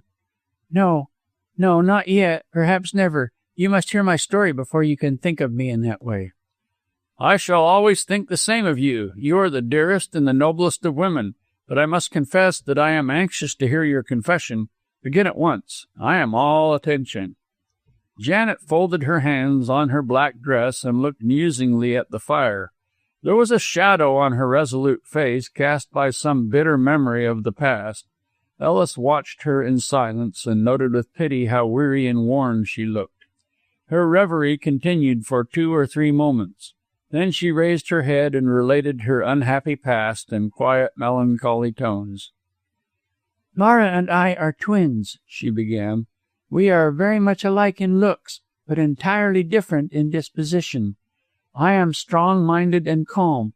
She is frivolous and highly excitable. Indeed, sometimes I think she is not right in her senses, so furious are her rages. She has the fiery Celtic nature inherited from our mother, who was a Highland woman. I am more like my father, who was a calm-tempered, persevering man. We were born in Edinburgh, where my parents lived for some years after their marriage. My father was a doctor and made a great deal of money." "How strange that I should be a doctor also," said Ellis, meaningly. Janet smiled and shook her head at the interruption. "As I say, my father made a great deal of money," she continued, "for he had a large and increasing practice. But a chill he contracted while visiting a patient in the country carried him off when Laura and I were 10 years old. My mother was left a widow and well off, so taking a dislike to Edinburgh after her husband's death, she travelled abroad. For some years we wandered on the continent. and Laura and I were educated at several schools, but my mother so wished to keep us beside her that I am afraid we gained little knowledge. However, we learned to speak French, German, and Italian, so we benefited in some degree by our roving. For some years things went on like this, until at Carlsbad my mother met with Colonel Zirknitz, who was in the Austrian army. Rudolph's father? Yes, Rudolph was then 18 years of age, Laura and I 15. My mother fell in love with Colonel Zirknitz, and hearing that she was rich, he married her, but I am sure that he never loved her. We went to Vienna and lived there for some time. Our stepfather was not unkind and treated my mother with every courtesy, but he was a gambler and a spendthrift. I see. The vices of Zirknitz are hereditary. Janet sighed. I suppose so, said she, but you must not be too hard on Rudolph, Doctor. His failings are hardly vices. He has many good qualities. Mostly negative qualities, I fear, Miss Gordon. You are fascinated by that splendid scamp like everyone else. That may be. Rudolph has not a fine character, and I have rather a contempt for him. All the same, I am fond of him, although sometimes I feel angry for being so. Of course, Rudolph grew up with me, so to speak, and I look upon him as a brother. He was always wild. He has never done anything all his life, and although I have great influence over him, I cannot get him to settle down. Is Colonel Zirknitz alive? Asked Ellis, anxious that she should proceed with her story. No, he died some time ago, but lived long enough to spend all my mother's fortune. And is she dead also? Yes, she is dead, sighed Janet. She died 6 months after her husband. I believe the loss of him broke her heart. He was a singularly fascinating man. After seeing the son, I can well believe that. What happened when you found yourself alone in the world? I came back to London with Laura. We were left penniless in Vienna, but Rudolph procured money somehow, by gambling, I fancy, and came to England with us. We left him in London, staying at Mrs. Amber's house in Geneva Square, and went to Edinburgh to see if our father's relations would help us. Alas, they would do nothing. So much for the world's charity, said Ellis cynically. Brutes! What made them refuse, or rather, what excuse did they make? The excuse that my mother had married a second time. I begged and implored them to help Laura, if not me, but as they refused, we came back to London.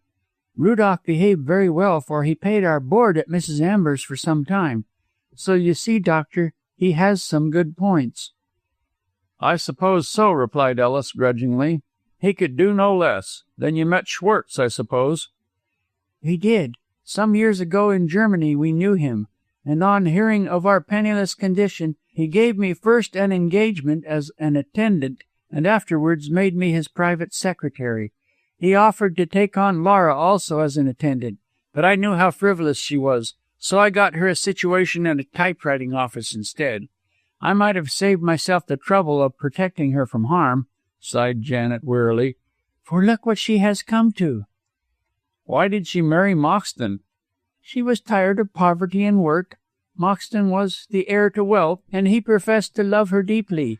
Against my will, she married the man. I think she was encouraged by Rudolph, who fancied Moxton, as a brother-in-law, would lend him money.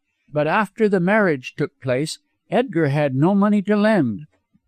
His father resented the marriage and cut him off with a shilling. With what money he had inherited from his mother, Edgar went abroad with my sister. He gambled and drank and treated Laura cruelly, as he accused her of being the cause of his ruin. They came back to England and lived in this house the life I described at the inquest, in the character of Mrs. Moxton. Ah, said Ellis, now you come to the crucial point. Why did you impersonate your sister? To save her from arrest and perhaps from death, replied Janet feverishly. I knew she could not face the inquest or protect herself, and knowing that few people in this district were acquainted with her looks, and being very like her myself as her twin sister, I seized the advantage offered and stepped into her shoes. You are a brave and noble woman, Miss Gordon. So all through these terrible months you have been fighting on your sister's behalf? Yes, she could not fight for herself. Rudolph, of course, knew the truth and supported me. Do you not remember how he called me Laura when you met him here?" "I remember," replied Ellis dryly. "He never faltered or hesitated once. I think the young man has a positive genius for intrigue. But now that we have arrived at this point, Miss Gordon, I should like to know what really happened on that night." "I will tell you all I know," said Janet frankly. "Then you shall see Laura and hear her story." She paused for a moment and continued in rapid tones. "I came here on that night to pay a visit to Laura, as I knew that Edgar would be at the Merriman Music Hall as usual. I found Laura in a state of nervous rage against her husband, as he left her at home night after night, kept her short of money, and was altogether cruel to her. Laura, as you must know, Doctor, has a neurotic temperament, and when angered lets her temper carry her beyond all bounds. She inherited this disposition with her Highland blood from our mother, who was likewise given to these fits of causeless rage. Often and often I implored Edgar not to anger Laura, knowing how dangerous she was when roused, but he neglected my warnings, and the pair were always fighting. I declare, Doctor, that a dread of what might occur kept me in so nervous a state that I grew quite ill. I came down here constantly to soothe Laura, and never remained absent for any time without expecting to hear of a tragedy." "I know the kind of irresponsible being your sister is," said Ellis, "and I do not wonder you were terrified. So the tragedy happened at last?" "It did, and on that night," answered Janet, much agitated. "But it is not as you appear to think, Doctor. Laura did not kill her husband." "What about the carving knife?" "Oh, Edgar was killed with that, without doubt. What was said in Dukesfield about Laura carrying the knife was true. She was afraid of tramps in her half-hysterical state, and whenever a ring came to the door, after dark, she never opened it without arming herself with the knife. In this way she confronted the telegraph boy who spread the rumor." "I wonder you did not take the knife from her," observed Ellis. "If I had, she would only have used a smaller knife. Well," continued Miss Gordon, "on that fatal night Laura was particularly angry with Edgar because she had been informed by Rudolph that he was flirting with Polly Horley. However, I managed to soothe her, and, as Rudolph never came for me as he promised, I left this house for the station a few minutes after 11. When I got near the station, I found that I had forgotten my purse and returned for it. Then, Dr. Ellis," said Janet, clasping her hands, "I came on a terrible sight. Edgar was lying dead on the path, and Laura was lying beside him. The moon showed at intervals, so I saw all quite plainly. Finding Edgar was dead, I thought Laura had murdered him, especially as the carving knife lay on the path beside her. Laura revived very soon, and said she had not killed Edgar. I dragged her into the house, but picking up the carving knife, she said it was the cause of all, and threw it behind some laurels.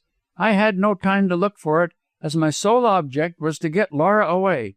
I made her put on my hat and cloak and take my purse, telling her to go to Mrs. Amber's and remain in her bedroom, and that I would impersonate her and see the matter through. Laura was beside herself with terror, saying she was innocent, but she had wit enough to see her danger if she stayed.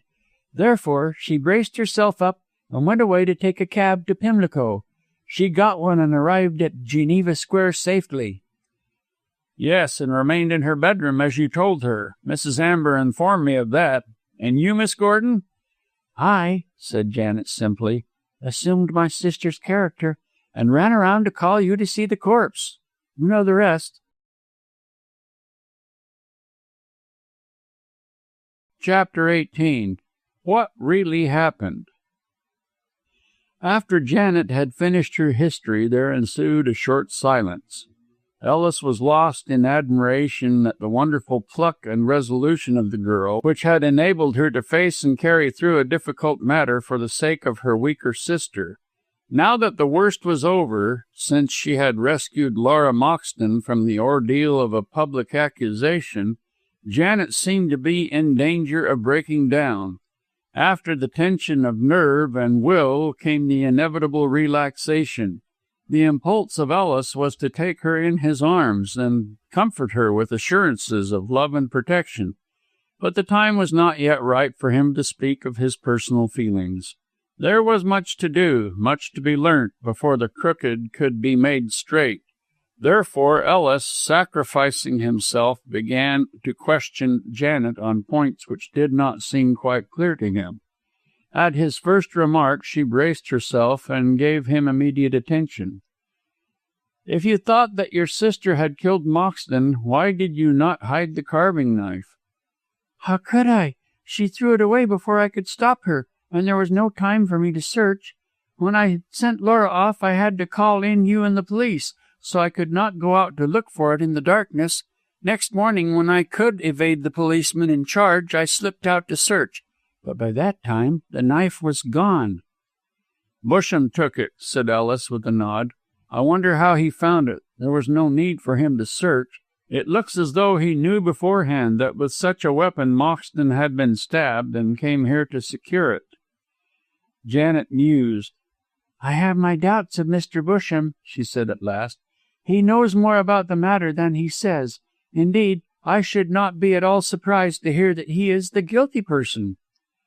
"Impossible. He declares that he can prove an alibi, that at the time of the crime he was talking to a policeman, and afterwards followed your sister to Pimlico."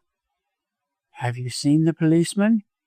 "No, but I intend to see him as soon as I learn his name or number from Busham." "He won't tell it to you." "I can but try, at all events. To do away with my suspicions, he may speak out. But, Miss Gordon, I have yet to learn how Edgar Moxton was killed." "Laura can tell you that," said Janet, rising. "Now that you have heard my story, you must listen to what she has to say. Then, Doctor, you will see how to save her. I was forced into the position I took up." "I shall be glad to hear Mrs. Moxton's story. Shall I come with you?" "No, Laura is not so ill as all that. She is merely lying down in the next room, and I will bring her in shortly." She left Ellis alone for a few minutes, which he employed in considering the possibility of Busham being implicated in the crime. Indeed, he himself might be the actual criminal. Zirknitz had seen him following Moxton from the Dukesfield station, and his subsequent acts were related by himself as harmless, but the story of the conversation with the policeman and the following of Mrs. Moxton to Pimlico might be invented to hide the truth.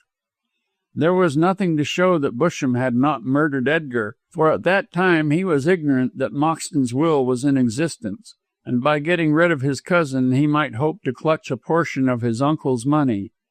Ellis made up his mind to do two things. First, to see Busham and learn with whom he had been engaged at the time of the crime. Second, to interview the policeman hinted at, and discover if Busham was speaking the truth. While he was arguing the necessity of this course in his own mind, Janet returned with Mrs. Moxton leaning on her arm. The resemblance between the sisters was striking. They were of the same height. Their figures were molded to the same contour, and in face, feature, and coloring they were remarkably alike. The difference between them lay in the expression, in the character of the eye. Laura's glance was soft and wandering, that of Janet steady and calm. The face of Mrs. Moxton was weak, the countenance of Miss Gordon firm. Janet, indeed, seemed to be the masculine counterpart of her sister. She had all the strength of will and resolution of purpose which the other lacked. She was a being of flesh and blood, Laura a shadow, a feather blown by the wind. At the first sight of her face, Ellis no longer wondered that she had married a brute like Moxton. She would have married any man had the necessary force of will been exerted. When Ellis beheld this frail creature, when he recalled the evil, scampish nature of Rudolf Zirknitz, he admired Janet more than ever for the wonderful manner in which she had controlled the pair. She was a female Prospero, who ruled at once a weakly, flighty Ariel and a refined Caliban. It must be admitted, however, that the latter part of the above illustration is too severe on Zirknitz, as he was rather a Lauzun, a Duc de Richelieu, a Count d'Orsay, than the son of Sycorax. However, he was certainly a scamp and dangerous. Mrs. Moxton, who looked ill and weary, bowed in silence to Ellis and sank exhausted into the chair vacated by her sister. Janet took a seat beside her and motioned with her head that the doctor should do the same. Ellis obeyed and looked at Mrs. Moxton with some curiosity. with more eagerness, for from her lips he hoped to learn sufficient to indicate the mysterious assassin of Moxton. But the widow, with her eyes fixed on the fire, seemed in no hurry to begin. "Laura, dear," said Janet in a coaxing tone, such as a nurse would use to a fractious child, "this is our best friend, Dr. Ellis. He is the only one who can help us out of our difficulties, and I want you to tell him all you remember about Edgar's death." Mrs. Moxton uttered a low wail, and with a shudder covered her face. When she did speak, it was in so low a tone that Ellis could with difficulty catch what she was saying. "Shall I never forget that horrible night?" she murmured. "Tell Dr. Ellis about it, dear," urged Janet, and after a pause Mrs. Moxton did as she was requested. At first her voice was low and nervous, but as she proceeded in the recital it grew powerful. Her nerves responded to the demand made upon them and gave her a surprising strength of speech in comparison with her frail body. From a physiological standpoint, Ellis was as much interested in her as in the story she told. "Edgar and I quarreled on that night about Polly Horley," she began, "for Rudolph told me that he was paying attention to that horrid woman. Edgar swore that it was not true, and I wanted to go to the music hall to see for myself. He refused to take me and flung out of the doors in a great rage. Then Janet came, and her company and conversation calmed me. When she went, and I was left alone, I grew frightened and got out the carving knife. I heard Edgar come in at the gate, and not thinking, I ran to open the door with the knife in my hand. When I met him, he was on the step, but seeing the knife and knowing how furious I could be, I suppose, he grew frightened. At any rate, he ran back to the gate.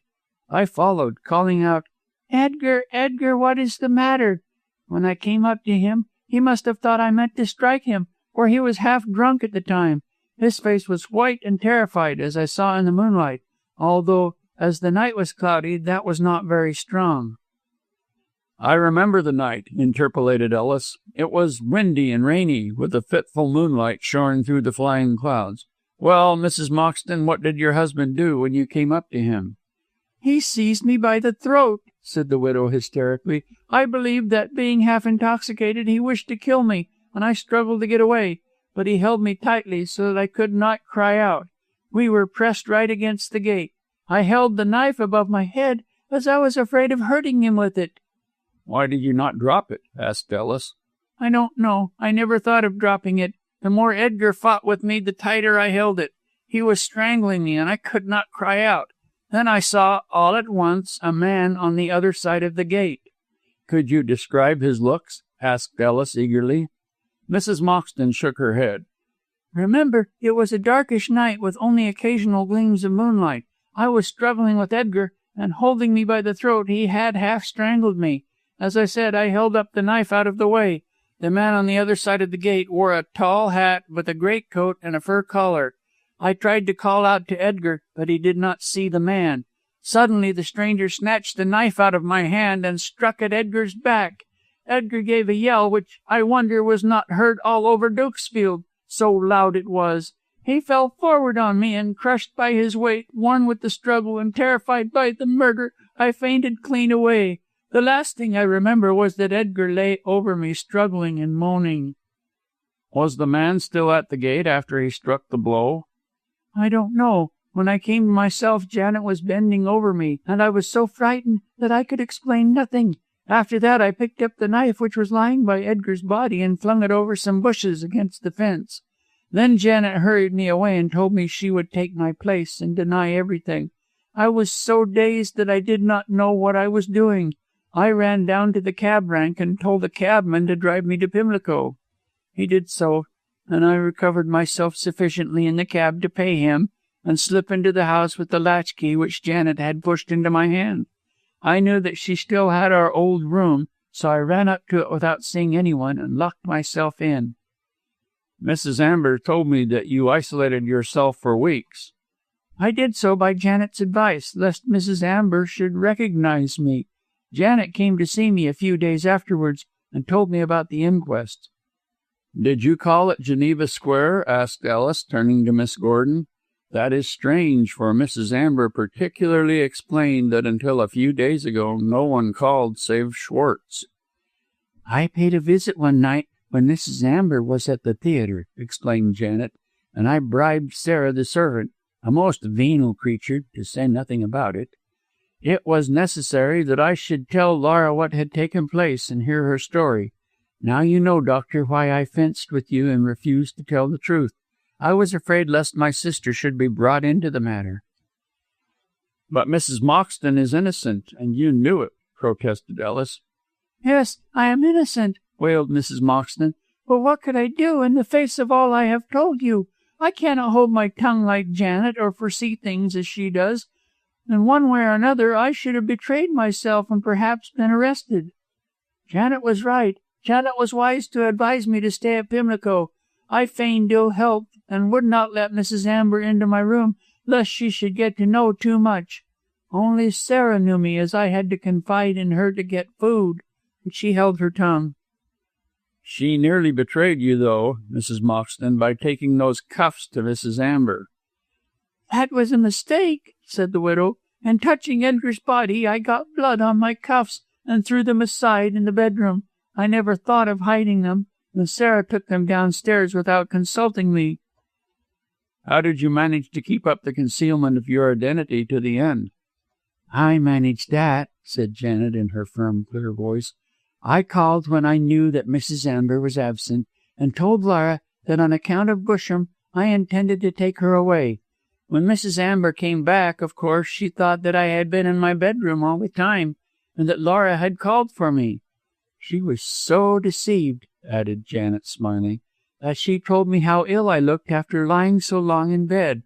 But I am afraid I did look ill, with all the worry. I don't wonder at it, said Ellis sympathetically. I cannot imagine how you have borne up through all the troubles you have had. Few women would have taken another's burden so bravely on their shoulders as you have done, Miss Gordon. Indeed, she has been the best of sisters, exclaimed Mrs. Moxton, with tears in her eyes. Never shall I forget what Janet has done for me. At some cost to yourself, dear Laura, said Janet, patting her sister's hand. After all, my defense of you has cost you your fortune. I don't mind in the least, Janet. Let Mr. Busham take all as long as he holds his tongue. I fancy Busham will keep silent for his own sake, remarked Ellis dryly, for I feel certain that he has more to do with this murder than you think. You don't believe that he killed Edgar? I might even go so far as that, but I must collect sufficient evidence to justify such a belief. However, we can talk of that later. With reference to the destruction of the will, Miss Gordon, you need not worry about that. Oh, but I do. Laura will lose her father-in-law's money. Not by the destruction of the will, because the original document is in my possession, and what Busham burnt was a copy carefully prepared by myself and my friend Mr. Cass. Chapter 19. The Red Pocketbook. Do you mean to say that the paper Mr. Busham destroyed was not Edgar's will? Asked Janet, while her sister uttered an exclamation of joy.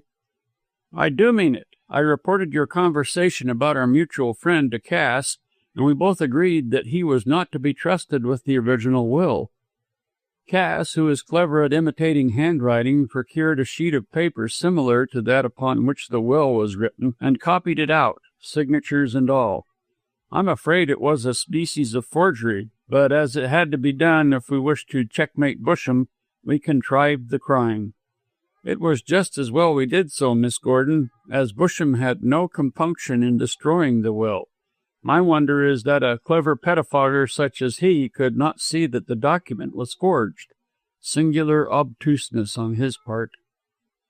If it had remained longer in his possession, he no doubt would have discovered the truth, replied Janet.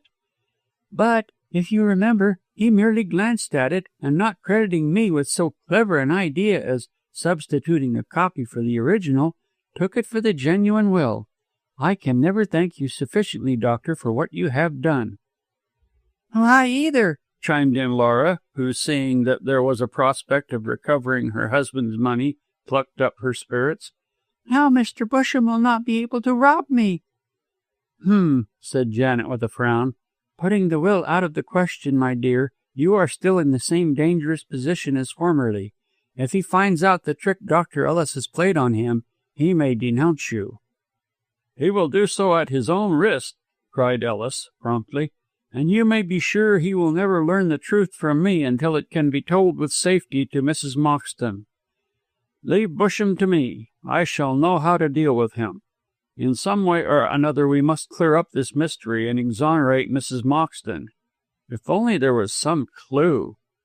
Janet and Laura looked meaningly at one another. "There is a clue, although it is only a slight one," said Miss Gordon hesitatingly. "To the identity of the murderer?"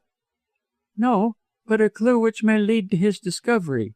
When Laura was lying in a faint, the man who stabbed Edgar robbed him of his pocketbook." "But how could he do that without Moxton recognizing him?" asked Ellis. "You know that Moxton did not die at once, but lived long enough to scrawl those blood signs on his arm denouncing Zerknitz. Now I know that your brother is innocent, as he has established an alibi with the assistance of his landlady, Mrs. Pastor." "I cannot explain that, Doctor, but undoubtedly Edgar thought that Rudolph stabbed him, and so wrote on his arm to let Lara know." "You can read the cryptogram, I presume, Mrs. Moxton?" "Oh, yes, I know the signs very well. Janet taught them to me, and I showed them to Edgar for amusement. He, no doubt, wished me to know that Rudolph had stabbed him, but why he used the signs I cannot say. He hated Rudolph always, and would have got him into trouble if he could." "Well," said Ellis, after a pause, "I can conceive no reason why he acted as he did. I don't suppose the truth will ever be revealed. But about this pocketbook, Mrs. Moxton, how do you know that the murderer took it?" "I only think so. It was a red morocco pocketbook with Edgar's initials on it in gold. He had it when he went out that night, and I saw him put it into his breast pocket. When Janet came to Pimlico, I asked her if she had seen it, as I thought that there might be some banknotes in it, and we needed money badly." "Did he carry money in it?" "Yes, when he had any." "On that night, were there any notes in the pocketbook?" "I cannot say. Rudolph declares that he won £20 from Edgar on that night. Edgar could not pay him save with an IOU, so I don't think there could have been money in the book." "Then why should the assassin steal it?" "Why, indeed?" echoed Janet, who had been silent for some time. "That is what we wish to find out. As Edgar's jewelry was untouched, robbery could not have been the motive of the crime. I believe myself that the pocketbook must have contained some papers of value to the murderer. No person but he could have taken it, for I examined very carefully the clothes Edgar wore when he was killed, and could not find the pocketbook. Dr. Ellis," said Janet earnestly, "it seems to me that if you can find that book, you will be able to lay hands on the criminal." "Possibly, Miss Gordon, but in what direction am I to look?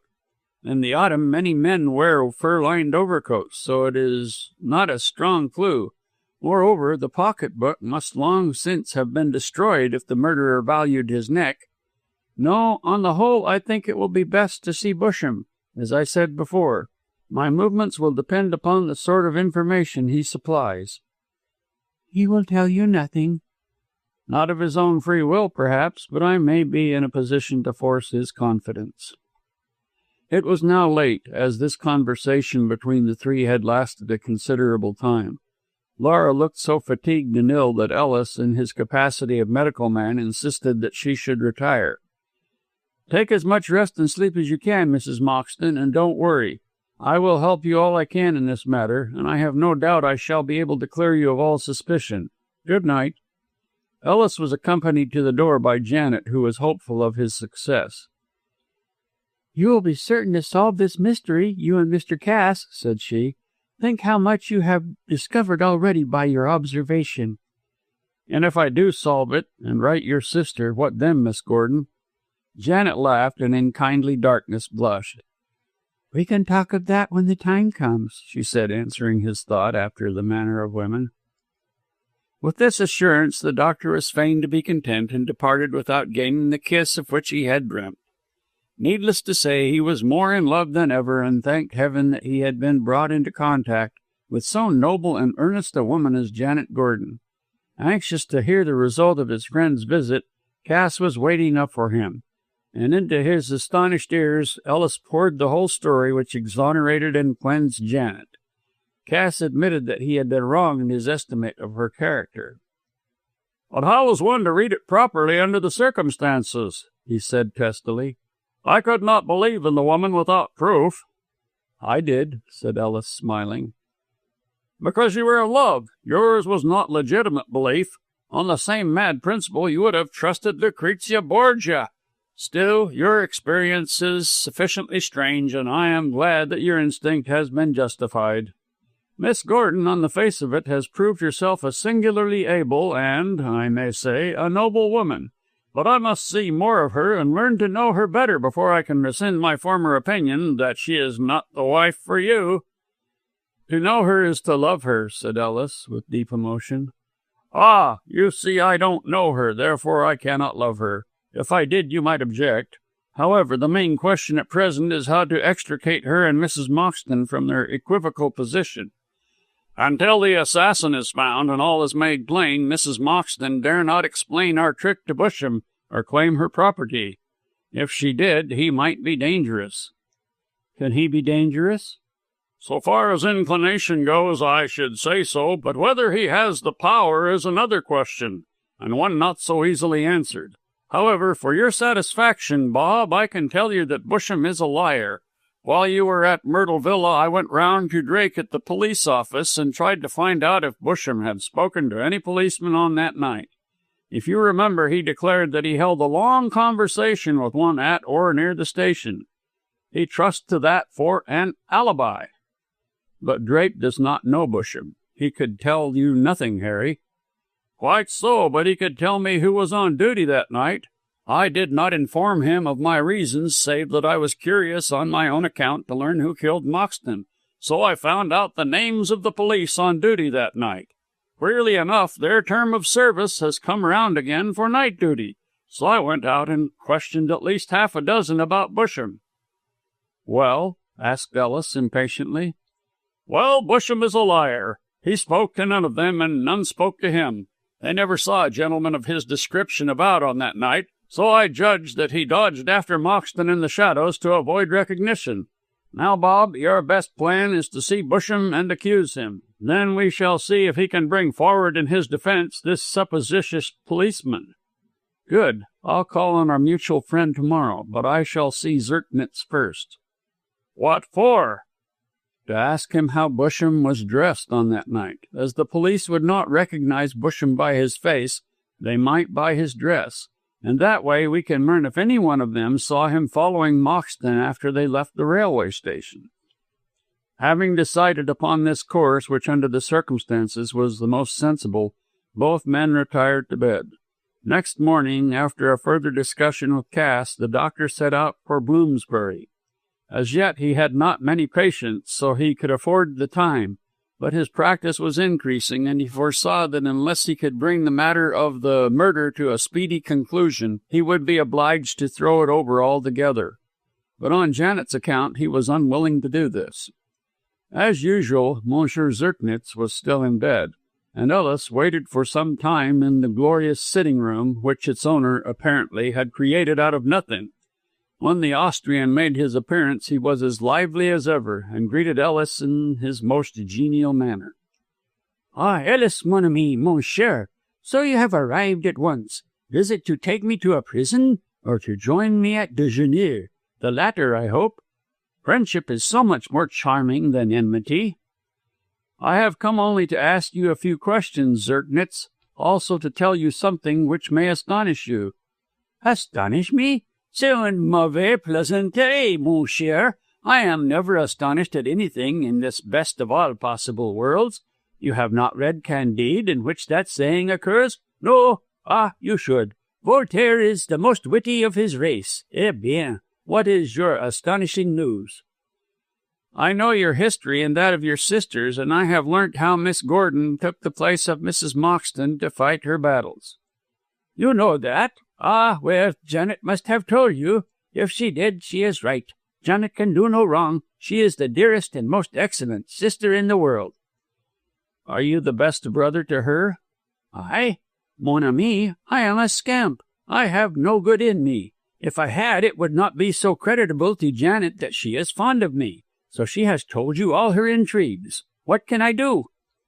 Inform me about Busham. You saw him on that night? Oui da. He followed that poor Edgar from the station. How was he dressed? Zirknitz reflected. It was cold that night, he said musingly. I put on a fur coat. Yes. Busham had a coat of the same and a tall hat. I can say no more than that. A fur-lined coat, a tall hat. This was precisely the scanty description given by Laura of her momentary glimpse of the assassin. What if the lawyer, after all, should be the guilty person? Full of excitement, Ellis detailed to Zirknitz his suspicions and cited the fact of the red pocketbook. The Austrian uttered an exclamation of astonishment on hearing that this was missing. Excellent Edgar had it in his pocket at the music hall. Yes, I quite remember. He took out the book to show me a bill. A bill? What kind of a bill? A bill of exchange, or a promissory note. Now you speak, mon cher ami, it all comes back to me. Edgar showed me the name of his father on the bill, and declared that it was forged. A forged bill, said Ellis, and in the pocket-book which was stolen? Ah, this then may be the motive for the crime. Zirknitz, did Moxton say who had forged the bill? No. He said, My Rudolph, you see what I got from Busham this night. Busham. Could he have forged the bill? No, I think not, or he would not give it to Edgar. Still, a forged bill obtained from Busham, and he followed Edgar out of the station. He wore a tall hat and a fur coat. As the assassin was dressed the same, it might be. By heavens, Zirknitz, I believe that Busham is the guilty person after all. Zirknitz shrugged his shoulders, but did not offer an opinion, and as the doctor did not think that there was anything further to be learnt from him, he rose to go. At the door, however, he paused and made a chance remark which gained him greater results than any of his previous questions. "I forgot to tell you," said Ellis, "that I have tricked Busham. He thinks that he has a claim to a portion of Mrs. Moxton's property because he destroyed the will. But what he destroyed, Monsieur Zirknitz, was a copy made by me. The original is in my possession." Rudolph's eyes sparkled. "Then Laura will inherit all Moxton's wealth?" "Undoubtedly, as soon as she can claim it, without risking any danger from Busham. He knows too much." "But not as much as I know. Listen, mon ami, I can tell you a great deal about Busham which will help you save Laura. Yes, I will see that she gets the money of that poor Edgar." "So that you may get a share of it, I suppose?" said Ellis dryly. Zirknitz laughed and shrugged his shoulders. "But certainly. Why not? I am her brother. I need money. If I help her, she must help me. Listen, mon cher." With this exordium, Zirknitz poured forth into Ellis's ears a story about the lawyer and about his own treachery which at once pleased and horrified Ellis. He did not know whether most to hate or admire the scamp, but in the end he decided that it would be diplomatic to hide his feelings, and so ended his visit. Chapter 20. Busham at Bay. It was in a state of subdued excitement that Ellis left the rooms of Zirknitz. He now seemed to be nearer solving the mystery than he had ever been before. There was no doubt that Moxton had been murdered in order to obtain the forged bill, but Ellis was uncertain in his own mind whether Busham actually struck the blow. A silk hat and a fur-lined coat was not a distinctive dress on a cold evening for any man. A dozen might wear it. Still, the coincidence of dress was striking. Busham might be the criminal after all, and Ellis drove directly to Esher Lane for the purpose of satisfying himself on this point. What the doctor particularly wished to know was who had forged the elder Moxton's name.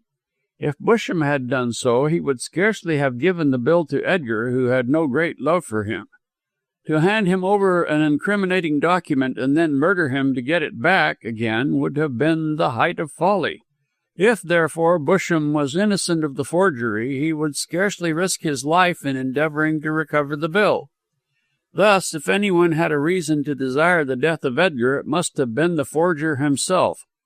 Having committed one crime, he certainly would not hesitate to commit a second, if only to conceal the first. This theory was excellent, and Ellis wished to prove its truth. To do so, it was necessary that he should learn the name of the man who forged the bill. Busham had given the document to Edgar Moxton, as was asserted by Zirknitz. Therefore, Busham could inform him of what he wished to know. But would he do so? Ellis, for want of experience of the man, could not answer this question, and arrived at Esher Lane in a state of perplexity. However, his head was clear and his will determined, a most necessary frame of mind for anyone who had to deal with so crafty a creature as Busham. The office was as dingy and dirty as ever. The lean clerks still scribbled interminable folios and strained their eyes in the uncertain light. From the inner room came the rasping cough of Busham, which showed that he was alive and plotting. Ellis sent in his card, which was received by the lawyer with anything but pleasure. However, he did not think it wise to betray any fear of his visitors, so gave orders that he was to be admitted at once. More than that, he threw into his greeting as much cordiality as was possible with one of his detestable nature. "I'm glad to see you, Doctor," said he, pointing to one of the two chairs. "That seems strange, does it not? We had a tiff last time we met here, eh?" "Quite so, but I never bear malice, not I. How is Mrs. Moxton?" "The true Mrs. Moxton is quite well." Busham's naturally pale face became of a greenish hue. "What do you mean with your true Mrs. Moxton?" he demanded, narrowing his eyes until they looked like those of a cat. "What I say and what you know. Janet Gordon, to fight her sister's battles, took that sister's place." "You are well informed," sneered Busham. "On whose authority?" "I have the best authority. Miss Gordon told me herself." "How dare you say that I knew of this plot?" cried the lawyer savagely. "Ridiculous! I know nothing about the sisters." "That is a lie," replied Ellis coolly. "You knew everything about them. For months you have been watching for an opportunity to get them into your toils." "Who says this?" "Rudolf Zirknitz." "Bah! That silly fool! What does he know?" "More than you think," retorted Ellis. "Zirknitz is a scamp, but no fool, and he told me all about the questions you had asked him. He even mentioned the sums of money you have paid him for his information." "What information?" said Busham, fighting every inch. "Is it necessary for me to inform you?" questioned Ellis with icy contempt. "What information?" repeated the lawyer. "He told you that the supposed Mrs. Moxton was really Janet Gordon. He betrayed his sisters for money like the contemptible creature he is, and in turn he has betrayed you." "I don't understand your hint of betrayal." "I think you do. But if you wish me to be more explicit, I can inform you that Zirknitz saw you following Moxton on that night." Busham sneered, and his brow cleared. "So you said when Mrs. Moxton, I beg your pardon, Miss Gordon was here. I then admitted that I was at Dukesfield on that night, and gave my reasons for being there. Also, I gave an account of my actions." "I know you did, Mr. Busham. A very pretty account which did justice to your imagination." "I told the truth," cried Busham, gnawing his lip. "No, you did not. You told what suited your purpose. You spoke to no policeman on that night, for those who were on duty then have all been closely questioned. You never followed Mrs. Moxton to Pimlico, but you called there later and bribed the servant Sarah to tell you the truth." "Who says I did?" "Zirknitz. I'm afraid you are a trifle overconfident of his silence, Mr. Busham." "Zirknitz is a liar." "Oh, no, only a traitor who changes sides when he sees a chance of making money." "You won't make any out of his sisters," growled Busham. "I have burnt that will, and the Moxton property will come to me." Ellis smiled when he thought on how slight a foundation this belief rested. "Well, we will say nothing about the will. But even though you have destroyed it, Mrs. Moxton takes a portion of her husband's property as his widow." "She shan't have 1 penny," snarled Busham. "A jade, an adventuress, and a murderess. That is what she is. If she refuses to give me the whole of the Moxton property, I'll denounce her. Heh, heh, and then she will be hanged." "I doubt it, Busham. There is a prejudice against hanging women in this country. As to your saying that she killed Moxton, that is a lie, and you know it. The man who murdered your cousin wore a silk hat and fur coat." "Who says so?" "Mrs. Moxton herself. She saw the man strike the blow, but could not recognize him." "Oh, that is an invention to save her neck," scoffed Busham. "A man in a silk hat and a fur coat? Bosh! Who is the man?" "Well, I am not clear on that point," replied Ellis, speaking very slowly, "but I fancied he might be you." Busham started from his seat with a kind of screech hardly human. "I?" he gasped. "You dare to accuse me of that crime? And on what grounds?" "You wore a similar dress on the night you followed Moxton." "Who says I did?" "Your dear friend, Monsieur Zirknitz." Busham ground his teeth and said something not precisely complimentary to the Austrian. After a time he recovered his calmness, but not his colour. "You accuse me of murdering Moxton?" he said. "Oh, no, I don't accuse you. I merely state that such might be the case." "Ah, the accusation is not worth considering. What motive could I have for killing my cousin? It is true that his father altered his will at the last moment and left everything to Edgar. What then? I had sufficient influence with him to finger that money, and I certainly intended to do so. Why should I risk my neck to upset all my plans?" "You might have hoped to get the money after Moxton's death, or at least a share of it." "Don't deceive yourself," snapped the lawyer. "I hoped for none of it. Edgar told me that after his marriage he had made a will leaving all to his wife. What motive, then, had I to commit so purposeless a crime? I could manage Edgar because I knew him, but I never saw Mrs. Moxton, and could hope to gain no influence over her, especially with that infernal sister in the way.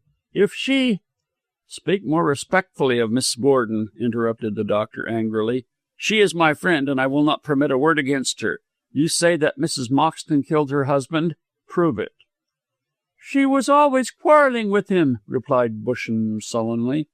"I know for a fact, because Edgar told me so. He said that he was afraid of his wife, that she frequently threatened him with the carving knife. When I heard of the murder next morning, I went down to see Mrs. Moxton, as I was certain she had killed Edgar. As I walked up the garden, I saw the flash of steel in a laurel bush, and on going to it I found a knife stuck in one of the branches. It was a carving knife, and there was blood on the blade and the handle. I was certain then that Mrs. Moxton was guilty, but having my own ends to gain, I did not denounce her then, but simply slipped the knife up my sleeve and went away. I produced it, as you saw, to make Miss Gordon, for thanks to Zirknitz I knew my visitor was not Mrs. Moxton, give up the will. She made the exchange and took away the knife. I burnt the will, as you saw, and by destroying it could hope to get a portion of the property. Now I mean to have the whole, or else I shall denounce Mrs. Moxton." "I don't think you'll do that, Busham, for I shall then state that you committed a felony by burning the will. No, whatever happens, you can't afford to denounce Mrs. Moxton. You might frighten her, and perhaps, as she is only a woman, Miss Gordon, but you can't frighten me. As to your finding of the knife, Mrs. Moxton threw it into the laurel bush after the murderer, but she did not use it." "You will find it difficult to prove that," snarled Busham, beginning to feel beaten. "If she did not use it, who did?" "The man in the fur coat, who snatched it from her when she was in her husband's grip." "And who is the man in the fur coat?" "I think you know, Busham." "Indeed, I don't, confound you." "At least you know the name of the man who endorsed that bill." With a gasp, the lawyer started out of his chair. "Bill? What bill?" "The forged bill which you gave to Moxton at the Merriman Music Hall on the night of the murder." "I gave no bill. I know of none." "Oh, yes, you do. Moxton showed the bill to Zirknitz and told him that it was forged on his father.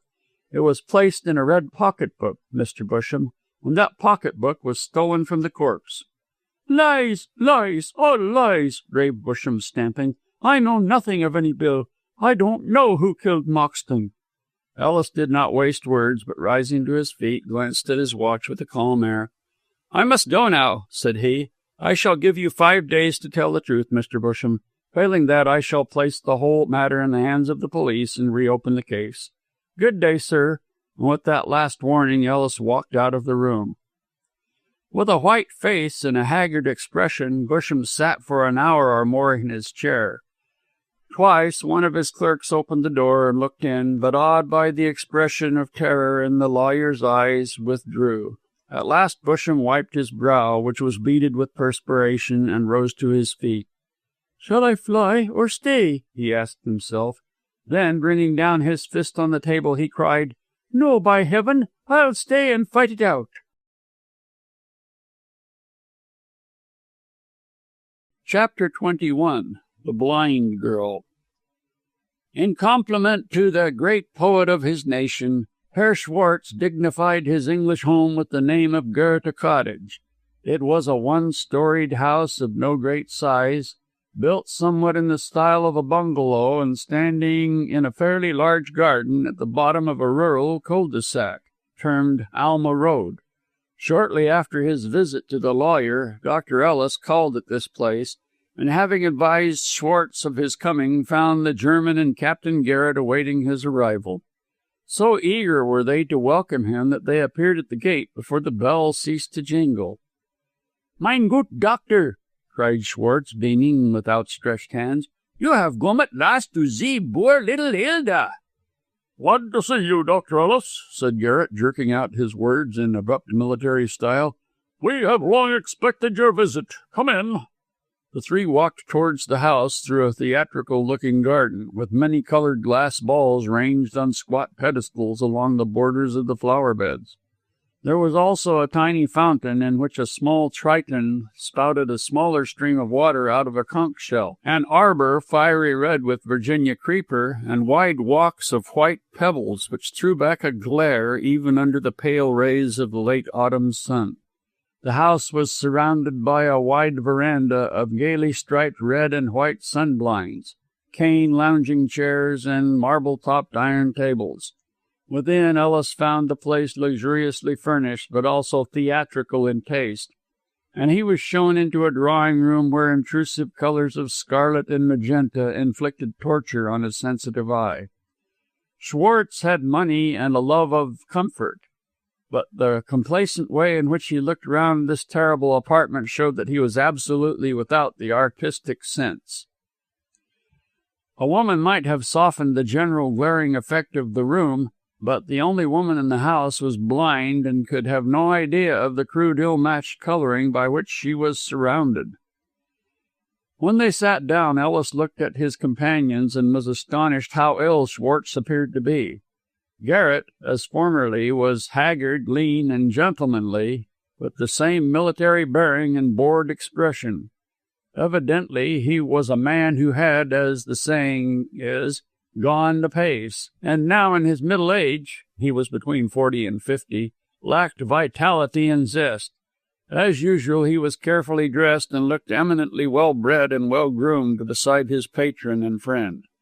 Schwartz himself was less complacent and jolly. Also, he was lean in comparison with his former portly figure, and his clothes hung loosely on his limbs. Instead of his face being smooth and red, it was now pallid and wrinkled, and although he attempted to be his usual happy self, the attempt was an obvious effort. Occasionally he stole a troubled glance at the captain, but the gentleman hardly looked at him and manifested supreme indifference. Only when the conversation had to do with Hilda did he wake up and take any interest in what was going on. "You are not looking well yourself, Herr Schwartz," said Ellis, when the trio were seated and refreshments had been produced by the hospitable German. "Ach, I am very well," replied Schwartz hastily. "The hot dimes of the sun have made me thin, and I have much thinking about the little Hilda." "Oh, you must keep up your spirits on that. I may be able to restore her sight. Was she born blind?" "No," interposed Garrett. "Took notice like the other children for a few weeks, but afterwards the sight went. Do you think you can cure her?" I must make an examination first. It is impossible for me to give an opinion before them." "Das is right, doctor. You will see the little Hilda at once. I would give all my moneys if you could make her see." "Are you very fond of her, Herr Schwartz?" Tears came into the German's eyes, for after the manner of his nation he was emotional and sentimental and easily touched.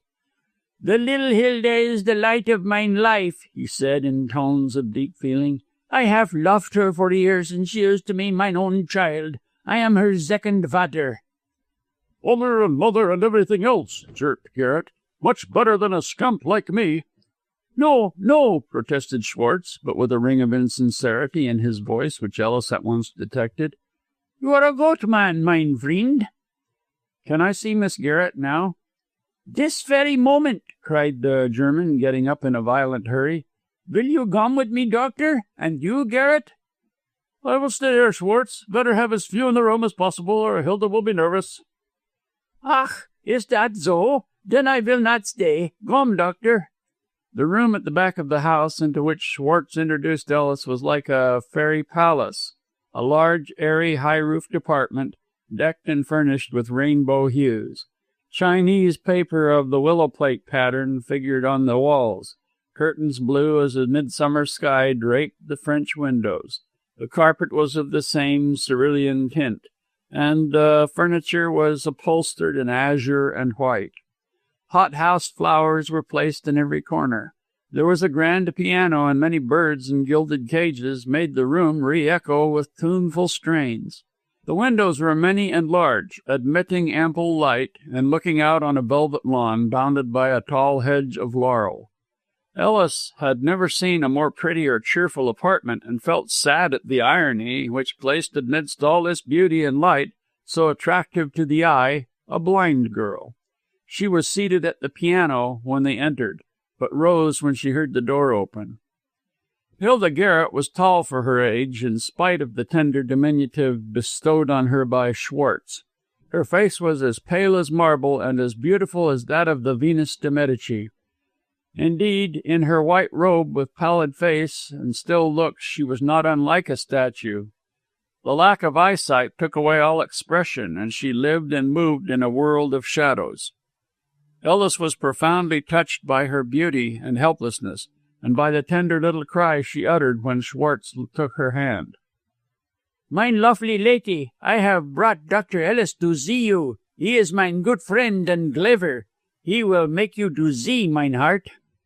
"Oh, doctor," said Hilda, clasping her hands and speaking in a low but musical voice, "can you give me back my sight?" "That I cannot say as yet," replied Ellis. "I cannot perform miracles. If your sight can be restored, I hope to restore it. But I must first ask you a few questions and examine your eyes." "Aha, I will go away." "No, no, Papa. You must stay. I wish my father would come in also. I want him to hold my hand and give me courage." "So," replied Schwartz with a sad expression at this preference. "Wait, mine little Hilda. I will bring your water to you." Hilda nodded, and a charming smile overspread her pale face. When Schwartz left the room, she asked Ellis to let her pass her hand over his face, as she wished to know his looks. Ellis readily consented, and Hilda, with a delicate touch of the blind, ran her fingers over his features. "You're nice-looking," she said naively when this was done. "I like nice-looking people." "Thank you," answered Ellis, laughing. "I'm obliged for the compliment, Miss Garrett. And now I must ask you a few questions." To this Hilda readily consented. It is not necessary to set forth the conversation or examination in extensor, as the questions were purely technical. Captain Garrett entered and held Hilda's hand while Ellis made an examination of her eyes. This took some time, but was unsatisfactory, as Ellis could not bring himself to pronounce an opinion. Privately, he thought that he could cure the cataract by an operation, but lacking the self-confidence which a great man should have, he hesitated to express his private views. "I must make another examination," he said after an exhaustive conversation, "before I can commit myself to an opinion. Yet I think I can give you some hope." "Oh, Father!" Hilda uttered the words in a thrilling voice, and Ellis glanced at Captain Garrett. He did not look pleased. Indeed, he frowned and withdrew his hand from that of his daughter. It occurred to Ellis that the captain did not wish Hilda to regain her sight. The expression of anger was only a flash, but Ellis saw it and gained the above impression. Had Schwartz been in the room, the captain might have controlled himself better. But Schwartz had not returned after Hilda's cry for her father. Even on this short acquaintance, Ellis could not but think how the good German must have suffered from his voluntary exclusion from his darling. However, Garrett said nothing at the moment, and the doctor addressed himself to Hilda. "I shall come to see you in 2 or 3 days," he said, "but you must keep yourself cheerful and not mope. Have you no companion?" "Schwartz and myself," put in Garrett. "I mean no female companion?" "Janet Gordon comes to see me sometimes," said Hilda. "I am very fond of her. She is so kind and good. I wish she would come again." "She shall come again, Miss Garrett. I will speak to her myself." Garrett uttered an exclamation. "Do you know her, Doctor?" "Very well. She is staying at Myrtle Villa with her sister, Mrs. Moxton." Said the captain with a glance at Hilda. "I don't know if Schwartz will like her to come here again." "Why not?" "I will tell you outside, or perhaps Schwartz will tell you himself." "But I want Janet to come," cried Hilda piteously. "I love her." Again the flash of anger passed over Garrett's face, but he only patted her hand softly. "If Schwartz permits her to come, she shall come," he said. "And now, Doctor, we had better go." "I think so. Goodbye, Miss Garrett. I may be able to cure you, and if you want Miss Gordon, you shall have her for a companion." "Thank you, Doctor. Thank you." And as they left the room, Hilda began to play a triumphal march on the piano. The words of Ellis had inspired her with hope and confidence. Captain Garrett immediately addressed the doctor when they left the room. "I could not speak to you plainly in there," he said abruptly, "but I have the strongest objection to Miss Gordon coming here." "On account of the murder?" "Yes. Hilda knows nothing of that, therefore I did not explain. If Miss Gordon is her companion, she may hear of the crime and think of the shock it would be to her delicate nerves." "She will never hear anything of the crime from Miss Gordon. That lady is most discreet." "She is clever, I don't deny, Doctor. Too clever, in my opinion. But she is shady. She sold programs at the Merriman Music Hall. She is not the kind of companion I should choose for my daughter." This came well from Captain Garrett, who had been cashiered for cheating, who lived on another man's money, and who was an out-and-out adventurer. Ellis felt such a contempt for him that he did not argue the question. "Let us hear what Herr Schwartz has to say," he said.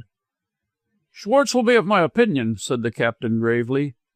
But here it appeared Garrett was wrong. Schwartz listened attentively to the recommendation of Ellis that Miss Gordon should be brought to Garrett Cottage as a companion for Hilda.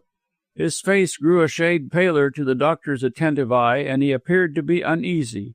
After a sharp glance at Ellis, he made up his mind and spoke it. "Miss Gordon shall come," he declared decisively. "Schwartz," said Garrett in a warning tone, whereat the usually placid German flew into a rage. "I say she shall come," he cried in his deepest tones. "Janet is a good girl. She will not talk of murders and wickednesses. She is clever." Garrett muttered something not precisely complimentary to Janet and turned away. The German looked after him with an anxious expression, but finally turned to Ellis with a look of relief. "Tell Janet to come," he said, "but she must say nothings of the murders." "I'll answer for her there," said Ellis cheerfully. "And you can make right the little Hilda?" "I think so, but I can answer you for certain next time I come. I shall bring Miss Gordon with me." And so, in spite of Captain Garrett, it was arranged. Chapter 22. Janet's Discovery. On leaving Goethe Cottage, Ellis jumped on his bicycle and was soon spinning along the country roads which connected rural Parkmere with the more urban suburb of Dukesfield. Usually, Ellis enjoyed the exhilaration of riding and the pleasure of admiring the scenery, but on this occasion, beyond the necessary guidance of his machine, he was preoccupied. It seemed strange to him that Garrett should so strongly object to Janet as a companion for his daughter. The captain was a supremely selfish man, as selfish in every way as Zirknitz, and more vicious. He was indifferent to his daughters, save that he looked upon her as a necessary link to bind him to Schwartz. Schwartz was clever and generous and devoted to Hilda. He had plenty of money, and Garrett, the idle and dissipated, could not do without him. For the furtherance of his plans, he usually let Schwartz manage Hilda and Hilda's business as he pleased. It was, therefore, surprising that he should have taken so unusual a step as to object to Miss Gordon. Garrett and Schwartz can have nothing to do with the murder, mused Ellis.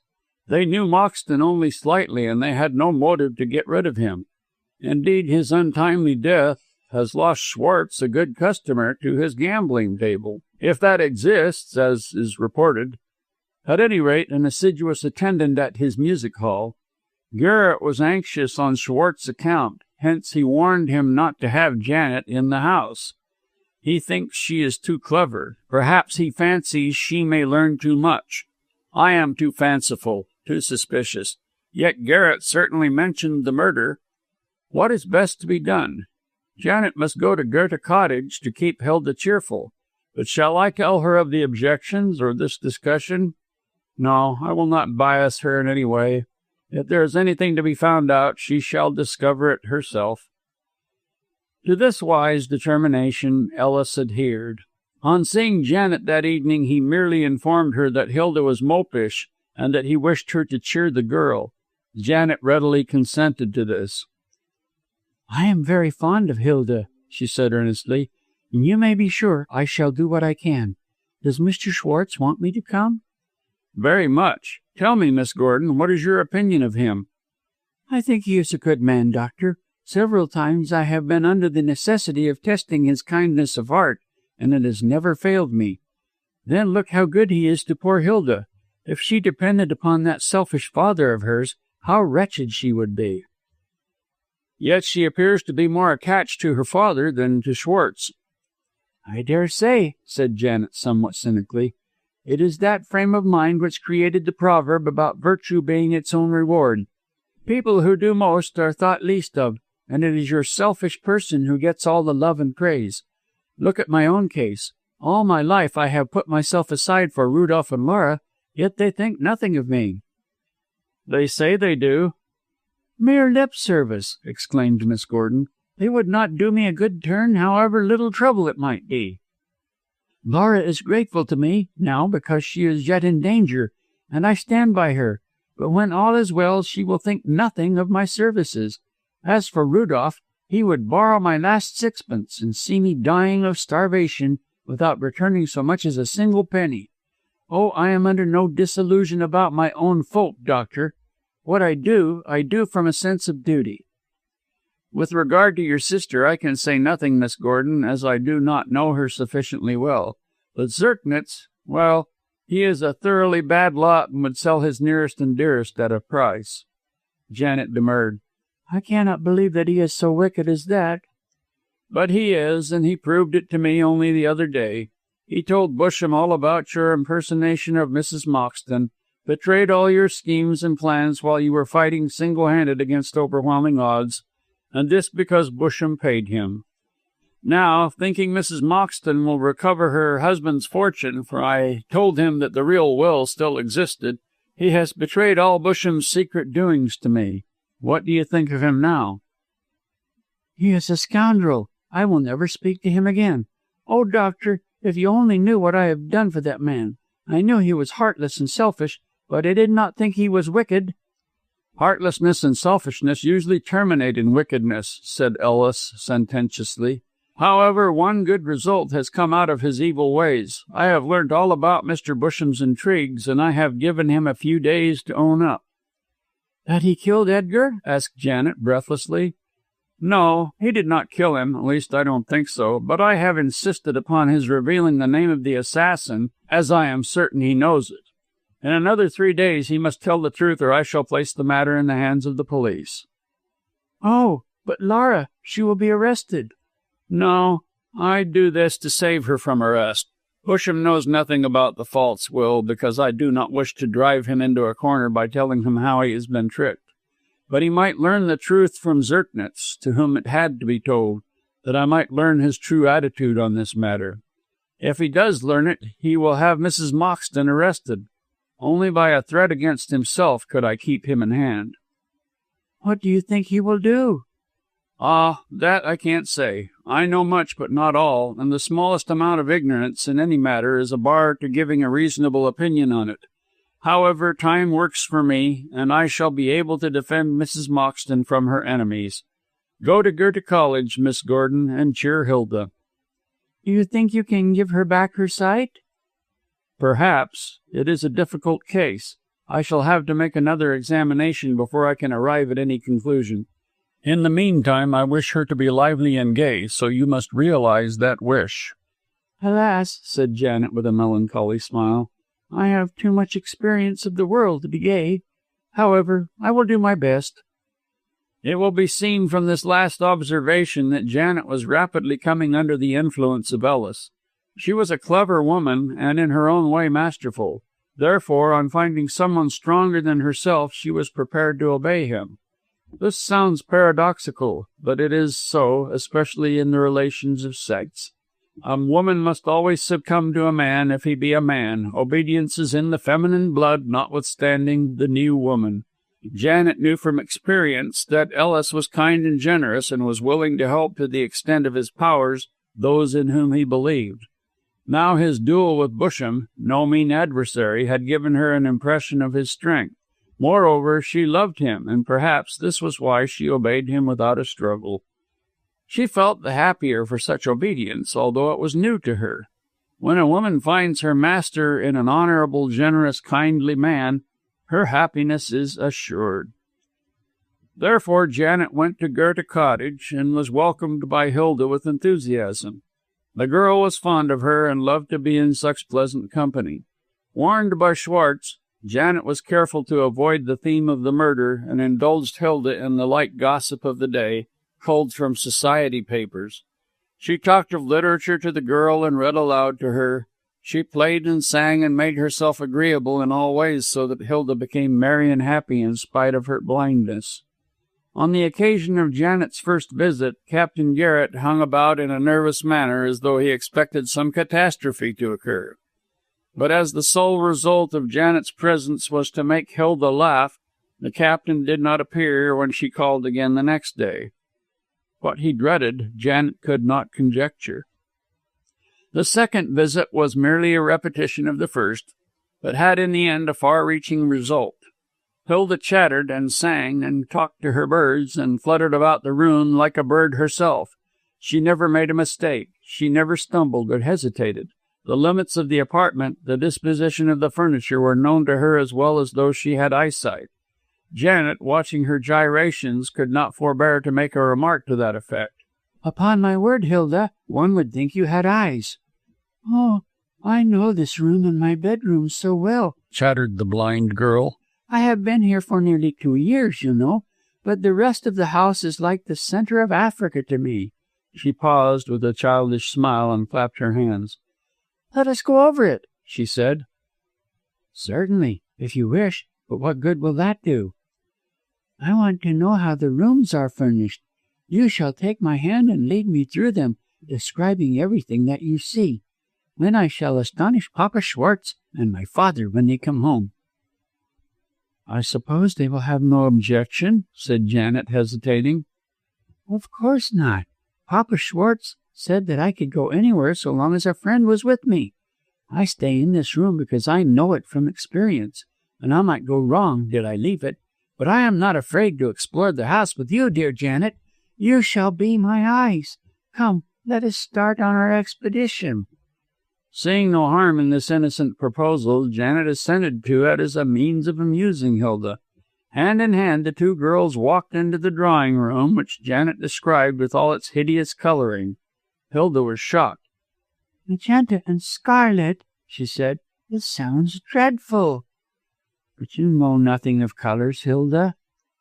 "No, but my dressmaker does, and she said that magenta and scarlet were ugly. I can't imagine them myself. She saw the drawing-room, and I merely re-echoed her opinion. What is scarlet like, Janet?" It is a bright red. Well, what is red like? Janet was puzzled. She did not know how to describe the color to one who had no conception of tint. Red is red, she said at length. I can say no more. Let us go into the dining room, Hilda. The salon proved to be less glaring than the drawing room, being papered and curtained and upholstered in dark green. The windows were few and filled with stained glass, so that the general effect was gloomy. In spite of her blindness, Hilda felt this. I don't like this room. It is dark, she said abruptly. Come away, Janet. How do you know it is dark? Questioned Janet as they went out. I cannot say. I feel happy in my own sitting room, because I know it is bright, but here I feel wretched. I can give you no reason. But is it not curious, Janet? I can always tell dark stuff from light. I get a pain in my fingers when I touch anything black. Nonsense, Hilda. Well, I can't describe my feelings any better to you. One has to be blind to understand these things. Where are we now, Janet? In Mr. Schwartz's study. It is decorated in dark red. Dark again, Hilda shuddered. I don't like dark. Where is the desk? Just before the window, where the light falls strongest. Lead me to it, Janet. Janet obeyed, and Hilda ran her fingers along the top of the desk.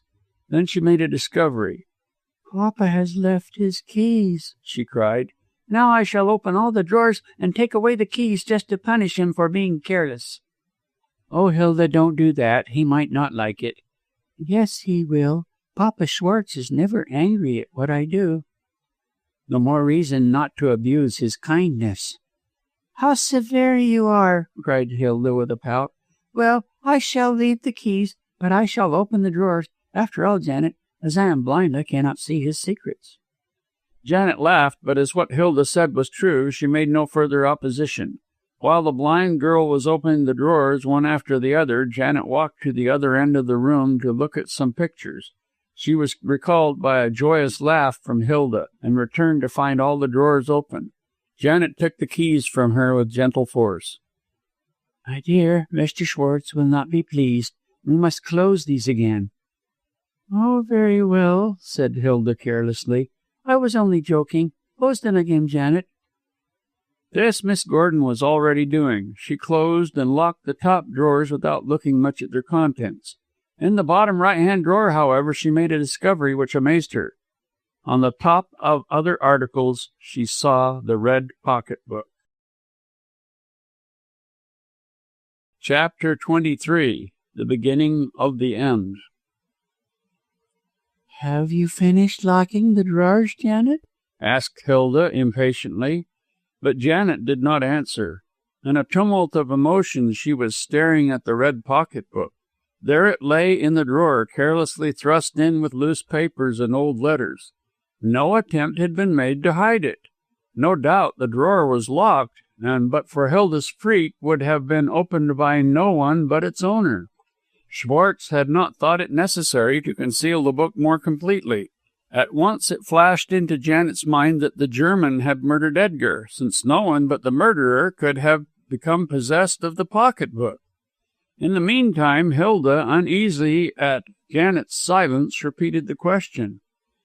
I am just locking the last drawer, replied Janet, and swiftly making up her mind to risk the consequences, she snatched up the red book and slipped it into her pocket. For her sister's sake, it was necessary to get this evidence into her possession. Having accomplished this, she locked the drawer, restored the keys to their place on the desk, and led Hilda out of the room. Towards the blind girl, it was necessary to adopt a cheerful demeanor lest she should suspect that something was wrong. But Janet found this no easy task. Hilda, my dear, she said as they returned to the blue sitting room, I have locked the drawers and replaced the keys, so Mr. Schwartz will not guess that his desk has been opened. If I were you, I would not tell him. He might be vexed.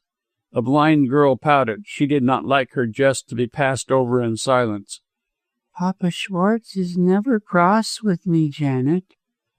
No, but he will be vexed. Then I shall say nothing. I would not vex him for the world. He is very good to me, almost as good as father." "You are extremely fond of your father, Hilda." "I worship him," said the girl with the exaggerated emotion of youth. "He is the best man in the world. Oh, there is no one like my father." Privately, Janet thought that this was just as well, as she had no very great opinion of Captain Garrett. But, bad as he was, she doubted whether he would have committed murder as Schwartz had done. It was indeed amazing that the German should have become a criminal, for although Janet knew well that his character was not above reproach, yet she had always thought him a good man. It was a shock to her to find that she had been so deceived. Schwartz, who had been her good friend and benefactor, was a secret assassin. Janet could not blind herself to that terrible fact. "Now we must have some tea," said the unsuspicious Hilda. Under the circumstances, it was an ordeal to sit at the table and eat and drink with pretended carelessness. But Janet bent her strong will to accomplish the purpose of keeping Hilda in ignorance. The expression on her face, the frown in her brow, mattered little, as Hilda was blind, but Janet carefully controlled her voice so that nothing unusual might be noticed. In this she succeeded admirably, and deceived Hilda so well that, when taking her leave, the girl had no thought that anything was wrong. "Come again soon, dear," she said, embracing Janet warmly. "You are such a comfort to me." Self-controlled to the end, Janet touched Hilda's cheek with her lips and took her leave after a few words of farewell delivered in a steady voice. But on finding herself alone, she felt so anxious and distraught and horrified by her discovery that but for the fresh air she would have fainted. As it was, she did not take the Dukesfield bus as usual, but worked off her agitation by walking. Since the discovery of the pocket-book in Schwartz's private desk, she firmly believed that he was the criminal. In the autumn and winter, he almost always wore a fur-lined coat over his evening dress, and to complete his costume in accordance with the demands of fashion, a silk hat. Then he lived at Parkmere, and it was easy for him to walk to Goethe Cottage after committing the murder. But Janet was puzzled to find a reason for the perpetration of the crime. She knew nothing about the forged bill, as Ellis had not informed her in detail of his interview with Busham. Still, Janet knew the businesslike habits of Schwartz too well to think that he did anything without a motive, and she could not conjecture that for which he had stained his hands and risked his neck. Full of these thoughts, Miss Gordon walked all the way to Dukesfield, no inconsiderable distance, and before seeking Myrtle Villa called on Ellis to explain her discovery. Mrs. Baskett, who still believed that Janet was Mrs. Moxton, received her with the usual show of false kindness, but announced that Dr. Ellis was absent. "No, Mr. Cass is in the sitting-room," finished the fat landlady. "Mr. Cass will do. Let me see him." Harry was rather amazed to receive Janet, whom he had not seen, at all events to speak to, since the night of the murder. "Mrs. Baskett announced you as Mrs. Moxton," he said with some hesitation. "But Ellis tells me you are Miss Gordon?" "Yes, I am Miss Gordon, but there's no need to let that tattling woman know the truth. She would only make mischief. Dr. Ellis is away?" "Just went out 10 minutes ago to see a patient. I expect him back in an hour." "I cannot wait," said Janet feverishly. "My sister will want me. You will do, Mr. Cass. Dr. Ellis informed me that you knew all about this business." "I know everything, Miss Gordon. Anything I can do." "Did Dr. Ellis tell you about the red pocket-book?" "Yes. You say it was taken from the dead body? What of it?" Janet took the book out of her pocket and placed it on the table. "There it is," she said triumphantly. "All the papers have been taken out of it. But that is the pocket-book which the murderer stole from the corpse." "Great heavens! How did it come into your possession?" "I found it by chance in the desk of Herr Schwartz." Cass started. "Do you mean to say that Schwartz is the murderer?" "I do. If he is not, how could he become possessed of that book?" "It is strong circumstantial evidence, certainly," said Cass after a pause. "But Schwartz! It is incredible. I always considered him such a good fellow." He is, said Janet with emotion. "He has been a good friend to me. I can't conceive him guilty. Even if he is, I do not wish him punished. Let him write out a confession exonerating my sister. That is all I want." If he does that, he puts the rope around his own neck, Miss Gordon. If your sister is to be exonerated and saved from the malignity of Busham, the confession would have to be made public." "Then what is to be done?" "I cannot say at present. If you will leave the pocketbook to me, I will speak to Ellis, and we can come to some decision." "Certainly, I will give you the book," said Janet, rising. "I have every confidence in you and Dr. Ellis." "Thank you. Would you mind explaining precisely how you came into possession of the pocketbook?" "Not at all," said Janet, and she related in a concise manner how Hilda's prank with the desk had led to the discovery of the book. Having given Cass all possible information and answered all possible questions, Janet, tired out with her emotions and with the unusual exercise, took her leave. Cass accompanied her to the door and promised to inform her of all that should happen in connection with this new piece of evidence. Somewhat relieved, Janet went home to Myrtle Villa. Immediately on the doctor's return, Cass showed him the pocketbook and repeated Janet's story. Ellis, naturally enough, was as surprised as his friend, and discussed the matter with him at length. Finally, it was decided that Ellis should see Schwartz that same evening and hear what he had to say for himself. Owing to the exigencies of his profession as a critic, Harry could not accompany his friend. The doctor was not sorry, as he thought that he could get more out of Schwartz when alone with him than in the presence of a third person. He did not take the pocketbook with him lest it should be lost, for Schwartz was a determined man to deal with. As yet, Ellis could hardly credit that he was guilty, and in spite of the damning evidence found by Janet, he postponed making up his mind until he heard what the German had to say for himself. In this frame of mind he started for the Merryman Music Hall. Schwartz was in his private room, and as Ellis had purposely arrived rather late, he was at leisure at the time. So effusively did he welcome Ellis that the doctor felt almost ashamed of his errand. But, bracing himself up with the idea that Schwartz, if not the actual criminal, yet knew something about the crime, he managed to appear sufficiently stern. To the German's eager inquiries about Hilda's health and Hilda's eyesight, he gave brief and monosyllabic replies. At last, Schwartz was forced to take notice of his visitor's unfriendly attitude. "What is not right, doctor?" he asked anxiously. Ellis glanced round to see that the door was closed and cleared his throat. "Mr. Schwartz," he said in low tones, "I have come to see you about a very unpleasant business." The German turned paler even than he was, and his hand shook as he tried to light a cigar. "Ach, is that so?" "It is about Moxton's murder." Well, what about the murder?" queried Schwartz impatiently. "I should rather put that question to you, Schwartz. Why was Moxton murdered, or rather, why was he got out of the way?" Instead of answering his question, Schwartz, in a tremor of nervous excitement, rose and locked the door. "Can you speak German?" he asked in his own tongue on returning to his seat. "A little. I can speak it slowly." "Then put your questions in that language," said Schwartz savagely. "I can see that you have come to accuse me of being mixed up in this crime. Was it for this purpose you called at my house?" "You forget. I called at your request to see Miss Garrett."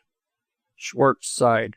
"Ach, the little Hilda," he said in English. Then, slipping back into his own tongue, he demanded what Ellis wished to know. "I wish to know if you can tell me the reason Moxton was murdered," said Ellis slowly in German. "No, I cannot. I know nothing about it." "And I must tell you, that is, I must refresh your memory. Moxton was murdered by a man who wished to obtain possession of a forged bill." The German bit his cigar through, and a portion fell on the floor. "I know nothing of any forged bill," he said angrily. "That bill," resumed Ellis calmly, "was placed by Moxton in a red pocketbook." Here Schwartz started and groaned. "Zirknitz saw him put it there. When the clothes of the corpse were examined, that pocketbook was missing. And strange to say, Mr. Schwartz, it was found today in your desk at Garter Cottage." "In my desk?" gasped the man. Who found it there?" "Miss Gordon. For a jest, Miss Garrett opened all the drawers of your desk because you were foolish enough to leave your keys behind. Miss Gordon closed them again. In the lowest drawer she saw and recognized the pocketbook of her brother-in-law. That book is now in her possession, or rather in mine, as she gave it to me." There was silence for a few moments, and Schwartz breathed heavily. What do you want me to do? He said sullenly. Confess your guilt. And if I do, what then? Then you must write out and sign a confession as to how you killed Edgar Moxton and why. To hang myself, I suppose, said Schwartz, who was growing alarmingly red in the face. No, Miss Gordon is too much indebted to you to wish for your death. Write the confession and then fly from England. Thus Mrs. Moxton will be exonerated and you will be safe. Ach, it is good of Janet, said Schwartz thickly. It is. He tried to rise from his seat, but suddenly gave a choking cry and fell back, purple in the face, with staring eyes and foam on his lips. Ellis rapidly unloosened the old man's cravat, tore off his collar, and threw open the door. "Come here, someone," he cried. "Herr Schwartz is in a fit." Chapter 24. The Truth. When Schwartz recovered from the fit, he was taken home in a cab, and for the time being Ellis saw no more of him. He was really puzzled how to act, for the man was evidently guilty, as he had not denied the crime. For the sake of Janet, who had received benefits at the hands of Schwartz, the doctor did not wish to denounce him to the police. If he left behind him a written confession exonerating Mrs. Moxton, Ellis was quite content that he should seek safety in flight. Certainly he had murdered a man, and although his victim was a worthless scoundrel, still there was no excuse to be made for so heinous a crime. But would hanging Schwartz do any good? Ellis thought not, neither did Cass nor Janet. "If it was Busham," said Harry, "I would see him swing with the greatest pleasure, for he is a thoroughly bad lot. But Schwartz has so many good qualities that I should like to give him a chance of repentance." "And the crime was not committed deliberately," chimed in Janet. "I feel sure that Mr. Schwartz did not come to Dukesfield with the intention of murdering Edgar. No doubt he wanted that forged bill, and hoped to rob Edgar while he was drunk. It was seeing the carving knife in Laura's hand which made him a criminal. Temptation was put in his way, and he snatched at it almost without thinking. Under those circumstances, and because he has been kind to me, I should like him to escape." "He can take his own chance of that," said Ellis. "But to counterplot Busham, it is necessary to get a full confession from Schwartz." "But he may go away without making any confession, Bob." "I don't think so. Not until he is in absolute peril of his life will he leave his idol, Hilda. Besides, I called at Goethe Cottage, and he is still ill after his fit." "Did you see him, doctor?" "No, he refused to see me, being engaged with Garrett. But I saw Hilda, and she is lamenting your absence, Miss Gordon." "I cannot go round to the cottage now," said Janet, with a mournful shake of her head. "Mr. Schwartz thinks that I have been a spy and ungrateful." "Indeed, you wrong him," said Ellis quickly. "He was much touched when I told him that you did not wish the police to be told. He would have said more about it, only he fell into the fit." This conversation took place in Ellis's sitting room on the evening of the day following Janet's discovery of the pocketbook. Schwartz was still ill, and, as Ellis said, would see no one. The three, Cass, Ellis, and Janet, were now anxiously discussing what was best to be done. They wanted to thwart Busham, to save Mrs. Moxton, and to spare Schwartz, but none of these three things were easy to do. Since Ellis had given his ultimatum to the lawyer, nothing had been heard from Esher Lane. Janet was inclined to think that Busham, afraid of being implicated in the crime, had fled. But Cass and Ellis were satisfied that the man, with his grasping, foxy, intriguing nature, would stay and face the matter until his personal safety was compromised. While they were discussing this point, the door opened abruptly, and Busham himself entered the room. It was a case of talk of the devil, and you will see his hoof. The trio were completely taken by surprise at his unlooked-for appearance and his insolent entry. "Hee!" sniggered Busham, who had all his natural impudence about him. "I just looked in to see Dr. Ellis, and I find company. How do you do, Miss Gordon? Mrs. Moxton, which?" "I am Janet Gordon, Mr. Busham. I think you know that." "Indeed I do not, dear lady. You are one of the twins, remember, a kind of double-faced female, Janus, eh?" "Cease your insolence, man," said Ellis angrily, "and tell me how dare you walk into my room without knocking." Oh, I informed your landlady that I was an old friend of yours, so she let me pass. She looks a fool, Doctor. You don't offer me a seat. Well, I will anticipate your hospitality and take one. And who is this gentleman? My name is Cass. I'm a journalist, said Harry, enraged at the man's impudence. What the deuce do you come here for? Not to see you, my dear sir. My business is with Dr. Ellis, and possibly with Miss Gordon. Have you come to confess? Asked Janet quietly. Confess? I have nothing to confess. I came here to make a proposal. Ellis shrugged his shoulders. You have brass enough for anything, I think, said he. Well, Mr. Busham, what is your proposal? Let Mrs. Moxton surrender all my uncle's property to me. Now that Edgar is dead, I am his rightful heir, being his nephew and nearest of kin. I destroyed the will. I don't mind admitting it, because Mrs. Moxton is in my power, and it is my place to make terms, not to be dictated to. Well, then, as the will is burnt, I take a portion of the property as next of kin, but that will not satisfy me. I mean the whole, and, cried Busham in a threatening tone, I mean to have it. What a modest demand, jeered Cass. And if Mrs. Moxton surrenders her property as you wish, what then? I shall tell you who killed Moxton. Oh, you need not look at me as though I was an accessory before the fact. I did not see the deed done. I knew nothing about it at the time, but by putting this and that together in a way, sneered Busham, which you are all too ignorant to understand, I have a knowledge of who killed Edgar and why he was killed. Don't mistake me. I hold all the threads of this case. If I get my price, I shall save Mrs. Moxton by revealing the name of the murderer. Should she refuse my just demand, I shall denounce her to the police and let justice take its course. Justice? Echoed Janet with a scorn. And by your own showing, my unhappy sister is innocent. I know that, retorted Busham with an ugly look, and I can prove her innocence. No one else can. There was silence for a few minutes, and then Ellis spoke quietly and to the point. Do you know, Busham, that I feel very much inclined to kick you, said he. You are proposing blackmail. Call it what you like, but give me my price. For what? For information which we know already? Busham started from his seat in nervous haste. You know already? Yes. Do you think Mr. Cass and I have been idle all this time, though we have not strained every nerve to baffle a scoundrel like you and protect two innocent women from your blackmail? You are a little late, Mr. Busham. We know who killed Moxton. You know? Stammered the scoundrel, white to the lips. Yes, we know, and we have discovered the reason why Moxton was killed. Surely you have forgotten our talk about the forged bill. Before the end of the present week, the murderer will have confessed. Mrs. Moxton will be exonerated from all complicity in her husband's death. And you, Mr. Busham, well, I don't know about you, but from what I guess of your share in this tragedy, you will be in jail. I had nothing to do with it. Who killed Moxton? Oh, laughed Cass, delighted at the confusion of Busham.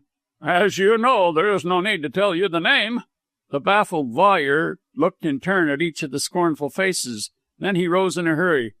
This is a game of bluff, he cried savagely. You do not know who murdered Edgar, and you are trying to get my secret from me without paying for it. Oh, I know you all. I can see through you. It does you credit, said Janet contemptuously. Sneer and jeer as much as you like, madam. You will not look so merry when your sister is in prison on a charge of murder. Which she will never be, put in Ellis. We shall see. You think yourself a clever man, Doctor, do you not? But I am cleverer. Oh, you don't know what I am. You gave me 5 days to confess, as you call it, or else threatened to put the matter into the hands of the police. The 5 days are up. Quite so, said Ellis smoothly, and as you won't hear reason, I shall see the police tomorrow. I dare you to, foamed Busham, who had completely lost his temper. I get my price, or Mrs. Moxton goes to jail. You shall not get your price, broke out Cass, as furious as Busham. You will not get 1 penny of the property. Shall I not? Aha! You don't know that Edgar's will is burnt. That is where you are wrong, my friend, said Ellis calmly. You burnt a copy. The original will given to me by Miss Gordon is in my possession. Busham stared so wildly that for a moment or so the others thought he was about to have a fit like Schwartz. Ellis snatched up a glass of water on the table and dashed it in the man's face. The shock brought him round a trifle, but he seemed indisposed to speak further. With the knowledge that his intrigues had proved useless came a collapse of his courage and insolence. With a kind of sob he staggered blindly towards the door and out of the room. Ellis at the window saw him running down the road, reeling from side to side like a drunken man. Busham's nerve was broken. He did not even attempt to question Ellis as to the truth of his statement about the will. Instinctively he knew that the game was up and that all his schemes had recoiled on himself. Never was there so complete a fall, so deserved a punishment. "He will tell the police about Laura," cried Miss Gordon nervously. "Let him," said Cass. "We will have that confession out of Schwartz tomorrow, and your sister will be proved innocent. And when that confession is read, Miss Gordon, I shall not wonder if there was sufficient in it to warrant Busham's arrest. There," added Cass, pointing to Busham's disappearing form, "that is the last we shall see of him." And as subsequent events proved, he was a true prophet. But the danger was not yet over. It was just possible that out of revenge at the failure of his plans, Busham might denounce Laura to the police. The only way to prove her innocence would be to get a confession from Schwartz. Ellis took the night to consider this question, and next day called at Goethe College between 11 and 12 o'clock. He sent in his name, but quite expected that Schwartz would refuse to see him. To his secret surprise, he was admitted at once and conducted into the study. Here he found the German clothed in a loose dressing-gown and seated at the desk. Schwartz looked terribly ill. He had aged considerably since Ellis had seen him. His cheeks had fallen in, his forehead was wrinkled, and his eyes had lost their usual genial twinkle. With bowed shoulders, he sat huddled up in his chair, and without offering his hand to the doctor, nodded to a seat. "I'm sorry I could not see you yesterday, Doctor," said Schwartz in a faint voice. "I was very ill, and I had much to do, but I wished to have some conversation with you today. If you had not come, I should have sent for you." Ellis replied in the German tongue, which Schwartz, evidently for the sake of secrecy, was using. "You intend to confess, then?" "Ah, then you are certain that I am guilty?" "You must be. The pocket-book of the murdered man was found in that desk, and we knew it was taken from the dead body. The other night when I accused you, you did not deny the charge." "I had no time, Doctor, but I deny it now." "You say that you are innocent?" said Ellis, scarcely believing his ears. "Perfectly innocent. Here is the confession of the guilty person." And Schwartz, unlocking a drawer, took out 2 or 3 sheets of foolscap pinned together and covered with writing. "This is the confession," he said, "signed and witnessed." "The confession of Busham?" "Och, no! The confession of the man who murdered Moxton, my friend, Hilda's father, Captain Garrett." Chapter 25. A Confession. "Do you mean to say that Captain Garrett murdered Moxton?" asked Ellis, in amazement, looking from the confession to Schwartz. In his excitement he had reverted to English. "Hush, hush," replied Schwartz, with an apprehensive look round. "Speak in my language, Doctor. Yes, Garrett is the criminal. I have known it for some time, ever since I found the pocket-book, and yesterday, on seeing in what a very dangerous position I was placed, I insisted that he should write out a confession of the truth. There it is, Doctor, and a great deal of money it has cost me." "And Garrett? Where's Garrett?" "On the continent by this time. He left Victoria by the club train last night. I have seen the last of him," said Schwartz with a sigh, "and I am glad of it." "But Hilda?" "Ah, poor girl, she thinks that her father has gone away for pleasure. I dare not tell her the truth, but in time I may do so, and then she will be content to stay with old Papa Schwartz, who loves her." "It is most extraordinary," murmured Ellis, turning over the leaves of the foolscap. "I suspected many people, yourself included, but I never thought for a moment that Garrett was guilty. How did it come about?"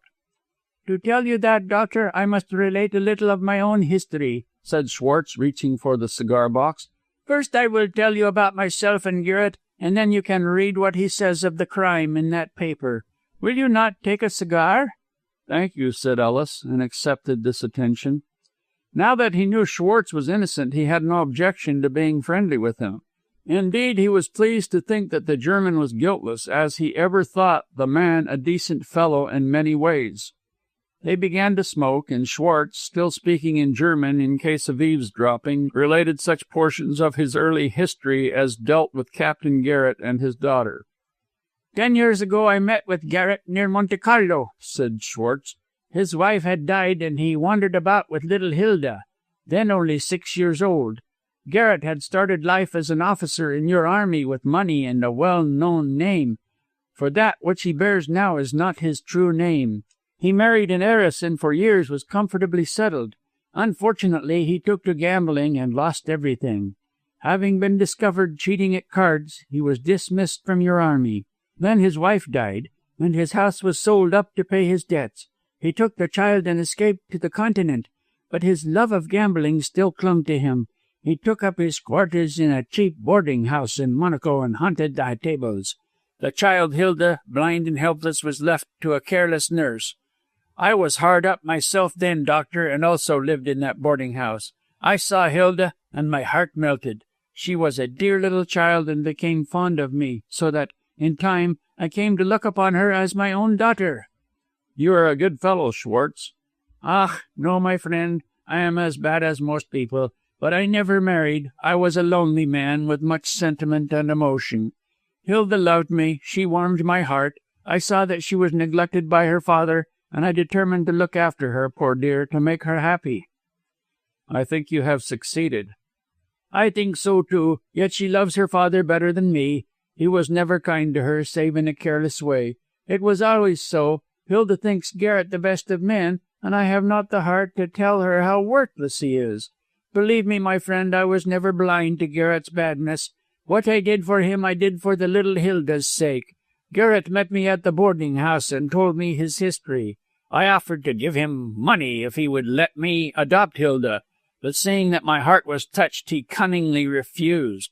I could not part with the child, so I had to take the burden of Garrett's life on my shoulders. I said that I would help him and look after him if he was kind to little Hilda. He consented, and we have been together since." "Did Garrett ever make any money?" "No, he was always idle and wasted everything. Sometimes he won money and spent it on himself, but I had to keep both him and Hilda. It was for her sake that I did so, for otherwise Garrett would have taken her away from me, and that," added Schwartz with emotion, "would have broken my heart." "Why did you not tell Hilda all this?" "Why should I have done so?" replied the good German with great simplicity. "It would have broken the child's heart. It would spoil her life did I tell her now.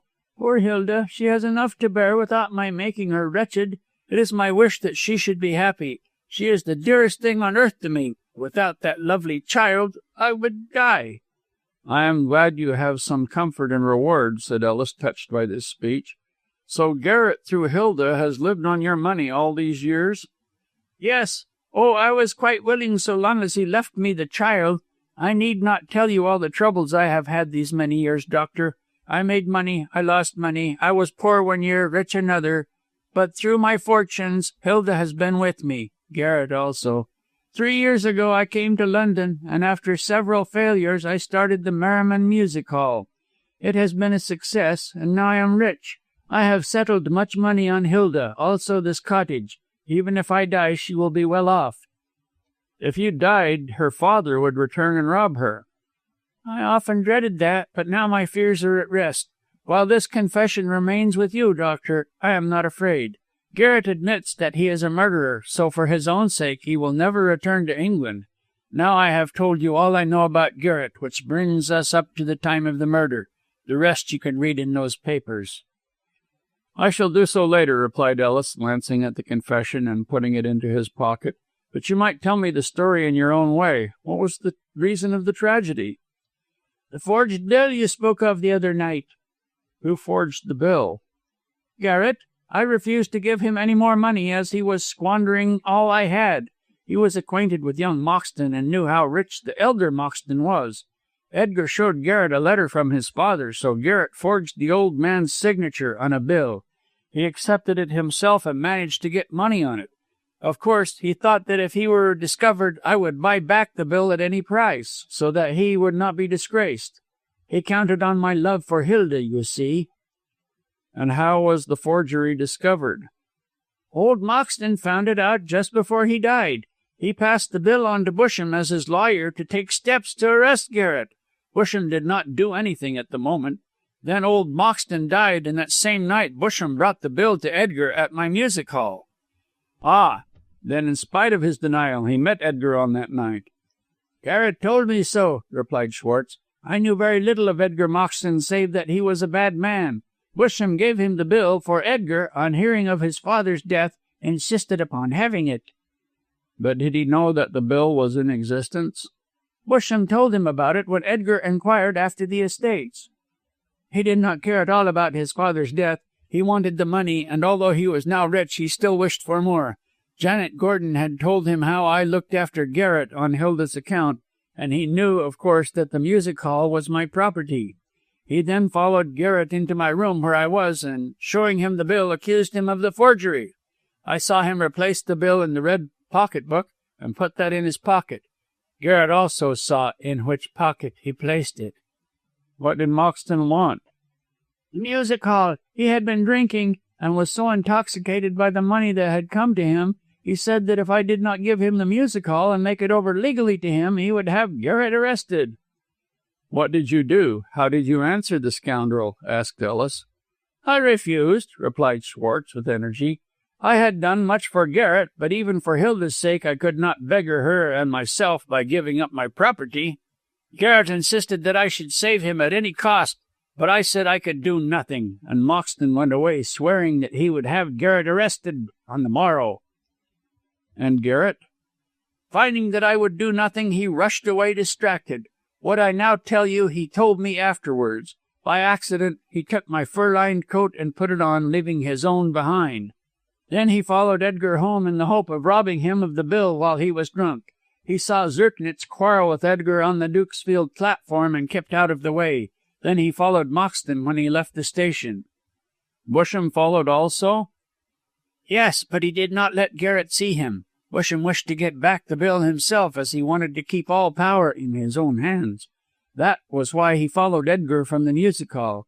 On seeing Garrett, he wondered what he was after, and watched." "Oh," said Ellis. "So this was what Busham did. His talk with the policeman in pursuit of Mrs. Moxton at the Pimlico was all lies." "I don't know about those things, Doctor. Garrett followed Edgar to the gate of Myrtle Villa, when he saw the door open and Mrs. Moxton rush out with a carving knife. Moxton began to struggle with her at the gate. She held the knife over him. I don't know why." "She did not wish to hurt him. Go on." "Garrett saw the knife flash in the moonlight, so he ran along and, seizing it, stabbed Moxton in the back. He fell with a cry, and Mrs. Moxton under him. Garrett ran away, but returned to find Edgar dead and Mrs. Moxton in a faint." "That must have been the time when Edgar wrote the blood signs." "Yes, no doubt. Well, Garrett searched for the pocket-book and found it. He threw the knife beside the corpse, thinking it would be said that Mrs. Moxton had killed her husband. Then, hearing footsteps approaching, he went away quickly." "That must have been Miss Gordon. She returned for her purse, and on finding what had happened, remained to shield her sister. Brave woman." "Ah, my friend, that is so. Janet is both brave and good. But to continue, Garrett went into a quiet part of Dukesfield and took the bill out of the pocket-book. As he was burning it, for he destroyed it at once by setting light to it with a match, Busham came up and accused him of the murder." "Did Busham see it committed?" "He did. He followed Garrett and, hidden in the shade, saw him stab Moxton, but he promised to hold his tongue about it, provided he got Moxton's money. Garrett was relieved by this promise, and putting the pocket-book into the pocket of my coat, which he wore, he returned to Goethe Cottage." "To confess his crime?" "No, he said nothing, and even though I heard of Edgar's death, I did not think that Garrett had killed him. But when I put on my coat one evening, I found the pocket-book and recognized it as Edgar's.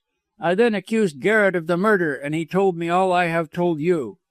I held my tongue, for Hilda's sake, and as Busham was hoping to get the money by accusing Mrs. Moxton of the crime, he was silent too. I placed the pocket-book in my desk, where Janet found it. I should have destroyed it, but I thought no one would open my desk. Hilda, by her folly, has ruined her father, but I shall not make her heart ache by telling her so." "What did you say to Garrett?" "I told him that you had the pocketbook and accused me of the crime. I refused to suffer for his sake and made him write out the confession, which is witnessed by myself and 2 servants, but they do not know the contents. I threatened to hand Garrett over to the police if he did not tell the truth, as I wished to save myself and Hilda. Then I gave him some money and told him to go away and never let me see him again. He wanted to take Hilda, but I gave him the choice of leaving her with me or suffering for this crime. In the end, he went away last night, so that is all I can tell you." "I think you are well rid of a bad lot, Herr Schwartz." "I think so too," replied the German. "I never liked him, but for the sake of Hilda I tolerated him. I will not tell her the truth, but as Garrett is away, and will remain away, I have no doubt I can explain sufficient to reconcile her to his absence. So I have my Hilda to myself at last, Doctor, and thank God for that." Chapter 26. The End of the Story. So in this way the truth was discovered, and Ellis returned to show the confession of Captain Garrett to Mrs. Moxton. Laura was so overcome that her innocence was proved, her dread was removed, that she fainted during the recital. While Ellis and Janet were looking after her, Cass arrived. Mrs. Moxton recovered her senses and retired to lie down, while Harry, having read the confession, discussed what was to be done with it. "If you show it to the police, I'm afraid Schwartz will get into trouble, as he has permitted a criminal to escape." "That is true enough," replied Ellis. "For my part, now that we have absolute proof of Mrs. Moxton's innocence, I don't think it is necessary to make the matter public." "Mr. Busham may do so out of revenge," said Janet. "Don't you believe it, Miss Gordon. Busham, by the showing of this confession, knew all about the crime. He saw it committed, he tampered with Garrett, and held his tongue in order to secure Moxton's money. On the face of it, he is an accessory after the fact, and, terrified by the fear of punishment, will keep silence. Besides, even if he does speak, we can first warn Schwartz to leave England and then inform the police. Busham does not know and never will know that Schwartz has been implicated in Garrett's escape." "What Harry says is very true," chimed in Ellis. "I think all danger is over." "Thank God for that," cried Janet, clasping her hands. "How terrible these past months have been." "You will have no more trouble if I can help it," said the doctor, taking her hand. "What I said when I believed you to be Mrs. Moxton, I say now, and I ask you to be my honored wife." Janet sobbed. "You forget I have a shady past." "A noble past. You have been tested in the furnace of affliction and have come out pure gold." "I sold programs at a low music hall." "My dearest, I know all you have done and how good you have been.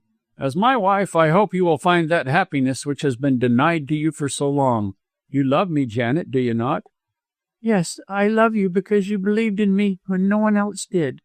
Harry laughed in a somewhat shamefaced manner. "Is that meant for me, Miss Gordon? If so, I recant my former errors. I think you are the noblest of women, and I congratulate Bob on getting such a wife."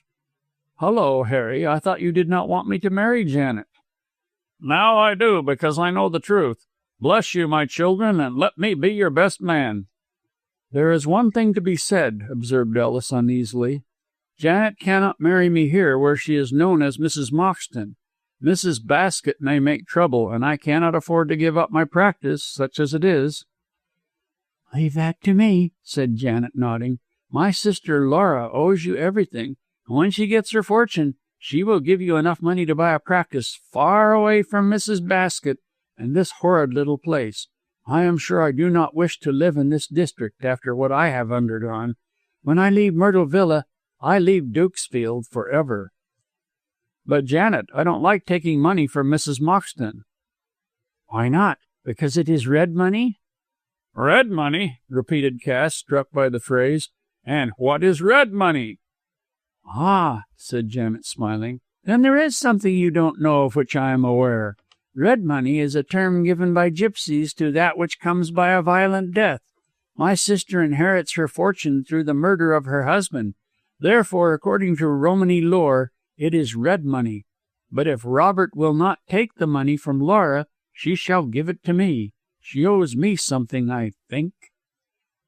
"She owes you everything, my dearest," said Ellis, kissing her, "and you will do what you please." "Oh, by the way," cried Cass suddenly, "I thought I had something to tell you. Schwartz has given up his secret gambling salon." "Did it ever exist?" asked Ellis skeptically. "Yes," replied Janet, blushing. "I never saw it, but in one way and another I heard of it. Often and often I implored Papa Schwartz to give it up, telling him he would get into trouble." "Well, he has given it up at last. It appears that the police got to know of it and contemplated a raid.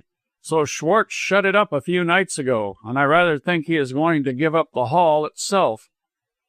"A very wise thing for him to do," said Ellis approvingly. "He has made a sufficient fortune. He told me so. Therefore he can retire and live happily with his beloved Hilda." "And what about Hilda's eyes, Robert?" "I think I can cure them by an operation." "Why, I'm sure you can do anything," said Janet fervently. But in this Janet was wrong. Ellis did perform an operation, but it failed principally because Hilda, fretting after her father, could not be kept in a serene frame of mind during the recovery. But the cure mattered little, for shortly there came news from Madrid that Garrett had been stabbed in a gambling-house row. By the irony of fate, he met with the same death as he meted out to Moxton, and Hilda wept so much that her chance of recovering sight was irrevocably gone. On hearing of Garrett's death and being set free from a dread that Hilda would be taken from him, Schwartz went to reside in Munich. He sold the music hall and the cottage, invested his money well, and with Hilda he now lives a calm and happy life in the German Athens. And in spite of his late business of a gambling house keeper and the many flaws in his character, Schwartz deserved to be happy. He rescued the blind girl from a life of misery. He bore the burdens of her rascally father, and he made her happy. Under the tender care of Schwartz, Hilda forgot her sorrow. She never knew that her father was a murderer, and always thought of him with tender affection as the best and most unfortunate of men. Schwartz did not disturb this impression, knowing that Garrett was not the first sinner who had been wrongly canonized as a saint. All the good German desired was the happiness of his beloved Hilda, and in securing it he thoroughly succeeded. That was his reward, and so he passes out of the story. Janet never did have much belief in Laura's gratitude, and said as much to Ellis. Her belief came true, for when Laura, relieved from her terrors, blossomed into a wealthy young widow on her father-in-law's money, she forgot all that her sister had done and sacrificed for her. It was no easy task to settle the estate, for when Busham was informed by letter that Garrett had confessed, he was seized with panic and went to the States. But he did not go away empty-handed. That was not Mr. Busham's way of doing things.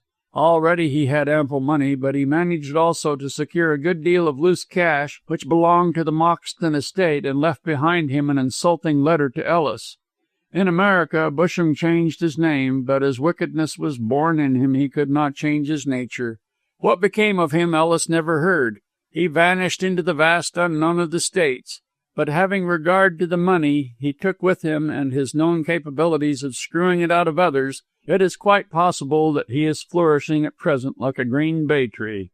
The wicked are not always punished in this world, and Busham's escape is an illustration of this fact. Still, his inherent rascality may some day bring him before Mr. Justice Lynch, and he may end as he deserves. Dr. Ellis worked loyally to put Mrs. Moxton's affairs in order, and received from her the same gratitude as she gave to Janet. For very shame's sake, she was obliged to give her sister a sum of money in compensation for all she had done. Alice did not wish to take a sum so grudgingly given, but Janet looked upon it as her right, and took it without false shame. She was as disgusted with Laura as with Rudolph, and was glad to see the last of them. All her years of self-sacrifice and work were as nothing in their eyes, and now that Janet had found a good husband, she thought it was only right to look after her own happiness. A few months after the discovery of Garrett's guilt, she was married quietly to Ellis in a Hampstead church, and afterwards departed with him to a country town where Ellis, with Mrs. Moxton's money, bought a practice. Neither Laura nor Rudolph came to the wedding, as they had already gone to the continent. After he had confessed his traitorous behavior, Rudolph called on Janet and tried to cajole her into forgiving him. But she was so disgusted with him that she refused to have anything more to do with the rascal. He was more successful with Laura, and as she was now rich, he paid great attention to her. Notwithstanding her knowledge of his contemptible character, Laura went abroad with him and kept him in idleness with her wealth. The pair traveled to Vienna, and there lived as happily as a memory of the terrible past would let them. This means that they had not a care in the world, for both their natures were too frivolous to be impressed by the perils they had escaped. So, like Busham, they flourished also, and deserved their immunity from punishment as little.